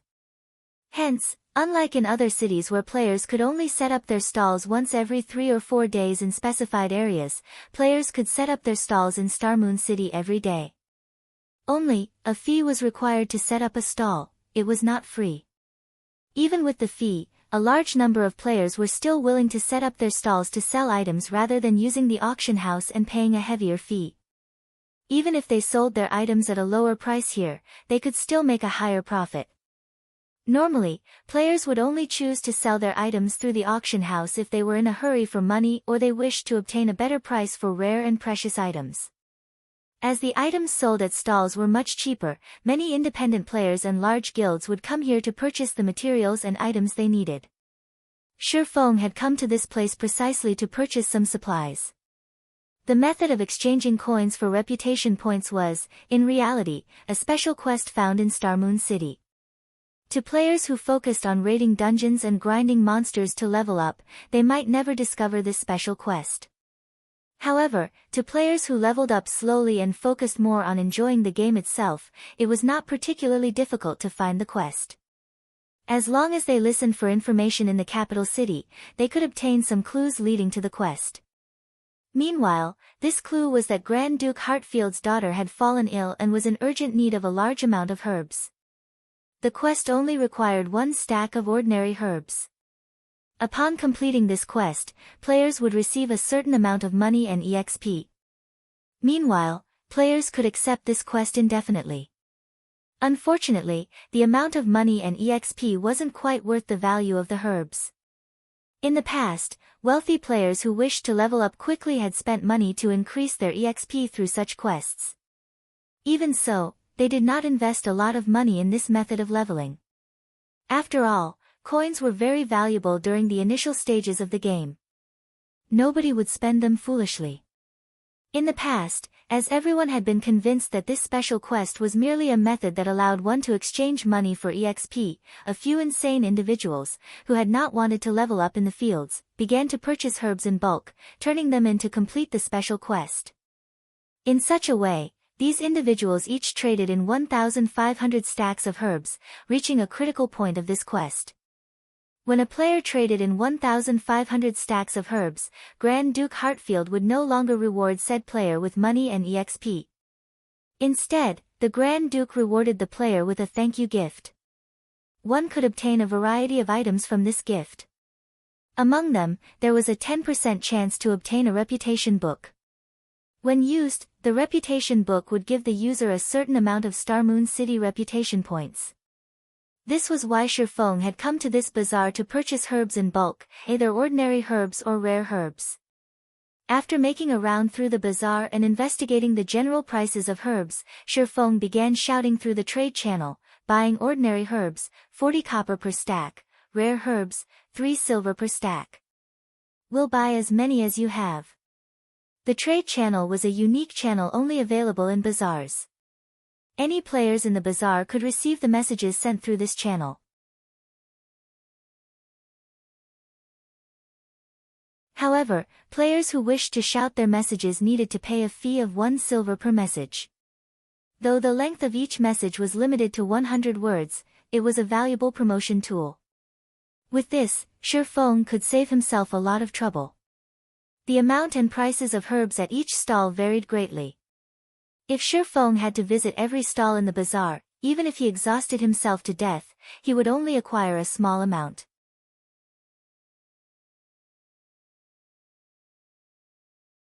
Hence, rather than haggling with every stall owner, he might as well offer to purchase herbs at an average price.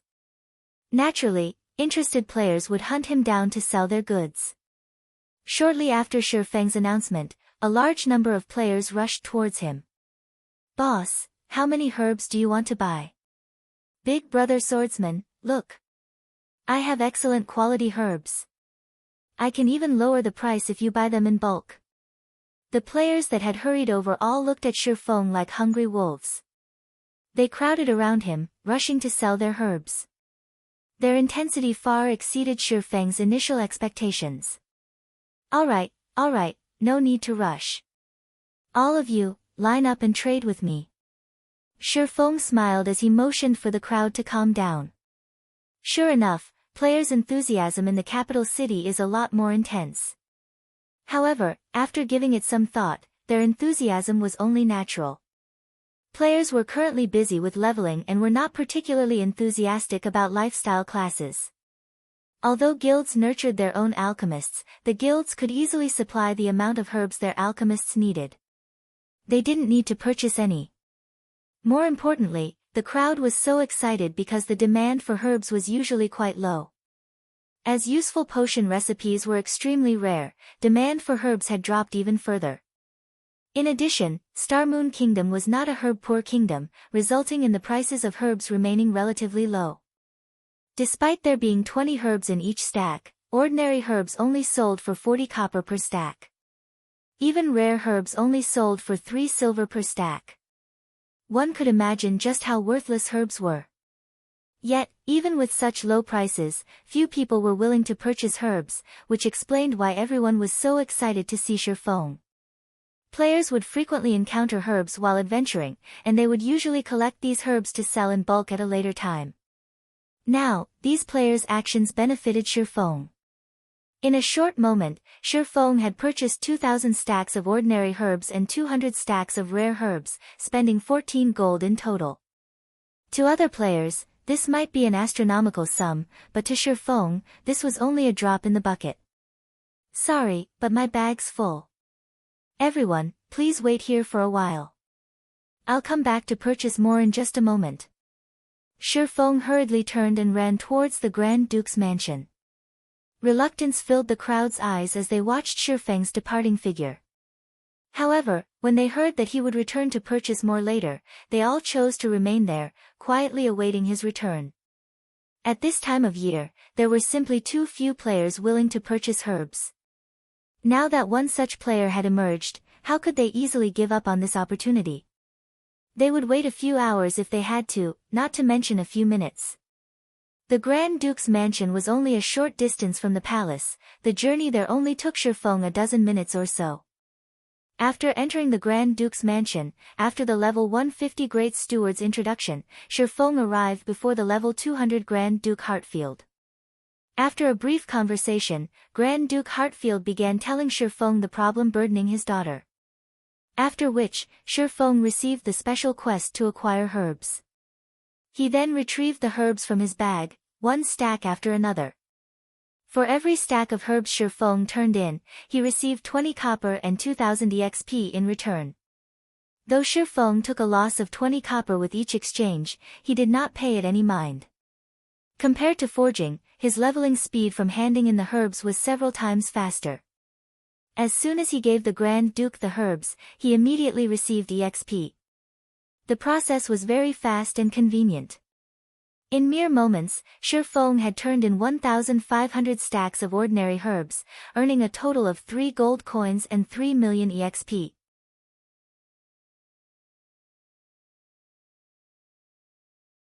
In less than half an hour, Shifeng's experience bar rose significantly. Earning 3 million EXP in half an hour was an incredibly efficient way to level up. Unfortunately, after turning in the 1,500 stack of herbs, he only received a thank you gift for every subsequent stack of herbs he turned in. As there were still a large number of players waiting for him to purchase their goods, Shifeng wasted no time as he turned in all of the herbs in his possession.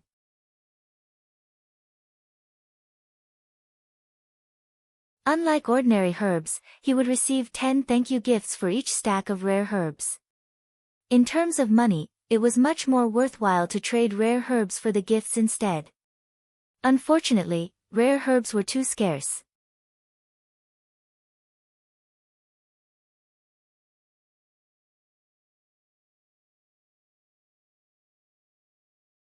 Chapter 502, Twilight Treasure Chest. Shifeng traded all of his ordinary herbs and rare herbs for thank you gifts in one fell swoop. Suddenly, Shifeng noticed that Grand Duke Heartfield's gaze had changed slightly. The Grand Duke's originally stern expression seemed to have softened significantly. Was I just imagining things? After Shifeng's brain activity had improved, his 5 senses and intuition had become extraordinarily sharp. Advanced NPCs of God's domain possessed very high intelligence, it was even higher than ordinary players. It was especially true for a level 200, tier 3 NPC like Grand Duke Heartfield. Although Heartfield might not be as strong as Magistrate Weissman, not even Weissman dared to offend the Grand Duke.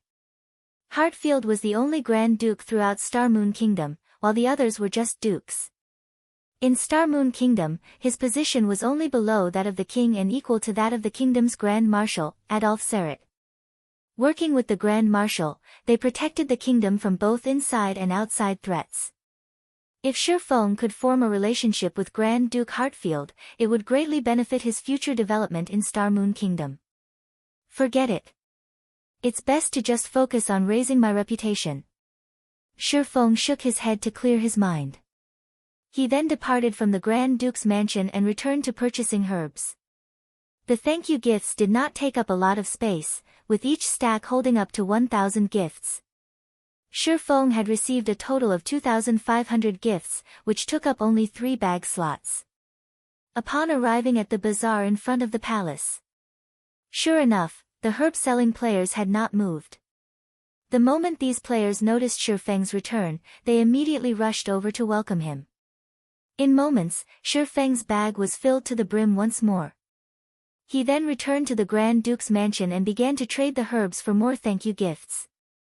After spending several hours ferrying herbs from the bazaar to the Grand Duke's mansion, Shifeng had purchased close to half of all the available herbs in Starmoon Kingdom, his total expenditure exceeding 400 gold. Originally, Shifeng had hoped to continue purchasing herbs. However, his high-profile actions had attracted a lot of attention, and many people had begun secretly investigating the reason behind Shifeng's purchases. After all, no guild lacked herbs. Even if a guild were trying to nurture a large number of alchemists, there should be no need for such a massive supply. It should be about time to call it quits. Shifeng glanced at the several assassins spying on him from a distance. He would not give any of these people the slightest of opportunities to discover his intentions. Every time he visited the Grand Duke's mansion, he would look for a secluded location before disguising himself. Even if his trackers were quite capable, without a particularly high-ranking identification skill such as omniscient eyes, it would be impossible for them to see through his disguise.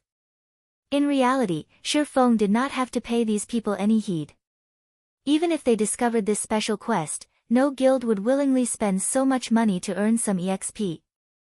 To be safe, however, Shifeng still disguised himself to avoid these players discovering the method of using money to earn reputation points just yet. After he finished purchasing his last batch of herbs, Shifeng departed from the bazaar and randomly picked a restaurant to enter. After using the demon mask to disguise his appearance, he boldly strode out of the restaurant and headed towards Grand Duke Heartfield's mansion. Inside the Grand Duke's abode, Shifeng habitually walked up to the Grand Duke and took out the final 1,000 stacks of ordinary herbs and 1,000 stacks of rare herbs from his bag, trading them all for thank you gifts. Suddenly, the familiar sound of a system notification reached his ears. System: Grand Duke Hartfield's favorability increased by 30 points. Sure enough, this special quest is not as simple as it seems. Shifeng grew slightly excited upon seeing this system notification. The higher ranked an NPC was, the more difficult it was to raise their favorability. The fact that he had increased the Grand Duke's favorability just by spending around 400 gold was completely worth it.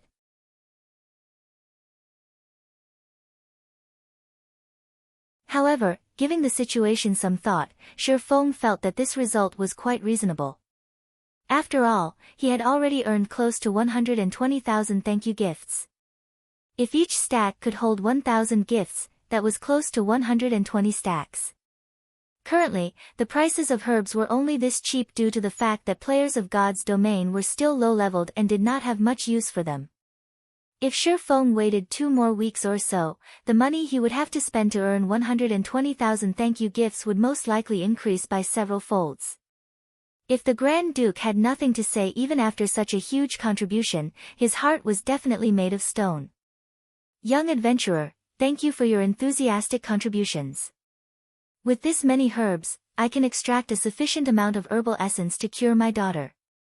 To show my gratitude, you may use those thank you gifts to trade for the treasures I usually store inside my treasury, Grand Duke Hartfield said happily. Your Highness Hartfield, it will be my honor, Shifeng replied, immense joy filling his heart. Originally, Shifeng had intended to open the thank you gifts he had amassed in one sitting. He had never expected the gifts to have such a purpose. Most likely, not even those several wealthy players in the past had exchanged as many herbs as he had. Steward, take this adventurer to have a look, Grand Duke Hartfield said. Yes, the Grand Steward answered before leading Shifeng to the treasury on the 3rd floor. The Grand Duke's treasury was heavily guarded. The 6 white-robed knights guarding the entrance were level 200 Tier 3 Judgment Knights. Not to mention, there was even a Tier 5 magic array protecting the vault. Even a Tier 4 class would require a significant amount of time to break through such a powerful magic array. Upon entering the treasury, Shifeng discovered that the place looked very much like a museum, with many treasures on display. This is the list of treasures. You are allowed to redeem the gifts for any of the items inside. The Grand Steward passed a list to Shifeng. There were not many items available for exchange on the list. However, Shifeng was not surprised. Grand Duke Hartfield's favorability towards him was only 30 points. The fact that the Grand Duke was willing to let him trade his thank you gifts for treasures was already a considerable outcome. If he wished to trade for every item in this treasury, he would need to raise the Grand Duke's favorability towards him to at least 300 points. Shifeng then examined the list of items. Sure enough, every item was very basic. The majority consisted of weapons and equipment that were close to his current level, whereas the quality of the items ranged between secret silver and fine gold rank. Moreover, their prices were not cheap. Even the most basic piece of level 25 secret silver equipment required 1,000 thank you gifts. If converted to coins, it would cost 4 gold. If not for the herbs he bought being cheap, 1,000 gifts would cost 8 gold or more. Moreover, these level 25 secret silver and fine gold equipment were all individual pieces and not set equipment. To Shifeng, these items did not serve much purpose. Just as Shifeng felt that he had nothing to gain here, he suddenly discovered the name of a very familiar item at the bottom of the list. Isn't this the Twilight Treasure Chest? The Twilight Treasure Chest had been very famous in God's domain. It was also referred to as both the Treasure Chest of Luck and the Indiscriminate Treasure Chest. Only elite monsters that were level 30 and above had a very low chance to drop the Twilight Treasure Chest. As for why it was called the Indiscriminate Treasure Chest, the items one could obtain from it were extremely random. One might only receive 2 or 3 copper and some trash items. One might also receive epic or even fragmented legendary items.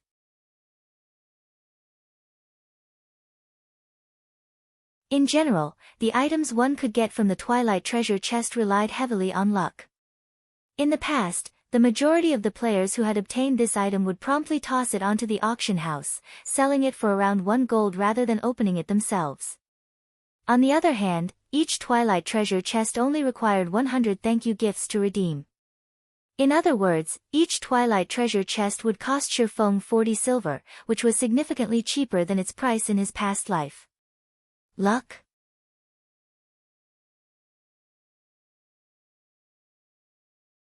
When Shifeng looked at the Twilight treasure chest, he suddenly recalled the Icarus's heart around his neck. This was a godly tool that could instantly raise his luck by 25 points.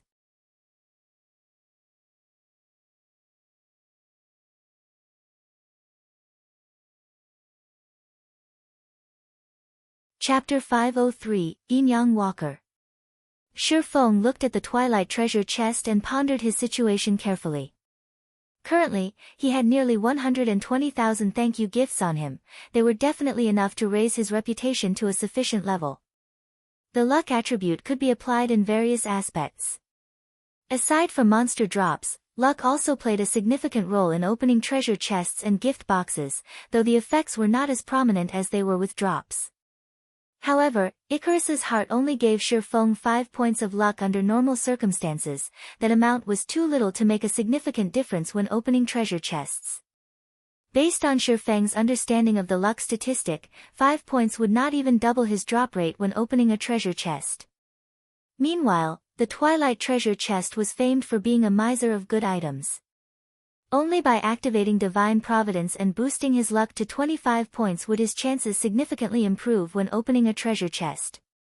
However, Divine Providence only had a duration of 30 seconds, whereas its cooldown lasted 1 hour. Let's decide after I raise my reputation. Saying so, Shifeng began opening the thank you gifts. Each thank you gift only required 1 second to open. Shifeng opened 10 gifts in a row. Aside from obtaining some copper coins, he also obtained 2 reputation books, the gifts yielding far more than he had expected. Each reputation book could raise the user's Star Moon City reputation by 1 point. Unfortunately, the book could not be traded. Otherwise, Shifeng really would sell them to the public. However, these reputation books' effects weakened as a player's reputation grew. Below 100 points, the book would raise a player's reputation by 1 point with a 100% success rate. After reaching 100 points, there was only a 60% chance. At 200 points, that success rate fell further to 30%, 20% at 300 points, and 10% at 400 points.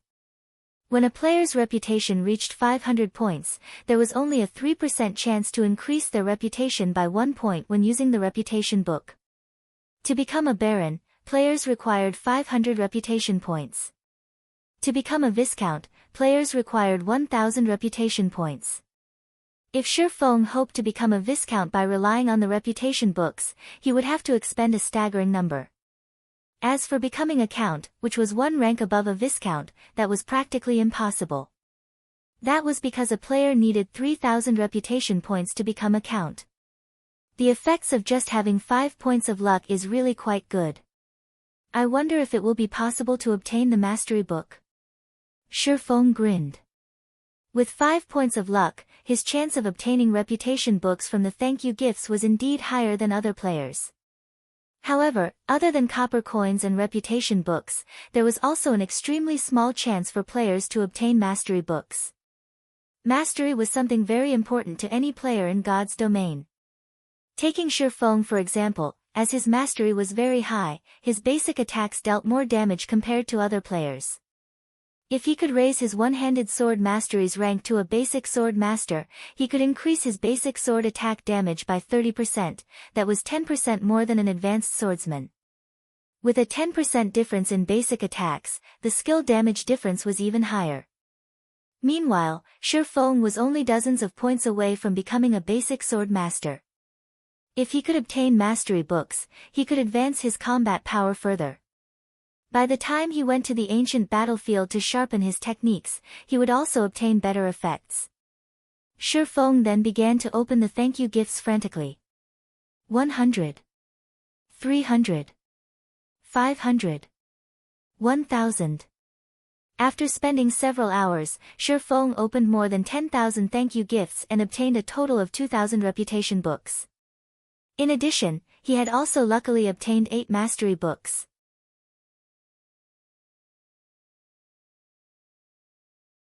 Each mastery book could give him 1 mastery point with 100% certainty. Will divine providence have an effect on the increase in reputation? When Shi Feng thought about how, after his reputation reached 100 points, the reputation books no longer gave him 1 reputation point with 100% certainty, then meant that luck was involved. Since luck was involved, then it was definitely related to the luck attribute.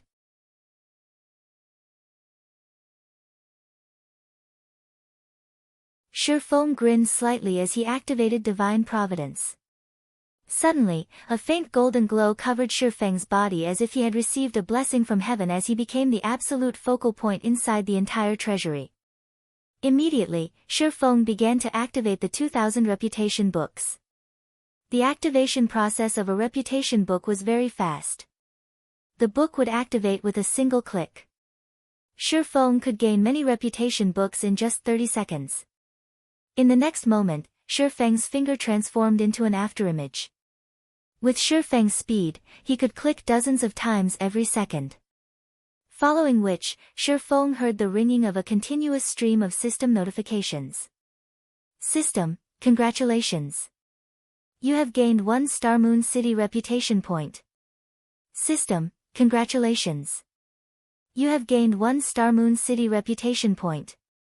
System, congratulations. You have gained 1 Star Moon City reputation point.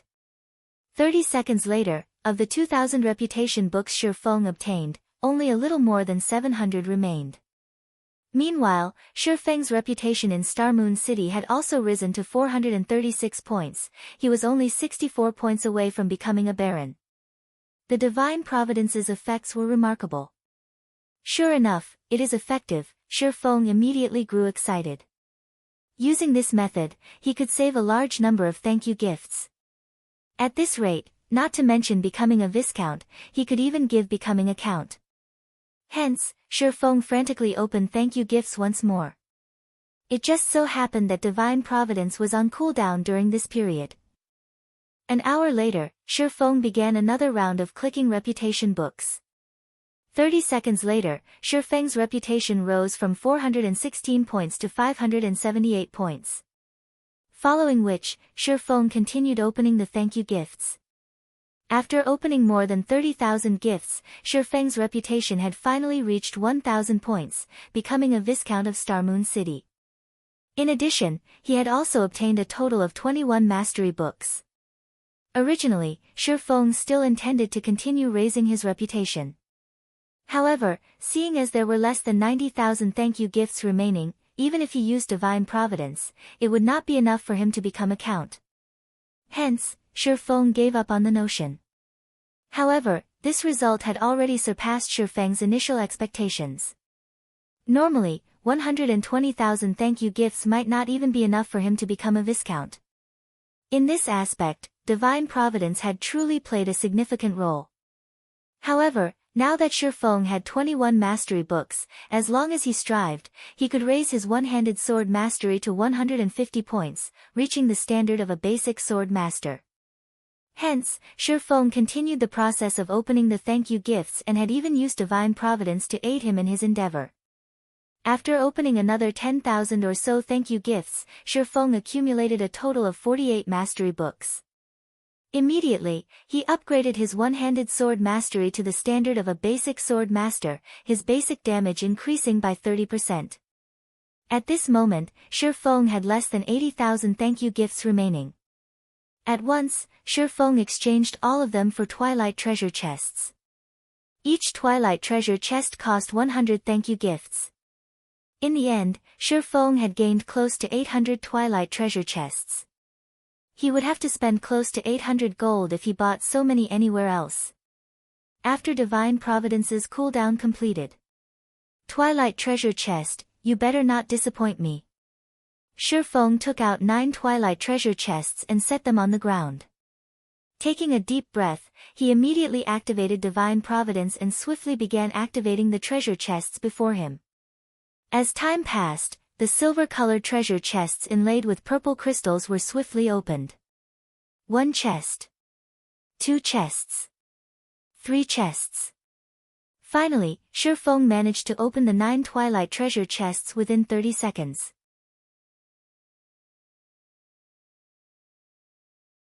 The 9 twilight treasure chests released a colorful brilliance as their lids were removed, making the entire treasury shine beautifully. Shi Feng then began collecting the items inside the treasure chests. As Shi Feng collected the items inside the 6th twilight treasure chest, he suddenly froze. With disbelief, he retrieved a beautiful chest plate that gave off both a black and white glow. Yin Yang Walker.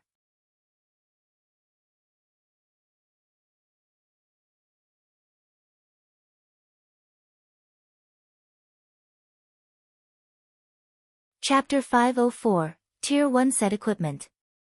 In God's domain, one could obtain a wide variety of items from the Twilight Treasure Chest. However, the chance of obtaining good equipment was incredibly small. As for set equipment, don't even think about it. Yet, the armor called Yin Yang Walker before Shi Feng was indeed a part of a set equipment. For a moment, Shi Feng even questioned his own vision. If it were any other set equipment, at most, Shi Feng's good luck would have surprised him. However, the Yin Yang Walker was different. It was a special set equipment just like the Warfire set equipment. However, if Shi Feng had to decide which set was better, without a doubt, it would be the Yin Yang Walker set equipment before him. Although the Warfire set equipment could be upgraded to fine gold rank, the Yin Yang Walker was a Tier 1 set equipment. A Tier 1 set equipment was an exclusive set for Tier 1 classes. Although it had no grade, its boost to a Tier 1 player's combat power even surpassed Dark Gold set equipment. However, a Tier 1 set equipment also possessed heavy restrictions as only designated classes could use it. Moreover, the set would bind to a player when equipped, and it could neither be dropped nor traded. However, it could be destroyed if its durability reached 0. Moreover, the repair fees for a Tier 1 set equipment could rival those of epic ranked weapons and equipment. Despite having so many restrictions, a majority of the experts in God's domain loved these sets. However, it was extremely difficult to obtain a Tier 1 set equipment, as only level 20 or higher Great Lords had a chance to drop them. Both Great Lords in the fields and in dungeons had the same drop rate. Tier 1 set equipment was also known as the best set equipment, other than epic set equipment, available for Tier 1 players. It truly lived up to its name. The minimum level of a Tier 1 set equipment was level 20, and its attributes would increase alongside the player's level to level 50, which was when players could class change from a Tier 1 class to a Tier 2 class. If a player had a Tier 1 set equipment when they carried out their Tier 2 class change quest, the quest would undoubtedly be easier to complete. Shi Feng then appraised the Yin Yang Walker's chest plate. Yin Yang Walker set equipment. Level 20, level 50. Equipment requirement, Tier 1 Guardian Knight. Set consists of 5 parts, head, chest, hands, legs, and feet. Binds when equipped. Set effect. 2-piece effect, defense skill increased by 3 levels, defense increased by 10%, damage received reduced by 15%, and healing received increased by 15%. 4-piece effect, endurance increased by 15%, and strength increased by 10%. Obtain Yin Yang Shield skill, cast a magic shield on yourself, reducing all magic damage received by 60% and gaining immunity to all control effects for 15 seconds. Cooldown, 2 minutes. 5-piece effect, receive 1 stack of Yin Yang energy every time damage is received. After 30 stacks, Yin Yang power skill can be activated. Hatred increased by 100%, all attacks deal holy damage, all Guardian Knight skill effects increased by 50%, and all attributes increased by 15% for 24 seconds. Cooldown, 5 minutes. If I can gather the complete set and give it to a Tier 1 Guardian Knight, tanking bosses in large-scale team dungeons will be a breeze. Shi Feng inwardly sighed as he read the Yin Yang Walker's set effects. Obtaining even a single piece from the Twilight Treasure Chest was already nearly impossible. Trying to obtain the complete set would be a miracle. The effect of having 25 luck is better than I expected. Shi Feng was utterly satisfied. He then looked at the large number of twilight treasure chests in his bag, chuckling, with so many twilight treasure chests, I refuse to believe that divine providence won't net me any other good items. Shi Feng had already decided.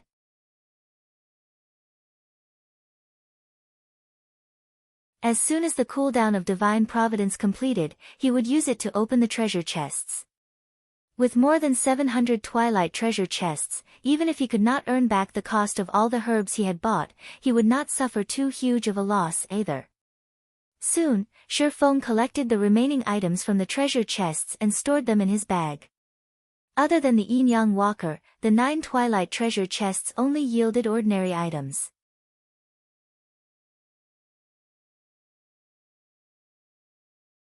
Shi Feng had only obtained a few silver coins and some rare materials, as well as a forging design to create the light stone.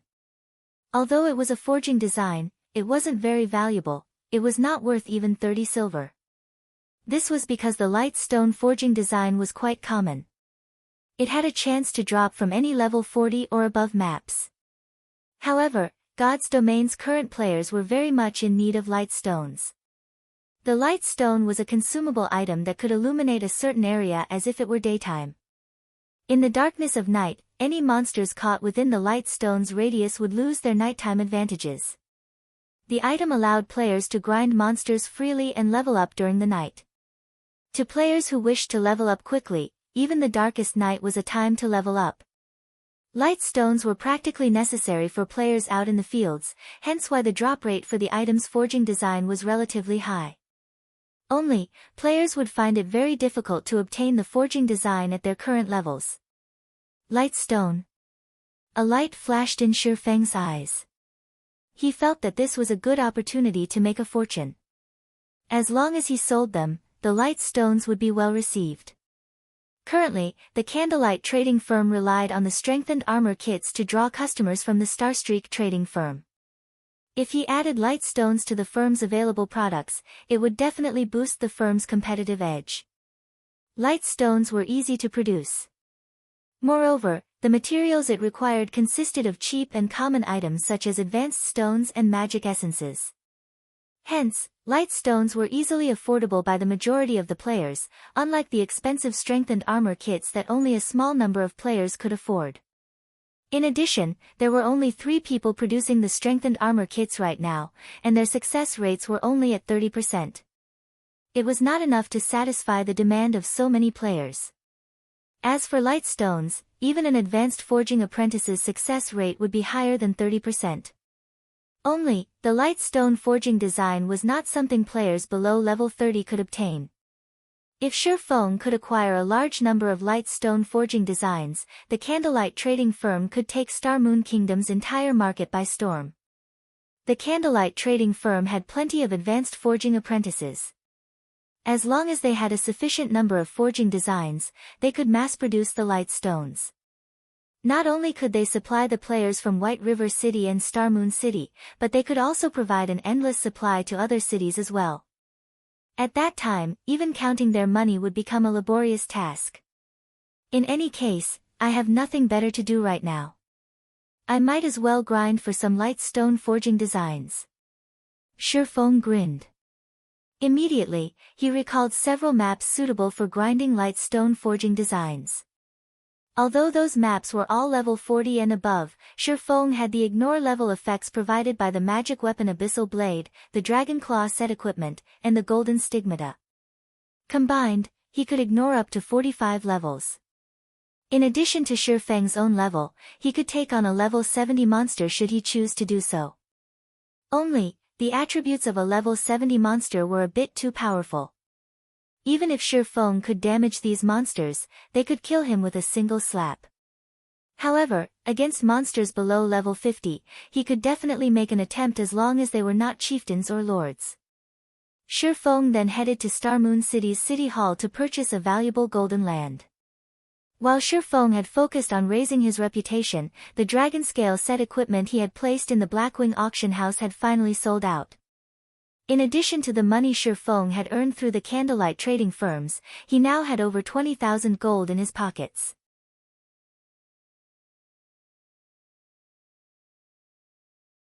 Thus, Feng decided to buy one of the plots of land beside the Star Moon Bank for 16,000 gold.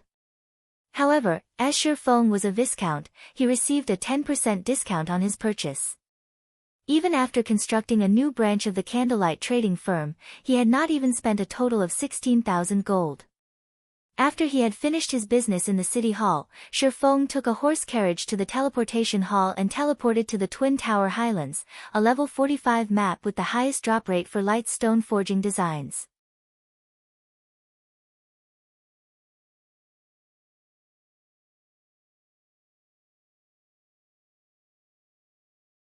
Chapter 505, Domineering Melancholic. White River City, inside one of candlelight trading firm's forging rooms. Melancholic Smile was currently busy forging basic strengthened armor kits. There were simply too many players in White River City. With just the three of them producing the basic strengthened armor kits, it was impossible to satisfy the demand of so many players.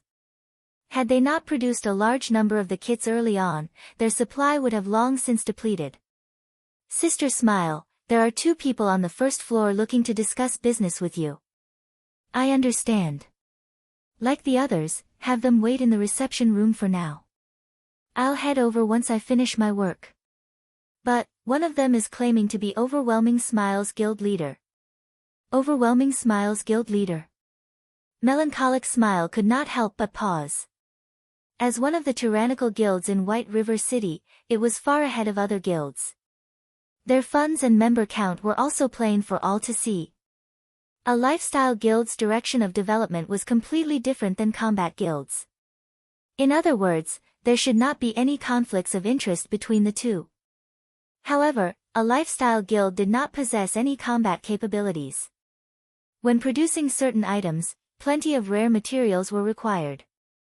Meanwhile, many of these materials dropped from dungeons. Hence, lifestyle guilds would usually cooperate with some combat guilds.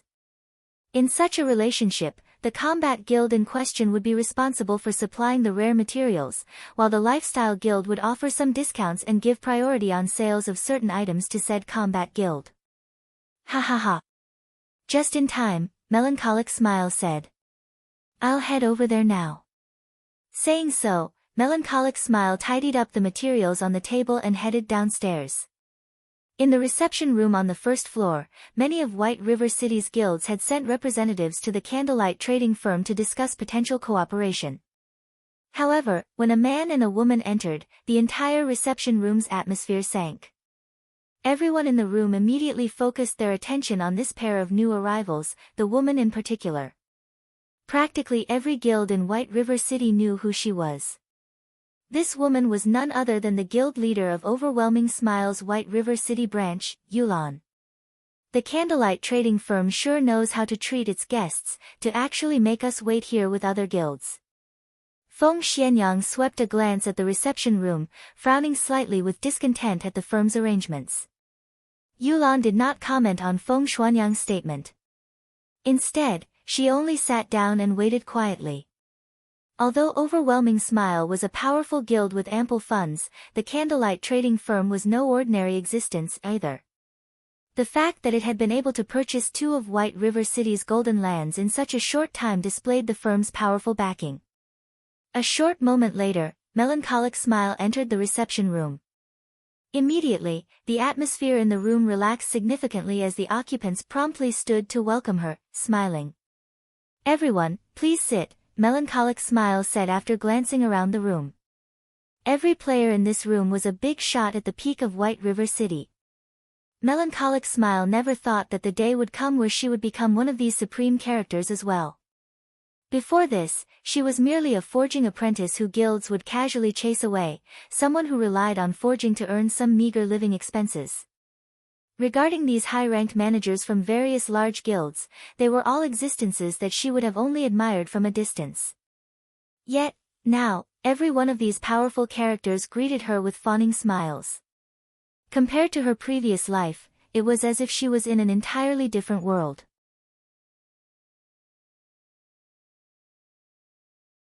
When Melancholic Smile considered this, her thoughts immediately switched to the man who had helped her rise to this position. If Shi Feng had not been willing to accept her back then, she would most likely have still worried over her day-to-day life. She would still be one of the lifestyle players at the bottom layer of White River City, rejoicing over earning 1 or 2 silver a day. In contrast, when dealing with hundreds, or even thousands, of gold, her current self could maintain indifference.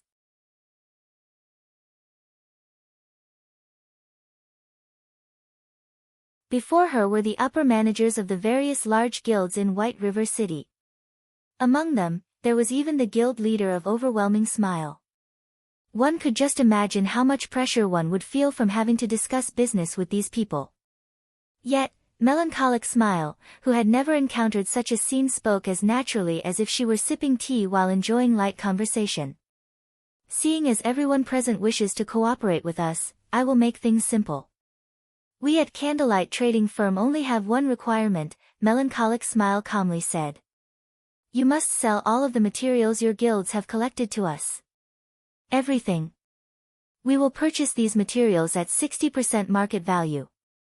In return, the Candlelight Trading Firm will give your guilds a discount on your purchases here. The discounts available range from 5% up to, but not limited to, 15%. In addition, we will reserve some of the rarer items for you, giving you priority to purchase them. If you accept these terms, you may sign the agreement that has just been given out. If not, then you may leave. Melancholic Smile's statement was firm and confident. The managers of the various guilds immediately sucked in a breath of cold air, every one of them falling silent upon hearing the woman's conditions.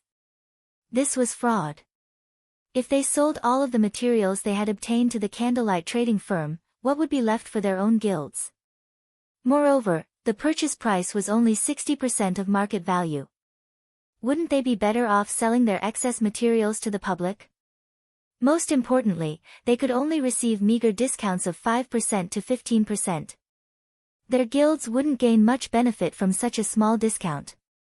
In the end, wasn't the Candlelight Trading Firm getting the better end of this deal? I've already said my piece. You can take your time to think it over. However, note that I will take back the contracts in 30 minutes. Although Melancholic Smile could feel everyone's murderous gazes, she paid them no heed.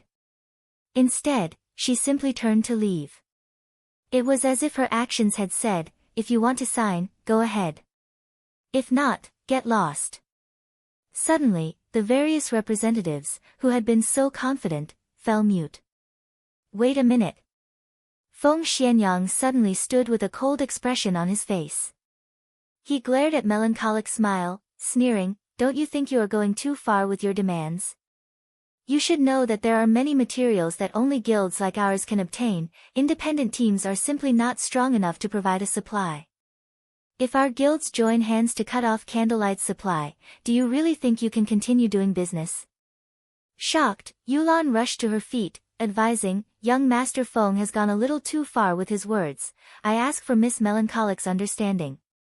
However, we have all come here with the intent to do business, there should be a process of negotiation at the very least.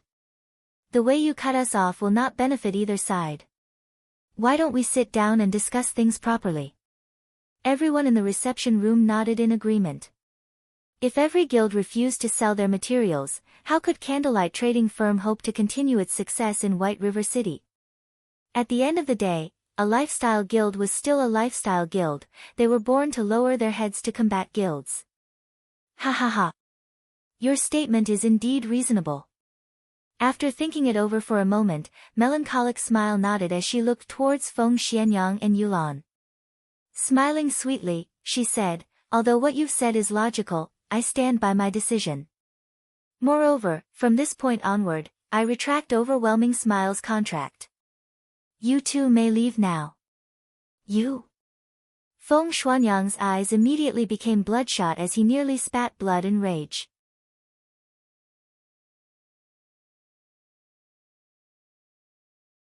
If not for the fact that they were still in the Candlelight Trading Firm, with the owner of the firm having absolute control over and being an invincible existence inside this place, he definitely would have killed Melancholic Smile by now.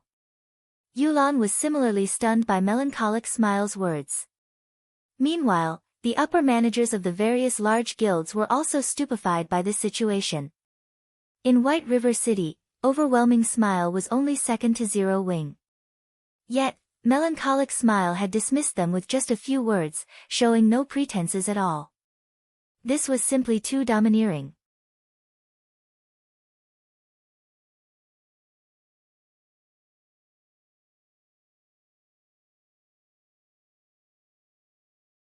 Chapter 506, Towers of Death. After Melancholic Smile finished speaking. After a few moments, everyone in the reception room came back to their senses. However, they still stared at Melancholic Smile with surprise. Yulan had never expected things to develop in such a way. Melancholic Smile's performance had completely surpassed Yulan's expectations. Her firm rejection was even more unusual. "Miss Melancholic, I believe we have a misunderstanding," Yulan said after calming down. "Overwhelming Smile is not here to seek cooperation, but to invest. I believe that Miss Melancholic knows about Overwhelming Smile's financial prowess. With our help, the Candlelight trading firm will have no issues obtaining materials or funding. At the end of the day, Candlelight is not a combat guild, so its development is limited, it is restricted by the city.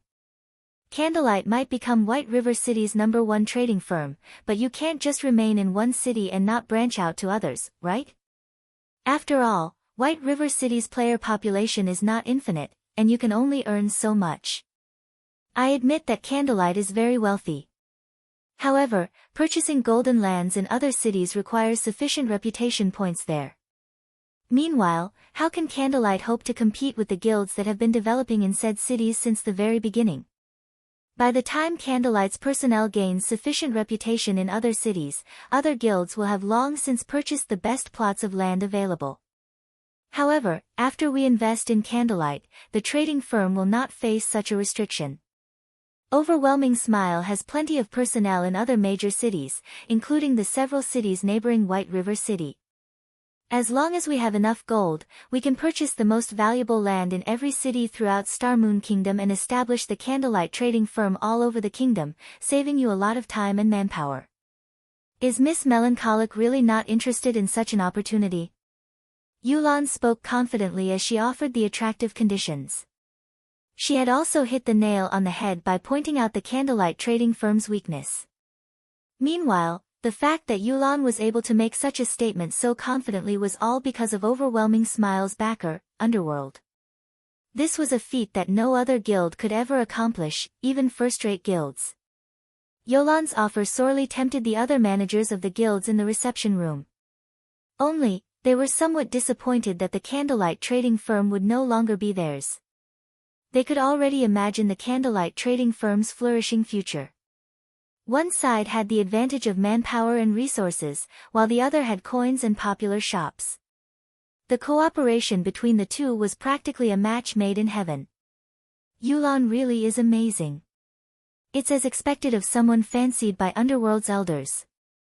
Feng Xianyang, who had initially been overwhelmed by his rage, silently praised Yulan as he listened to the woman. He snuck a peek at Melancholic Smile from the corner of his eyes, his heart filled with joy when he saw her silence. To a trading firm, particularly a trading firm with hot-selling commodities, what they needed the most was not materials, but a market to sell those commodities. Meanwhile, Overwhelming Smile just so happened to be capable of providing that market. This method of persuasion was far more effective than any threat. At this moment, Melancholic Smile opened her mouth and spoke, "Your conditions are tempting, but you may leave now. Everyone else, you have 30 minutes left to consider our offer. If you do not wish to cooperate, you may leave. I have other matters to attend to, so I won't accompany you any longer." Saying so, Melancholic Smile left the reception room, never once turning back.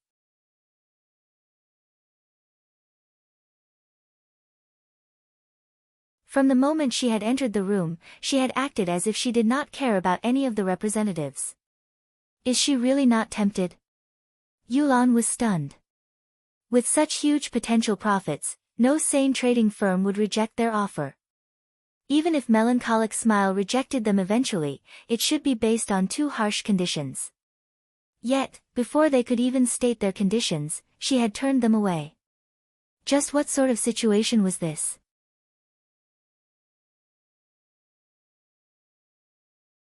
Before Yulan could make sense of the situation, the upper managers of the other guilds began signing their contracts, having already thrown their cooperation conditions out the window. Watching this, Yulan suddenly came to a realization. Melancholic Smile had displayed her might, killing the chicken to scare the monkeys. They just so happened to be that chicken. Feng Xianyang had also realized their situation. This had all been due to him voicing his rejection, becoming Melancholic Smile's target as a result. Despite this revelation angering him greatly, regret filled his heart. Just why had he been so eager to shoot off his mouth? As for encouraging Overwhelming Smile to face off against the Candlelight trading firm, that was simply impossible. Lifestyle players did not leave the city at all. If they remained in the city, who could do anything to them? Lifestyle players were unlike combat players, who relied heavily on their levels and equipment. Even if lifestyle players were killed until they fell back to level 0, so long as their lifestyle skills remained, they would feel no effect whatsoever. It seems that we can only hasten our own firm's establishment, Yulan sighed. Things were becoming much more troublesome than she had initially expected. However, the Candlelight trading firm had also given her a reminder. I have heard that Maple City's branch almost has enough reputation. We might as well develop our trade in Maple City. Moreover, the lands there are much cheaper. If we form an alliance with the other cities to target the Candlelight trading firm, sooner or later, we can defeat it as well. Okay, leave that to me. At this moment, murderous intent filled Feng Xuanyang's eyes. Watching Melancholic Smile's departing figure, he revealed a sinister smile as he said, though the trading firm itself is unwilling to cooperate, I refuse to believe that every worker is of the same opinion. I'll poach every single one of Candlelight's forgers. We'll see how long Candlelight lasts, then. If a trading firm did not have a supply of goods, customers naturally would not visit it. It would be useless even if the trading firm occupied one of the city's golden lands. The fact that the Candlelight trading firm had become White River City's #1 trading firm so quickly was completely due to the basic strengthened armor kits. Otherwise, how could it possibly surpass the Starstreak trading firm? While Feng Xianyang plotted ways to poach lifestyle players from the Candlelight trading firm, Shifeng had arrived at the Twin Tower Highlands. The Twin Tower Highlands was a level 45 to level 50 map. It could be considered a country within a country. Unlike the monsters in low-level maps, the monsters here were mostly intelligent orcs that fought and lived in tribes. If players were not careful, rather than hunting their prey, they very well might become prey themselves. To God's Domain's current players, the Twin Tower Highlands was definitely a forbidden land. Aside from the level suppression, the difference in attributes was already quite vast. However, Shifeng did not care about any of that. His own attributes had long since surpassed the standards of the current players. It was especially true after he had equipped the fragmented legendary ranked Heavenly Dragon's Breath. In terms of attributes, he could easily match level 40 ordinary players. Without level suppression, a 5-level difference in attributes was nothing to Shifeng. Fortunately, Shifeng was very familiar with the Twin Tower Highlands. He had arrived at the core area of the Twin Tower Highlands, the Towers of Death, without so much as encountering a single monster. Dark clouds hid the tops of the 2 tall towers, preventing one from seeing them with a single glance. A thick layer of death also surrounded the towers as cold wind billowed around them. Tall ramparts surrounded the massive Towers of Death.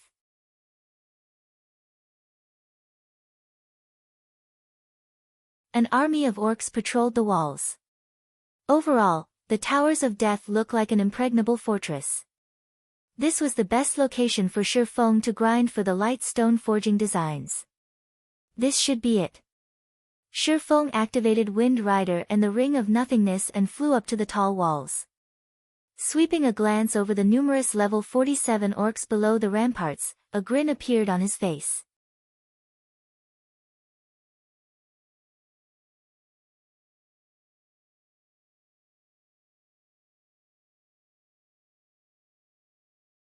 Chapter 507, Explosive Power. Not only did the Towers of Death resemble a fortress, but there were also tens of thousands of monsters wandering inside their walls. It was simply impossible to infiltrate without a large team of more than 100 players. However, it was also why the Towers of Death were a good grinding spot. Although the common monsters, the hot-blooded orc warriors, behind the wall seemed to be covered in steel-like muscles, in reality, their strength was only an illusion, they were actually quite weak. Moreover, they were all melee monsters. As long as a team had several powerful AoE classes, the Towers of Death would become a leveling heaven. Hot-blooded orc warrior, orc, common monster. Level 47. HP 30,000/30,000. To players of a similar level, these orc warriors were very easy to deal with. To Shifeng, who was only level 26 right now, they were just as easy to defeat. The only challenge was the fact that these hot-blooded warriors normally moved in groups of 100 or more, with an elite-ranked hot-blooded orc captain leading each company. The orc captains were much larger than their common counterparts. They were fully protected by a suit of plate armor and wielded a war saber and large shield in each hand. Most importantly, these orc captains had an aura effect that could increase the attack speed and damage of nearby hot-blooded orc warriors by 30%. Hot-blooded orc captain, orc, elite rank. Level 48. HP 200,000/200,000. Even a 50-man team would struggle against such a company of orcs. As for 20-man teams, they could only escape for their lives. Teams that came to grind here would usually eliminate the orc captain first, sending several assassins with high burst damage and a bombardment from the ranged attackers, getting rid of the orc captain in the shortest amount of time possible. That way, the hot-blooded orc warriors would be fish in a barrel, easy to annihilate. However, Shifeng's level was too low right now. It would be very difficult for him to charge into the group of orcs and kill the orc captain swiftly, hence why Shifeng had flown up to the ramparts. The ramparts were very tall, and it would not be easy for one to reach the top quickly, especially common monsters like the hot-blooded orc warriors. Monsters like them could only use the only staircase. Moreover, it was a long way from the bottom to the top of the stairs, and it would take the orc warriors quite some time to reach the top of the walls. The orc captain, however, was different. The captain's strength was impressive, and he could easily reach the top of the walls with just a few jumps. In the past, many people had used this method to grind orcs and level up. After Shifeng positioned himself on the rampart, he switched the 7 luminaries' rings aura of wind to the aura of fire. Simultaneously, he activated the ice blue devil flame, pale blue flames suddenly covering his entire body. With the effects of the aura of fire and the ice blue devil flame combined, his damage instantly increased by 60%. The combined effects were no weaker than when he activated a berserk skill. Moreover, these effects lasted indefinitely and had no side effects whatsoever. He then took out the blazing meteor and threw it at a hot-blooded orc warrior. Shio! The blazing meteor streaked across the air like a shooting star, instantly striking at a hot-blooded orc warrior who patrolled below the fortress walls. -904. Although there was no level suppression, a level 47 monster was far superior to a level 20+ monster regarding both defense and attack power. Shifeng only had the attributes of a level 40 or so ordinary player, his damage was very limited. Intruder! The orc warrior bellowed angrily as he turned towards Shifeng on top of the wall. Immediately, the entire company of hot-blooded orcs also discovered Shifeng.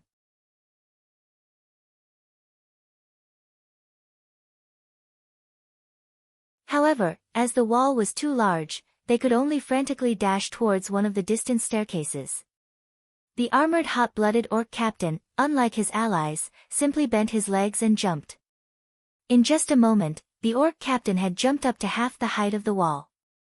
The captain stabbed his saber into the sturdy wall. Using his saber as a foothold, the captain jumped once again, reaching the top of the ramparts. His robust and powerful hand grabbed and tugged on the chain wrapped around his wrist.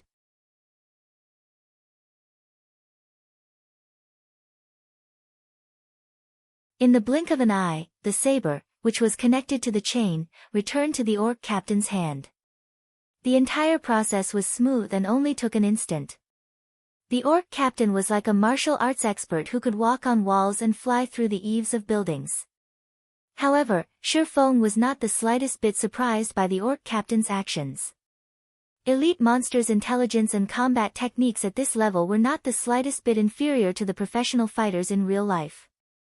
In some aspects, these elite monsters were even more amazing than professional fighters. The hot-blooded orc captain looked at Shi Feng, who was 10 yards away, with a bloodthirsty fury in his crimson eyes. Raising his shield, he used charge and dashed towards Shi Feng. The orc captain was over 2 meters tall.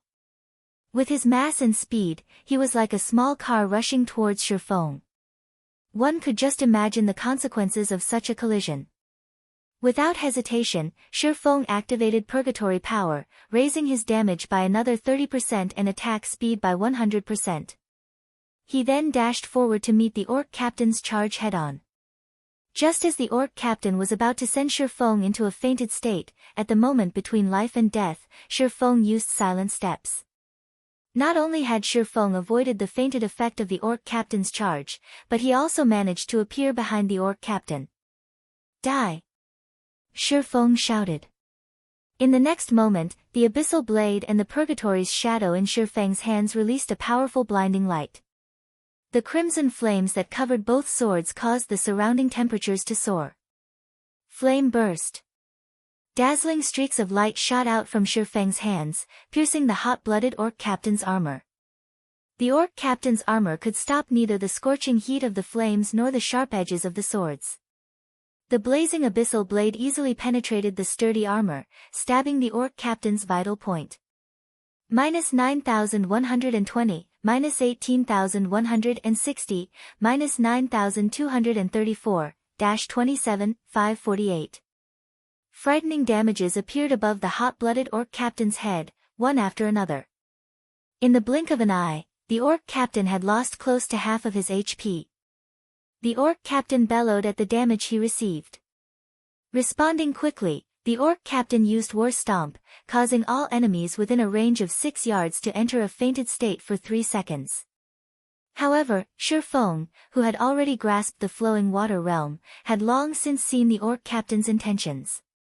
The instant the orc captain lifted his leg, Shi Feng swung his sword. Abyssal Bind. When the orc captain's feet were only several centimeters from the ground, 9 pitch-black chains emerged from the ground and bound the captain, restricting all of his movements. Taking this opportunity, Shi Feng launched a barrage of attacks towards the orc captain. Due to Abyssal Bind reducing the orc captain's defense by 100%, Shi Feng's Flame Burst skill became even more powerful. Now, each attack dealt around -20,000 damage, while double critical hits dealt around -40,000 damage. Before Shi Feng could exhaust the 12 instances of Flame Burst, the hot-blooded orc captain was already dead, dropping a few silver coins and a piece of equipment. From beginning to end, Shi Feng took less than 4 seconds to kill the hot-blooded orc captain. Meanwhile, only now did the hot-blooded orc warriors finish climbing the stairs, reaching the top of the rampart. However, there were still more than 60 yards between them. After collecting the drops, Shi Feng used Skywheel Sword on the orc warriors who were 40 yards away from him. Golden divine swords descended from the sky, sealing the hot-blooded orc warriors in a radius of 20 yards for 4 seconds. At the same time, the orc warriors each received over -4,000 damage, while some received close to -10,000 critical damage. With a single attack, the hot-blooded orc warriors lost close to half of their 20,000 HP.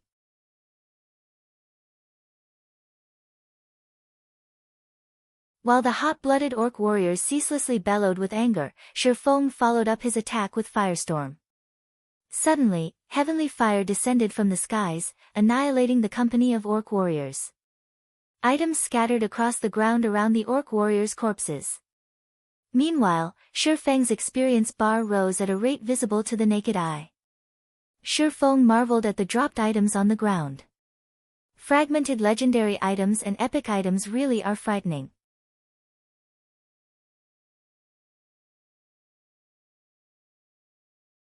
Originally, Shi Feng thought he would have some troubles dealing with these hot-blooded orc warriors. Now, it would seem that he had worried for nothing. You're tuning in to the Blissful Bookshelf YouTube channel.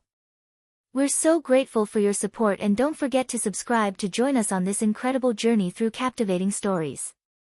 Your generosity through donations truly makes a world of difference, as it's the primary source of revenue that allows me to expand and enhance this channel for you. Thank you from the bottom of my heart for being a part of this adventure.